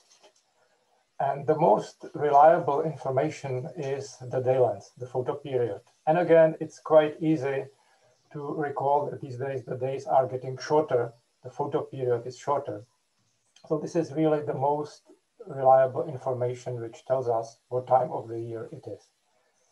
Now, I would say it's fairly easy to convince the audience that Drosophila melanogaster, that's the organism in the right figure, is not the really good model to study seasonality. The reason is that this insect, this fly, is coming from tropics. And despite the fact that Drosophila has been amazing for so many discoveries, for seasonality, it's, let's say, useless. So you can, when you look at many other insect species, which are basically outside right now, you can see that their biology is much more appealing, much more interesting. So in the left figure, you can see our model organism, the linden bug. So it's not that difficult to show that, for instance, this linden bug is a good model to study this seasonality. But the real challenge is to convince or to provide, to explain that we can really do experiments. So I would say that was the key part of my proposal. So I would say I was interested in this seasonality for about 10 years, perhaps. It was my sort of hobby project. I wasn't working on that really, but I was interested in that aspect. And when I was working during my postdoctoral stay at Brandeis, I was already thinking what might be a good topic to focus on when we return back to the Czech Republic, because the environment is a bit different. It was much more difficult to do cell-based experiments, way more expensive in the Czech Republic at the time. But on the other hand, we do have there is certain expertise you can really use here. It's not completely useless. And so during a couple of years, I was sort of systematically developing this model into something which could be used to study this question I had, how the seasonality works. So we were designing tools. We established RNA interference, which works systemically. I was lucky that my postdoc who was in the lab was able to develop CRISPR-Cas gene editing. So I would say that one of the important things was that we could develop as a team the tools. And of course, one aspect is that we were lucky. I got some Gutcher Junior grant and grant Agency of Academy of Sciences support. So although I was studying something a little bit different, I could still perform these experiments during which we established the tools. And the important thing is that it was time consuming. You have to have talented people. I was very lucky for excellent PhD students. But at the same time, I was also lucky that these experiments are not necessarily too expensive. So if I was working in something much more demanding, some advanced microscopy things or whatever, it would be probably impossible to do the preliminary data with the support which you usually can sort of save from your regular funding you obtain from grants. Anyway, the story sort of touched a couple of different things. We sort of took advantage of the phylogeography of the bug. So if you have bug living in, let's say, Stockholm, it definitely experienced different environment that bugs in Israel or Central Europe. So you can take advantage of that. But of course, because we also had to sequence the genome and transcriptome, we stepped into quite interesting stories about evolution. So we recently published a relatively big study on evolution of insulin receptors in insects. But we also take advantage of these functional reverse genetic tools. So in the right bottom figure, you can see quite a robust phenotype of RNAi. And here I also might illustrate that the story sort of goes beyond this one individual organism. So basically, based on the data we gathered on the circadian clock of the linden bug, we focused and we reconstructed evolution of circadian clock genes, of circadian clock gene setup in basically all animals in metazoa. So here you have a reasonably complicated figure, but basically we were able to point to some interesting gene losses, which could sort of explain the differences between Drosophila, which is one model, and mouse, which is used as a second model in circadian clock research, which is sort of more appealing because it's similar genetically to human. And our linden bug is just in the middle. And one of the interesting discoveries, I would say, was that when we looked at a gene which is reasonably conserved across insects and established as a circadian clock factor, we saw some. So in the panel E, you can see that this gene, timeless, is essential for clock ticking in Drosophila, in the fruit fly. On the other hand, the gene is absent in mouse and human. And here, by knocking down this homologue in our linden bug, we could show that it has kind of intermediate phenotype. And we were also able to further to extend our data to gene modification. So we created a true mutation, and we still confirm that this gene is working quite differently, which helps us to sort of explain the evolutionary changes of circadian clock. The project touched some other aspects. So for instance, we could perform quite detailed microsurgery modifications and operations, which is summarized here. And of course, what I would like to emphasize is that none of these things would be doable in a very short amount of time, especially the genetic experiment. So this is where this long-term support is really, really helpful. And of course, as a bonus, you sometimes step upon something which you don't expect at all. So by sort of accident, we realized that we have transplicing event in insect, which is reasonably conserved for one specific gene.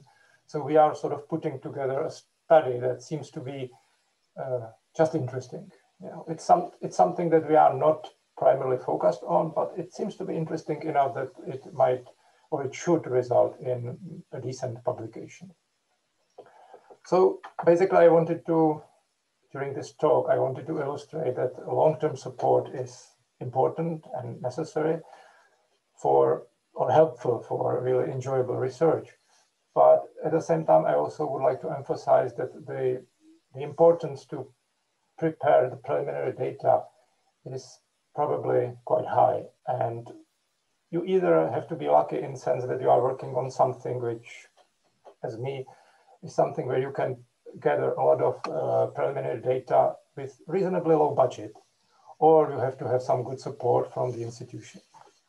And of course, you must be especially lucky for great collaborators. So I think the achievements are really, I mean, the credit really goes to the team. Yeah, so we had a lady in the lab who established this gene editing, which is something which is theoretically very easy, but to make it working is reasonably hard. And now when I see some colleagues who are trying to establish the same thing, I was first afraid that we will be scooped by them. And later it turned out that we were the only one who managed to use gene editing for this very type of problem, you know, insects with very long development. So I would like to thank people in the team. We had to establish also nanopore, Oxford nanopore technology sequencing. We established some bioinformatic data. So altogether, I was really lucky that I had excellent people in the team. So the credit is there. And thank you very much for your attention. Thank you. Thank you very much for sharing with us your research, presenting your topic, very interesting topic, and also for your recommendations. I will ask our participants whether they have any immediate question towards Dr. Doležal. If not, of course, we will profit from your presence after the last two presentations when we are going to discuss various topics within panel discussion. So for now, I don't see any questions. So thank you once again for your presentation. And I will now move to the third speaker, who is Dr. Tomáš Dumbrovský from Charles University, from the Faculty of Law, and ERC CZ grantee. So I hope he is already with us and he can hear us. Yes, I'm here. Thank you. I'm just trying to share my PowerPoint presentation.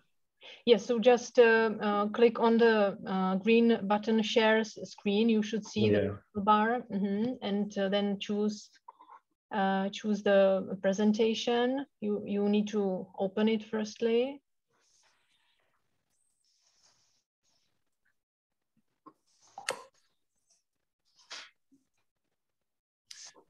Yeah, unfortunately, I had to give the system to allow system to share it, so I need to quit and reopen the Zoom. But if you don't mind, I can share your slides, and you just tell me next slide, and I will do it for you. No problem. So just give me a maybe now it seems it's okay. So work. Okay, good. So if you prefer, or tell me, but it's fine like that. Yeah. Okay, so the floor is yours, and just let me know when you need next slide. Okay, thank you. Thank you for giving me this opportunity to share my project and my experience. I was participating in the ERC Consolidator Grant call of 2020. So basically a year ago, I had the interview, and I will, you can put the next slide, please.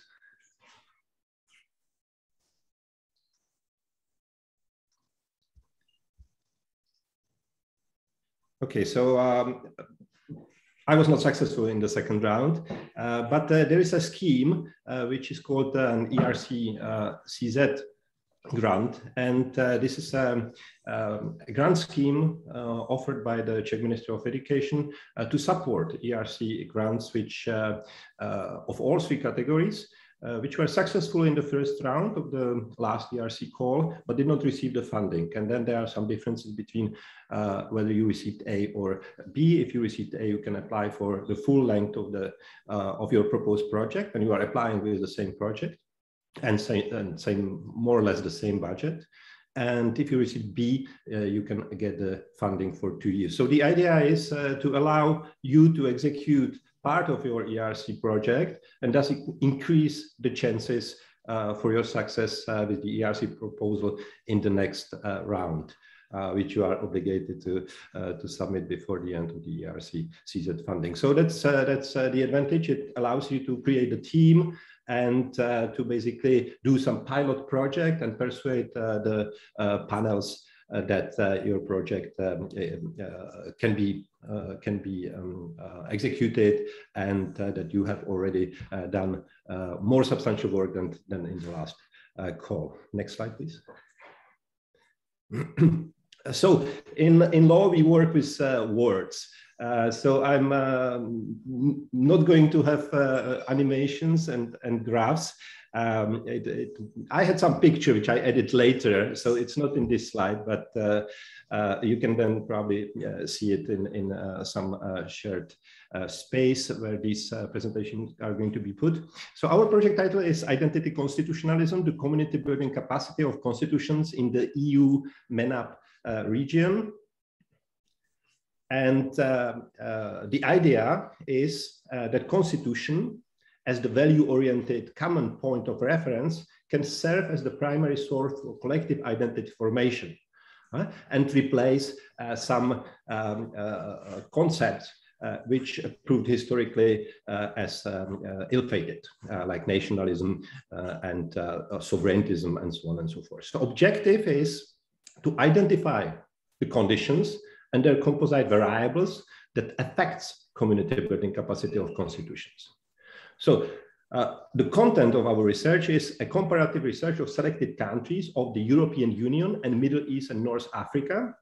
So we selected two different cultural backgrounds where underlying moral norms follow from Christianity or the secularized version of it, and Islam. And we chose states from three categories: stable liberal democracies, stable non-liberal, non-democratic states, and fragile states. So in this first 2-year phase of project, we are going to focus on 8 states. I have not finished with the previews, but it's fine. On 8 states: the Czech Republic, Germany, Italy, Poland, Qatar, Egypt, Pakistan, and Sudan. And we are going to conduct a large-scale social survey in the Czech Republic and Germany on citizens' relationship with their constitution, which we intend in the full project to do for many more countries, but that's the part where we want to basically already show to the panel in the next ERC round viability of this method. Next slide, please. So very shortly about the content, more specifically about the content of our project. So our hypothesis is that there are 3 conditions affecting the community building capacity of constitutions. And preliminary, we define these conditions as constitutional authenticity, normative compatibility, and institutional adversariality. And we are going to search what determines these conditions. So in the first condition, we are asking, do the citizens consider the constitution as their own making? So we are looking at constitution origins, different paths taken to constitutionalism, revolutionary, evolutionary, allied construction, and so on, and narratives constructed ex post to create such allegiance or relationship between the constitution and the citizens. In normative compatibility condition, we are asking, does and how the constitution incorporates other normative framework, morality, and international human rights norms. So we are asking whether whether the constitution can function as a transition point for all moral frameworks, normative frameworks existing in the society, and they can be mediated through the constitution, so that the constitution becomes the central reference point. Okay, so we are looking at Islamic incorporation clauses in the constitutions, in how international law is incorporated, and international human rights especially, and what are their relationship and ways of transmission into the ordinary law. Who adjudicate these external norms, whether it is done by religious institutions or the court uses some external evaluations and interpretation, and so on and so forth. And in the last, under the last conditions, we are our hypothesis is that the quality of constitutional discourse, because it is the discourse through which this relationship of allegiance between the constitution and the citizens is created and identity formed depends on the intensity of interinstitutional conflict and on whether the mechanisms for conflict resolution force public officials to deal with conflict publicly and through the constitutional text, okay? And we are looking at separation of powers, judicial review, but also at the role of, let's say, non-classical institutions like central banks, the military, high religious institutions in the system. Next slide. So that's in a nutshell our project. And as my experience with this process of the ERC consolidated grant application process is rather fresh, I will share some observations which might help. So I think you have to think about that there is a twin focus. There is focus on the quality of your project and on quality of yourself, okay, your ability to execute it. So quality of your CV, your experience. This is a long-term process, which you know, you build over time, and the quality of your project is also the idea, of course, so developing for some time. But then there is some few months or half a year in which you are really writing down the idea. So the innovative idea, as you heard probably repeatedly today, is the key. There is no guideline to help on that, but once you have it, just focus on drafting B1 part of the proposal time and again. In case of legal research, I'd say that an interdisciplinary comparative project with solid methodology has a better chance.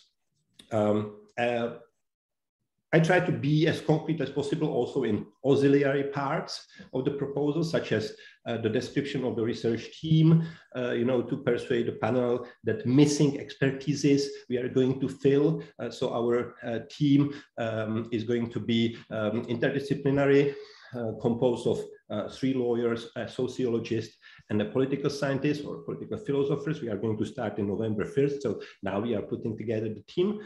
Also on the research timetable, deliverables, and the budget.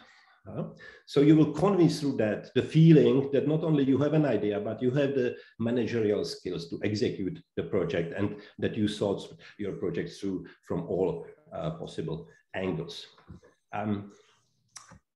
A lawyer's problem, I would say, is always the methodology. And I heard it also when I was talking with the advanced grants holders. Legal method is not convincing for non-lawyers. That's the problem. We work with textual analysis and perhaps it's not seen from outside as sophisticated enough. On the other hand, adopting social science methodology is not immediately suitable for a legal research, perhaps due to the normativity of law. So you cannot work with it as a social fact. Unless you do, then you are doing a different work, right? So you must try to find a balance between the two, and try to maybe combine some part of quantitative methodology with the qualitative. For those from Charles University, Professor Strakos and his team's help was absolutely invaluable in the drafting process and final adjustments of the project, with very practical advices which may substantially increase the impact of your proposal. The last slide, or the next slide. So now, few observations as the last slide on the interview part of the process. My interview was held online, as this was, at the height of the pandemic last September. No PowerPoint presentation was allowed, but the preparation, I would say, would likely be the same for in-person interview. The advantage is that you can, guide yourself through some text, but still, it must be a presentation, not reading, of course. So interview was about 30 minutes, and I think for the presentation part, it was 12 minutes in my panel, but I realized that it varies. I did mood presentation organized by the today's organizers, which were very helpful. And then, do exercise with the stopwatch to be very impactful within this very short time. In the question and answer part, a few advices. My panel was SH2, focused on institutions, values, environmental, and space. You know the panel chair, but the full list of panel members is published only after the interview. So I suggest you check the panel composition for previous calls to get a better feeling of what composition of the panel can be from the point of view of different disciplines. In case of the SH2, there will be likely just 2 people from your discipline. Others will be lawyers, anthropologists, sociologists, economists, geographers, urbanists. So you need to, speak in the way they would understand. You don't also receive the evaluation report before the interview, so you don't have other guidelines. So what were my sources for this Q&A part? I tried to, go through the CVs of these past panel members and read some of the publications of them, especially those who were not lawyers, but research my topic from different perspectives and made a list of possible questions. And I directed my answer focusing on the content and method. And then the feedback from mood interviews that were also, you have different disciplines and also presented to, non-specialists to see whether they understand it without having previous knowledge on the topic itself. Read again your proposal and focus on weak spots. What would need more explanation, but the limited space of the proposal didn't allow you to provide it, and methodological parts, especially when you go outside your CV experience and parts where you reach beyond your expertise as such.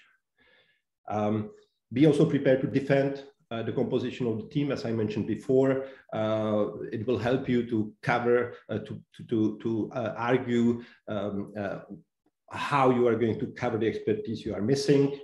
And also, bigger team doesn't mean always better results. There must be some balance between managing the team and actually doing some research. And the last slide is just thank you and best of luck.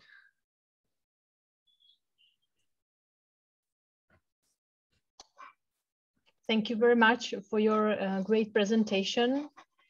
So I will stop sharing my screen, and I will ask whether there is any immediate question. So I don't see any immediate question, but of course our participants can keep their questions, write them, or they can also intervene orally after our last presentation, because we invited 4 ERC applicants. So thank you once again, Dr. Dombrovský, for your speech, and please don't leave us and stay with us for the panel discussion. And I would now like to welcome the last speaker of this session, Professor Vladimír Hampl from Charles University, from the Faculty of Science, ERC Consolidator grantee from the call 2017. And I can see now he is already sharing his slides. So I would like to ask, can you hear us? Yes, I can hear you very well. Good afternoon. Can you hear me? Good afternoon, and we can hear you also very well. So I think everything is working. Maybe if you can put it into full screen mode. Yes, and now maybe change, because we can see also the next slide. Yeah, so now it's perfect. Can you see it properly now? Yes, we can see it now very well. So the floor is yours, and thank you once again for coming. Yeah, and thank you for inviting me to share my project and experiences. So I come from Faculty of Science and I study biology. So it will be again a biological project. My project calls Life Without Mitochondria, or in abbreviation A, mitochondriates. Let me take a laser pen. And it was, so mitochondrion is a part of the cell, which is essential for majority of eukaryotes because it produces ATP. which is like cellular energy unit, and many other compounds. And my project was motivated by the discovery of a protist, which you can see in this picture in electron microscopy. It's a flagellate, where we have found out that it has no kind of mitochondria, no even like very reduced small mitochondria in the cell. And this discovery was published before I applied for the ERC grant. And it was a basis and motivation for the proposal. On one side, this organism for biologists is very interesting and unique. And so it made the application, of course, I would say sexy. But on the other side, I had to deal with the problem that the key discovery of this organism has been already made before the application. So while I was thinking about application, I was thinking how to, what actually apply for, and if the main discovery is already done. And I have decided to come up with a mixture of a safer and risky objectives for exploitation of this organism and use of this organism in biological experiments. I have some echo now. I hope it's fine. So basically, the objectives of my application are three. So I promised to study how this cell without mitochondria functions. I will not go into much details here because it's too, I would say, technical, and I think you are more interested more about writing the application than about my details of my application in particular. The second objective was that I came with, or like series of experiments, was to develop this organism into a model for biology. And there I promised to do basically two kind of things: develop tools, how to study this protist. So in biology, when you have a new organism to study, you need to develop methods how to genetically modify it and so on. So this is like one category of things we are working on. And the other, I proposed several experiments where I would use this organism to study some general biological questions. And I can give you an example of one such experiment, which is now quite successfully going forward with. And that's the evolution of mitochondrial import. So every protein that the cell synthesizes needs to, and that functions in the mitochondria, in the organelle of the mitochondria, must first get into it, into that compartment. And the organisms develop a sophisticated system how to target the proteins there. It's based on signature sequences and etc. And we have decided to study a little bit the evolution of the mitochondrial import using our organism, which has no mitochondria. And so the proteins of this organism have no experiences with targeting. By mixing the cytoplasm of our organism with the organelles, with the mitochondrial organelles of another protist in vitro, and then repurification of these mitochondria from some other organism, and repurification of these organelles, and then studying using mass spectrometry which proteins from a mitochondria itself, which we can, with some fantasy, consider as a proto-eukaryote, which before the evolution of mitochondria. So which of its proteins, which have never experienced targeting into the organelle, actually get into the organelle. And that helps us to understand if before the evolution of mitochondria, the cell was pre-adapted, as we say in evolution, to target some proteins into the organelles, and also to establish what are the features of the proteins that target them into the organism. So that was an example of experiments from the second objective, where I promised to use this organism as a model to answer some biological questions. And the third objective was the riskiest one, to search for some other amitoconinates, which we have already stopped because we haven't found any candidates, or all the candidates that we had in the scope turn out to contain the organelle, and to create other amitochondriate, which is, of course, the riskiest and craziest part of that project, where we are trying to, on another eukaryote, which has very reduced mitochondria, to transform all the pathways that the mitochondria contains into the cytoplasm and basically knock out the mitochondria from the cell. So that's basically about the project. And the last part, I would like to devote a little bit to the writing of the application, although I'm sure you heard many advices in this sense already. So from my experience in writing, and also from the feedback that I got also from Professor Strakos, which was very helpful. I try to put together a few like some observations or advices. So focus not only on your project, but also on the second part of the B1 about you. So in your curriculum vitae, you should show your impact on people. That has been already stressed. My project is consolidator grant, so it is expected that I had already some impact.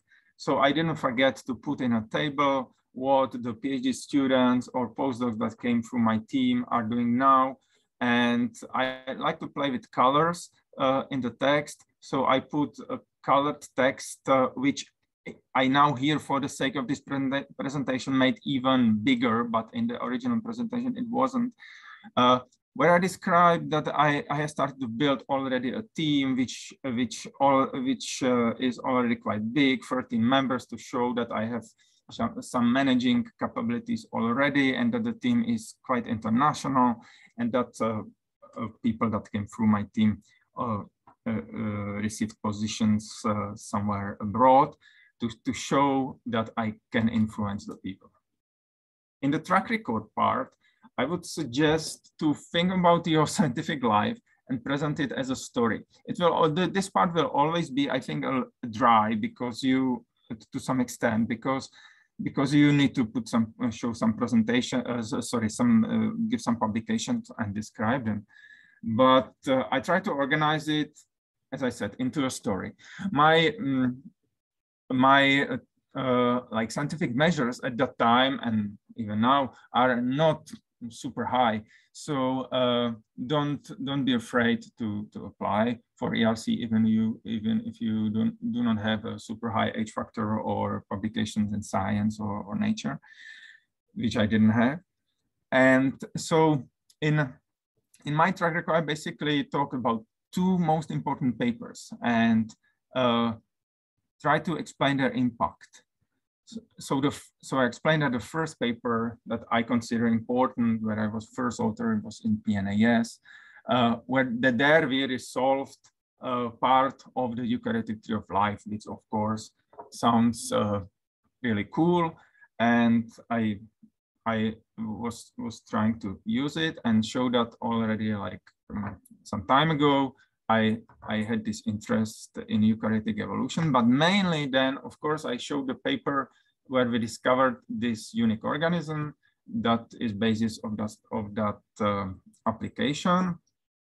It was a year before the application, so I said, like last year, we published a paper which was the most significant discovery of my scientific life. And I didn't forget to stress that the paper fulfills the goal, which I said 15 years ago at the beginning of my PhD studies, which was true, that I at that time started to study this organism, and it took me like 15 years to also wait the sequencing technology to develop so that I can generate all the data and answer this quite difficult question whether there really is no mitochondrion and we are not just overlooking it. By which I was trying to show that I have a focus on the goal and stamina to finish difficult projects. And then I, of course, didn't forget to stress that it was groundbreaking, that it was the first eukaryote without mitochondria, that refuted some paradigm, and that it was noticed by newspapers in abroad and in the Czech Republic and so on. So to show that the discovery was interesting and the organism unique. Also, one thing I would like to stress that right before the interview, I was organizing, I hope, quite successful large congress in protistology, so in the protist society world. And I think it also helped me to receive recognition and helped me then to get the project. So if you will be asked to organize congresses, say yes, it can help you. And one important thing, maybe some supervisors are here or you are at the stage of PhD, however, probably not. I would like to say that it's very important to make sure that you have some publication without your former PhD supervisor, and also ask PhD supervisors to let students publish, or then later postdocs publish papers without them, because this will show your independency, and it is actually, I think, still a requirement to receive ERC, to have a paper without your PhD supervisor. But sometimes the PhD supervisors don't understand this and are quite, because they want to have papers, so are quite like strict about that and don't let the students or like former students to publish independently. I like to play, as I said, in the application, I like to play with the colors, and I put there like many pictures on the side to basically tell the story. Also in the pictures, in the synopsis, this is just, I don't know if it helps or not, but just like peek into my application. And the last slide, a little bit about timing. It took me 1 year to contemplate the ideas, what it will be about. It's half a year I was thinking really seriously, and roughly 4 months I was writing. So I would say it is important to start early, to set your personal deadlines and keep them. And because many people are happy to read, of course, your proposals, but you cannot ask them to read your proposal a week before a submission, right? So 2 months is better. Feedback is absolutely necessary. Show your proposal whoever you can. And living with the grant was relatively easy. I have a grant manager that is now managing 3 ERC grants on our faculty. So the management of the grant is not difficult. I'm in the middle or behind the middle of my proposal finishing in 2023. I hired 5 postdocs. The team was relatively large at the peak. Now it's going a little bit down, and this is the team. And thank you for listening to me. I hope it was at least partly useful. Okay, thank you very much, Nadia. And I wish to thank all people who came, and also to those who couldn't come, because we have addressed a couple of other people, but simply it is not easy to manage the May I have 2 immediate comments to this presentation? Yes, please. Actually, there were 2 things where I somewhat disagree, and I think it's important to say, let's say, for some future applicants, that like it's difficult to argue with you because you got the grant, right? So you were at least lucky enough that maybe something which was not the best was still tolerated. But you mentioned that in one of those two most important papers of your career, that it was continuation of your PhD. This was a grievous mistake, actually. If it was in chemical panel, it would have killed you. You could have mentioned that you know, it was a long term, you know, question around biology, whatever. But if you say that it was direct continuation of your PhD, this is exactly against what should be the goal of the ERC grant. So apparently it worked for you, but I would not advise this to future applicants, right? So thanks for the comment. I wrote there that I started with this in my PhD, actually, which could be understood as that. Yeah, it was not part of my thesis, but the idea. Yeah, like, yeah, but I would really advise against mentioning that, you know, something has connection to your PhD, because it basically compromises the independence and novelty, right? This is one thing, and the other thing you mentioned that like even the PhD students should try to publish without like PhD supervisors. This is like in most disciplines, this is not realistic, because they typically work on a project which was conceived by the supervisor and it's led by the supervisor, right? And the intellectual contribution is the same, is also important, not just, you know, who did the work, you know, by hands. So the request that you should have some paper without the PhD supervisor means that you should do something after the PhD, which is not connected to your former, you know, PhD work. So again, I think it was kind of a, you know, it can cause some misunderstanding that, you know, the PhD student should fight against their supervisors to, you know, to get some papers without them at any cost or something. I would also strongly advise against that. But what means this rule is that you should go on postdoc to work on some different topic, to generate some papers without the PhD supervisor. This is the I would say the least requirement which is requested. And then for anything higher than starting grants, you should already have your independent research and independent papers. Like in the starting grants, if you apply directly from the postdoc and you don't have your independent group, then it is very unlikely that you will have completely independent papers without like any supervisors.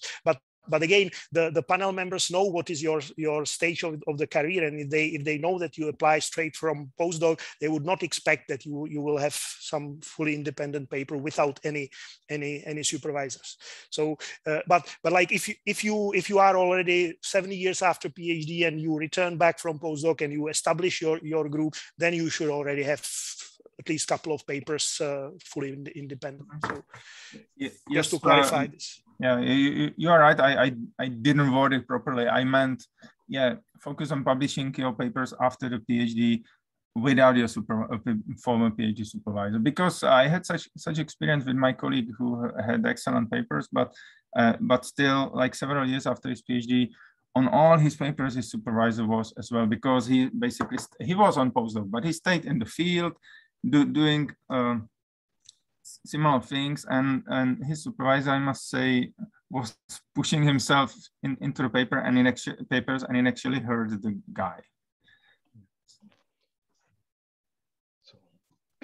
Okay, so thank you for the discussion, and maybe I add a little comment.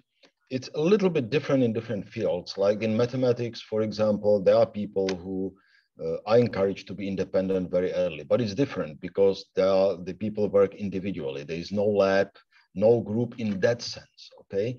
So, or in computer science, the same thing. But I understood what Radia said as the encourage, or like asking the supervisors and the mentors, etc., to encourage these people to do the works without them, not the otherwise, not the fight. Okay, but I agree with all of what has been said from both sides. Okay, good. So thanks to all. And now I have one question to Andre. Is Andre there? Yeah. So because it was in the Slido. So the question was if you can say a little bit more about the difference between the first submission and the second submission. Okay. So what do you think was the decisive point over there? Okay. That win then the proposal. Of what was the criticism that was removed or actually, you know, addressed? Okay. Yeah. So in my first proposal, the proposal was composed of two largely independent projects. And for one project, some reviewers concluded that this is not new, that other people in the world are trying to achieve the same goal. They liked more the second part on the merging SARS, but of course that was, you know, the first part was enough to kill the entire proposal. So in the second attempt, I focused on the idea of merging stars.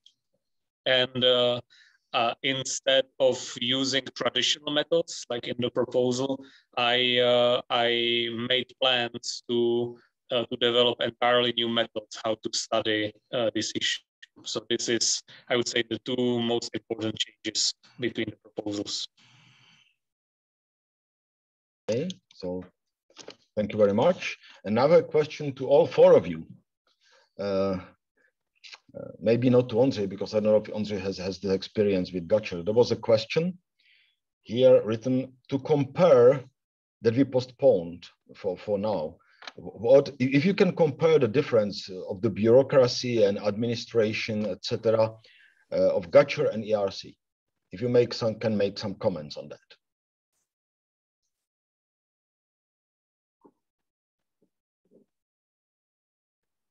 Anyone will take it? Yes, Andre, please. Yeah, I guess I can respond. I mean, I also applied for Gacher at the same time, and then I declined it. But I think the answer to this depends largely on your institution and the support that is provided. So I can imagine that some institutions are highly optimized for the usual projects like Gacher, and there the support is smooth, but they might fail at something that's that's unusual, like unusual funding source. And I would say in my case the situation has changed dramatically, and I would say it also has dramatically improved over the duration of the ERC grant. So in the end, I would say that the administrative requirements are very similar, like to write a financial report every 18 months and to write scientific report in the middle and at the end. But I would say there is less restrictions on how to use the money.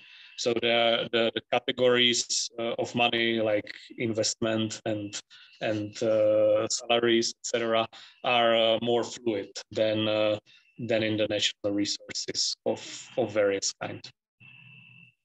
Thank you. So Tomáš, David, or Láďa, or Tomáš? Okay, please go ahead. Thank you. Well, I participated in 2 or 3, I think, Gachers, not as a principal investigator, but my experience was, but I wrote a project actually for one of that project. And my experiences was that at least in the social science, the panels are focused too much in the Gacher, too much on the quantitative results. So they are basically interested mainly on how many papers you are going to publish, and they are going to check whether you publish them. While it seems to me that the idea itself is not that appreciated or something. Okay, so it's not focused too much on be innovative, and we give you money to try to execute it. but you know, is it going to be really executed? What kind of results we are going to produce, and we are going to check the numbers of articles. So that's, I think, the approach, at least in the social science panels which I had, and this kind of formalism is a little bit disadvantage and discouraging, I would say. Okay. Láďa or David? Yeah, Láďa, please. Yeah, so I had several gachers as principal investigator. I must say that the gacher is also relatively simple. I cannot complain. The advantage of ERC is that the money, as was said, can flow between the categories, and also that they can flow across years. So the money, you don't need to spend like certain amount to the end of the year. The reporting seems simpler to me in ERC. At least you don't write so much as for gacher in the report.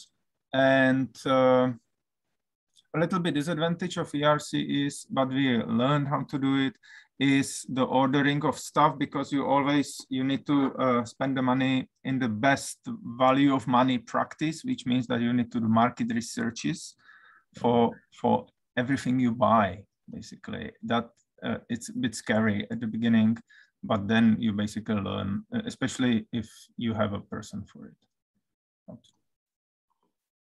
I think a good advice is don't forget to ask for money for the manager, okay? Because this is eligible. It will save you a lot of trouble. I mean, because all this work can be then put into somebody who will do it for you. Definitely, and with our manager, for example, like calculating the salaries and like working hours and these things, it's apparently so complicated. I never try to understand it, but the manager does. Okay, David, do you have any comment on that? Yeah, so I would say in terms of grant preparation, the proposal preparation, ERC is much more straightforward because we are really focused on the scientific part, which is what we do for a living. That's what we enjoy. And the bureaucracy or stuff behind is, I would say, smaller than for gacher compared, I mean, when you take into account how much stuff you are proposing to solve, how much you want to do. Gacher is not over complicated, but you are sort of asked to plan everything in great detail compared to ERC when you talk about spending money and so on. So then you'll have much more freedom once you get the grant, the ERC grant. The other thing which is quite beneficial is, at least to me, having experience with gacher grants, they kept changing the rules quite often. So it doesn't make it easy for you. So that's one of the things which is not very convenient about gacher. But definitely for grant preparation, it's really enjoyable because you focus on writing it, preparing it, which is, let's say, 1 year of contemplating, and then 2 months really finish it. But 2 months, it means 60 days and 60 nights, perhaps in my case. But you are really like focused on writing the grant proposal. Yeah. And then running the grant, I mean, the bureaucracy behind is a bit more complicated, as Láďa said. I mean, the person hours and everything. But again, you need to find basically a person who helps with that. Then the difficulty might be that there is a lot of gachers around, so people know how to handle it. In case of ERC, it's something new, but it's just the idiosyncrasy of any new system. That's yeah. Okay. Thank you. May I comment on it as well? Oh, yes, please go ahead. Actually, I would say the major difference between gacher and the ERCs is that if you prepare a gacher, you must really well decide how you like divide the money into the categories, because any changes, let's say from salaries to let's say consumables or to investments, are very difficult, and you have to ask for every change. You have to ask gacher for approval. Whereas in ERC, basically whatever looks, let's say, reasonable, they will just judge your science, and they will basically give you the money. If if it is like justified and looks reasonable. And whether you need a bigger team and you maybe drop one instrument and hire 2 people, it is perfectly suitable in ERC. I have seen that exactly, that one person actually did not at the end did not need one instrument, and he hired another 2 people, and that was perfectly okay. In Gachere, you cannot do this. So I would say, for grant proposal, it is much easier to compose the budget for ERC, because you are much more flexible in that. And I've seen that from several experienced colleagues who did those changes, and it was perfectly okay. So. Good. So maybe I also had a comment on that. I was with ERC from the very beginning, and ERC has this advantage that there were not that many rules imposed at the beginning. It was really created by scientists. And the European Commission then gave this board that time, Pavel Exner was a member at that time from the very beginning, free hand essentially, how to create the rules, etc. And that's why it is so reasonable. There is instant fight for keeping this kind of freedom. And one of the main idea was just not to ask for deliverables, because all the European projects before that were based on deliverables.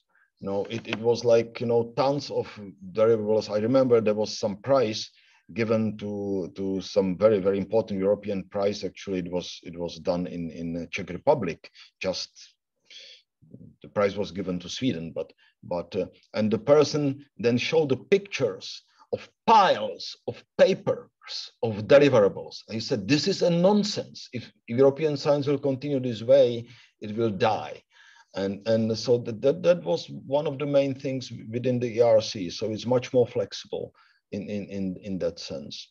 And what I like to end up with is a very positive thing, because I have mentioned in my short talk that we have started a discussion with the leadership of Gachere, and leadership of Gachere.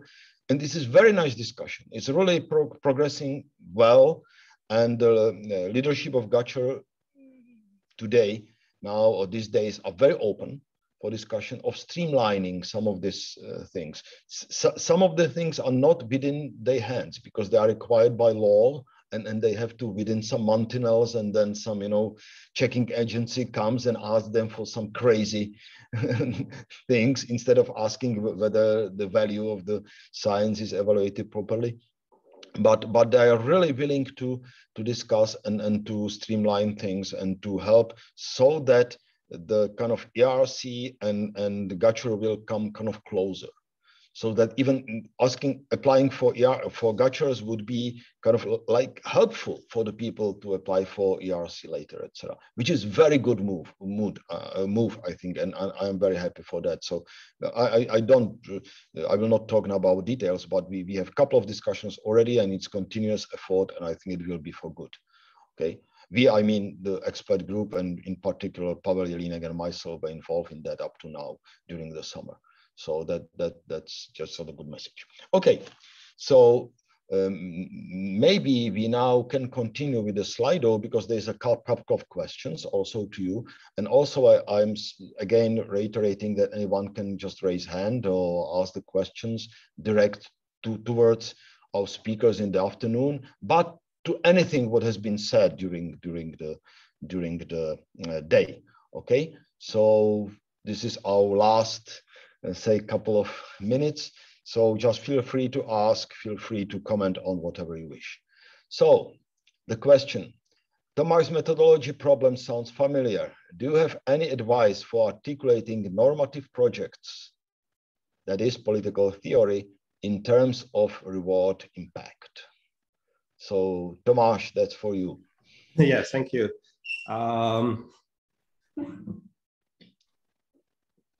I'm not sure whether I fully understand the question regarding the reward impact.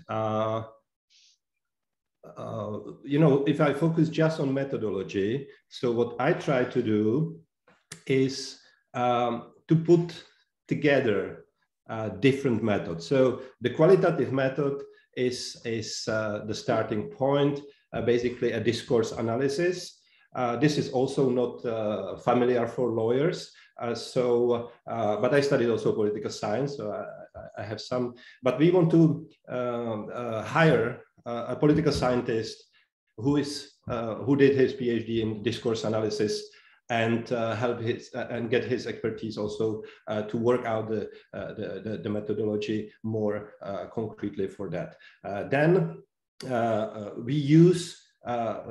We intend to use social service, as I mentioned, some large scale service in the Czech Republic and Germany of 1,200, maybe in Germany 800 people in the Czech Republic. And for that, we are hiring sociologists to prepare the questionnaire, and then we will outsource the conducting of the survey itself to external firm. So this kind of bundling together different methods, but still the textual analysis is at the core, and its impact on society. This has a disadvantage in that this kind of putting together different methodologies sounds like you don't know what you want to do a little bit. So you need to really well explain how these different methodologies are going to bring the result you are envisioning.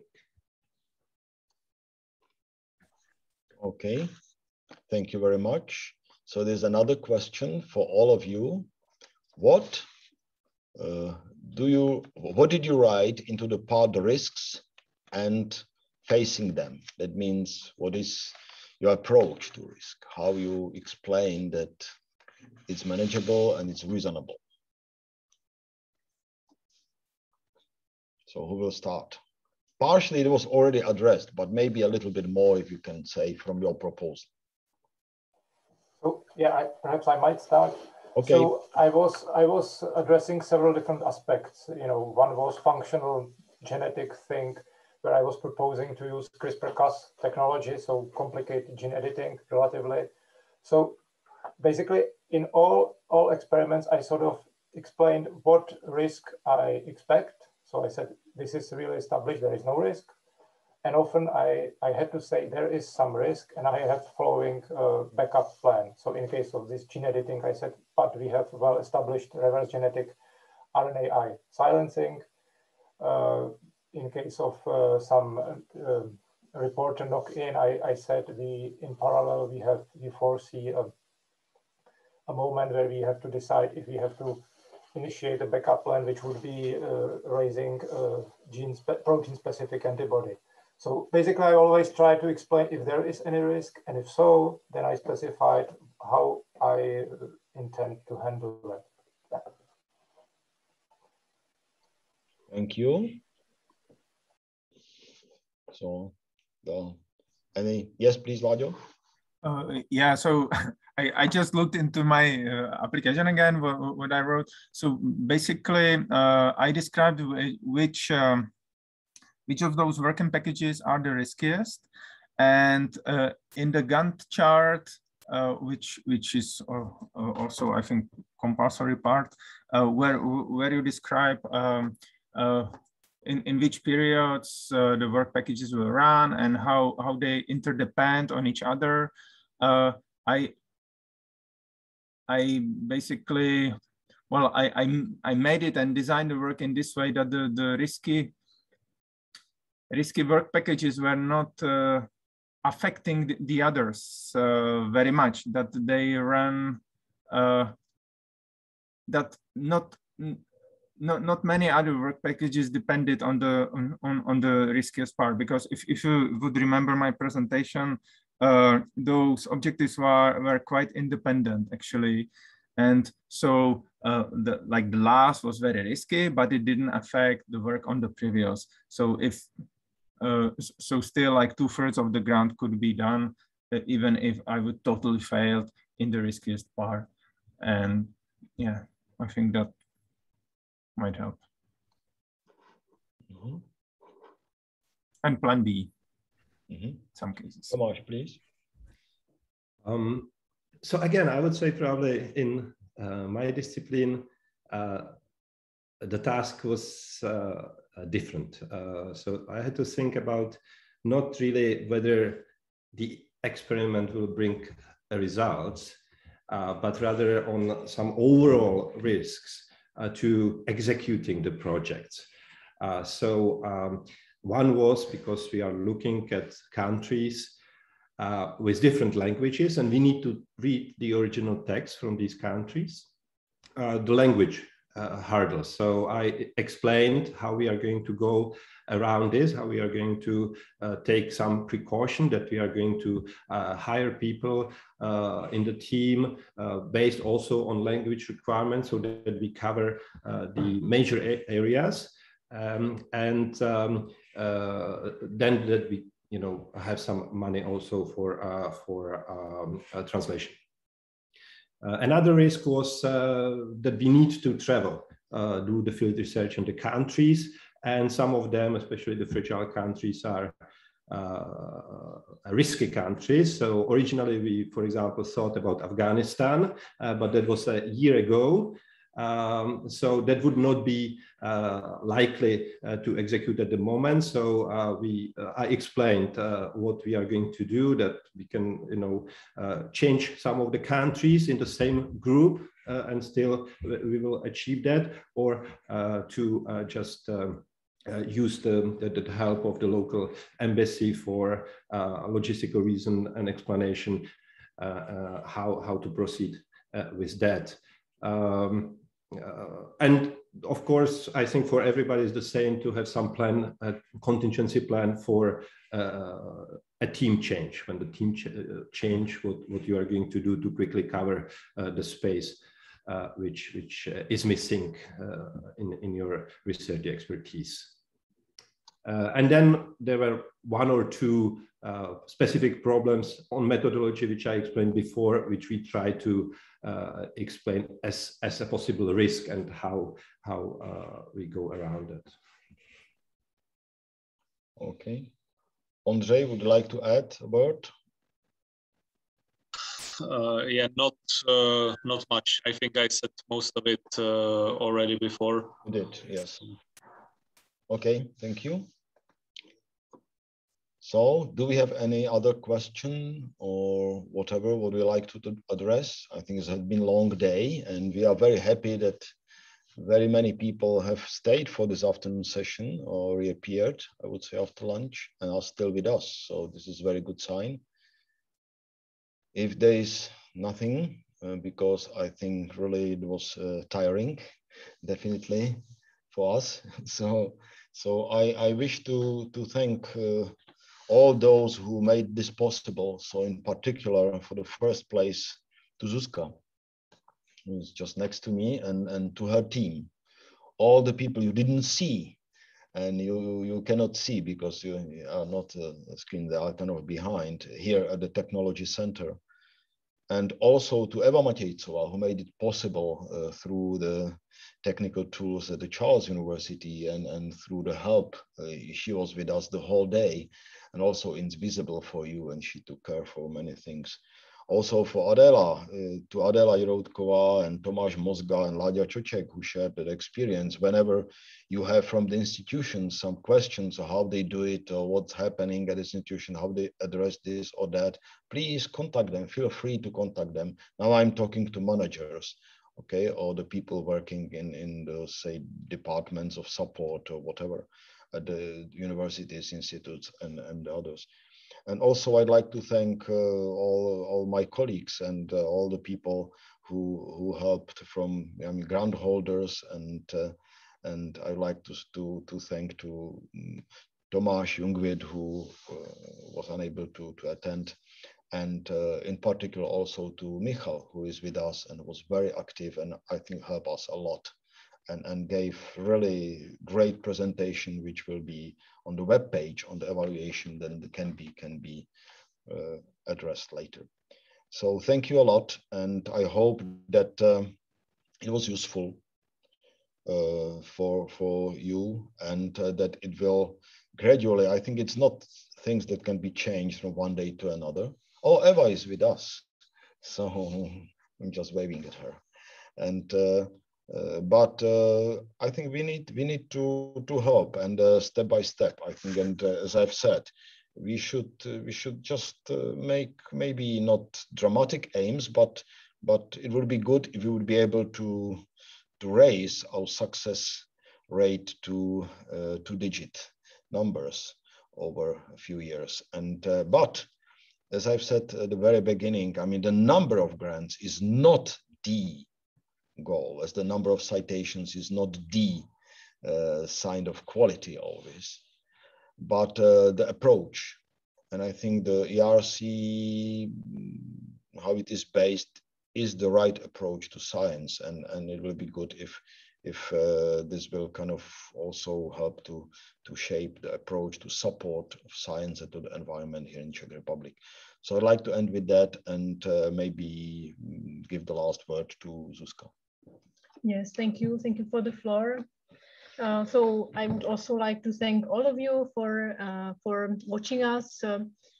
And I would like to thank all our speakers, because without them it wouldn't be possible to organize such an event.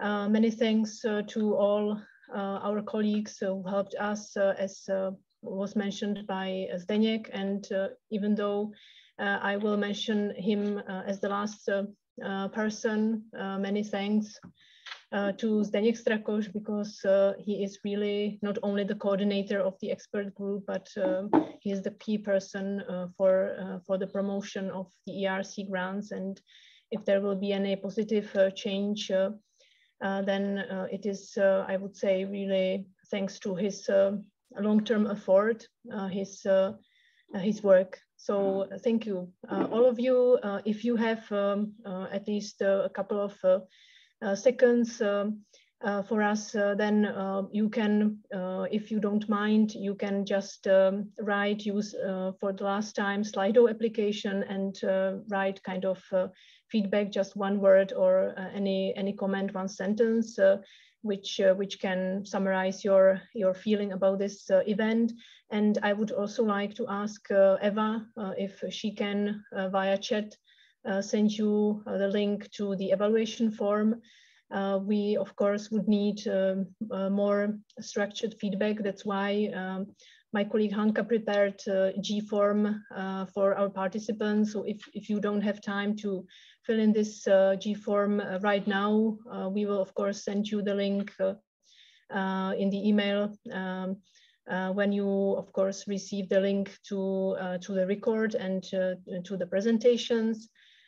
So those of you who could not join us from the very beginning, or who are not here right now, but they would like to watch also the last part, then of course all of you will be able to watch the recording.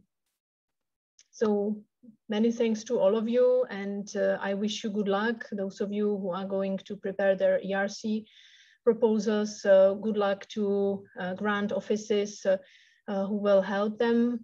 So good luck to all of us, and see you next time, and have a nice end of the day. Have a nice afternoon. So bye and see you next time.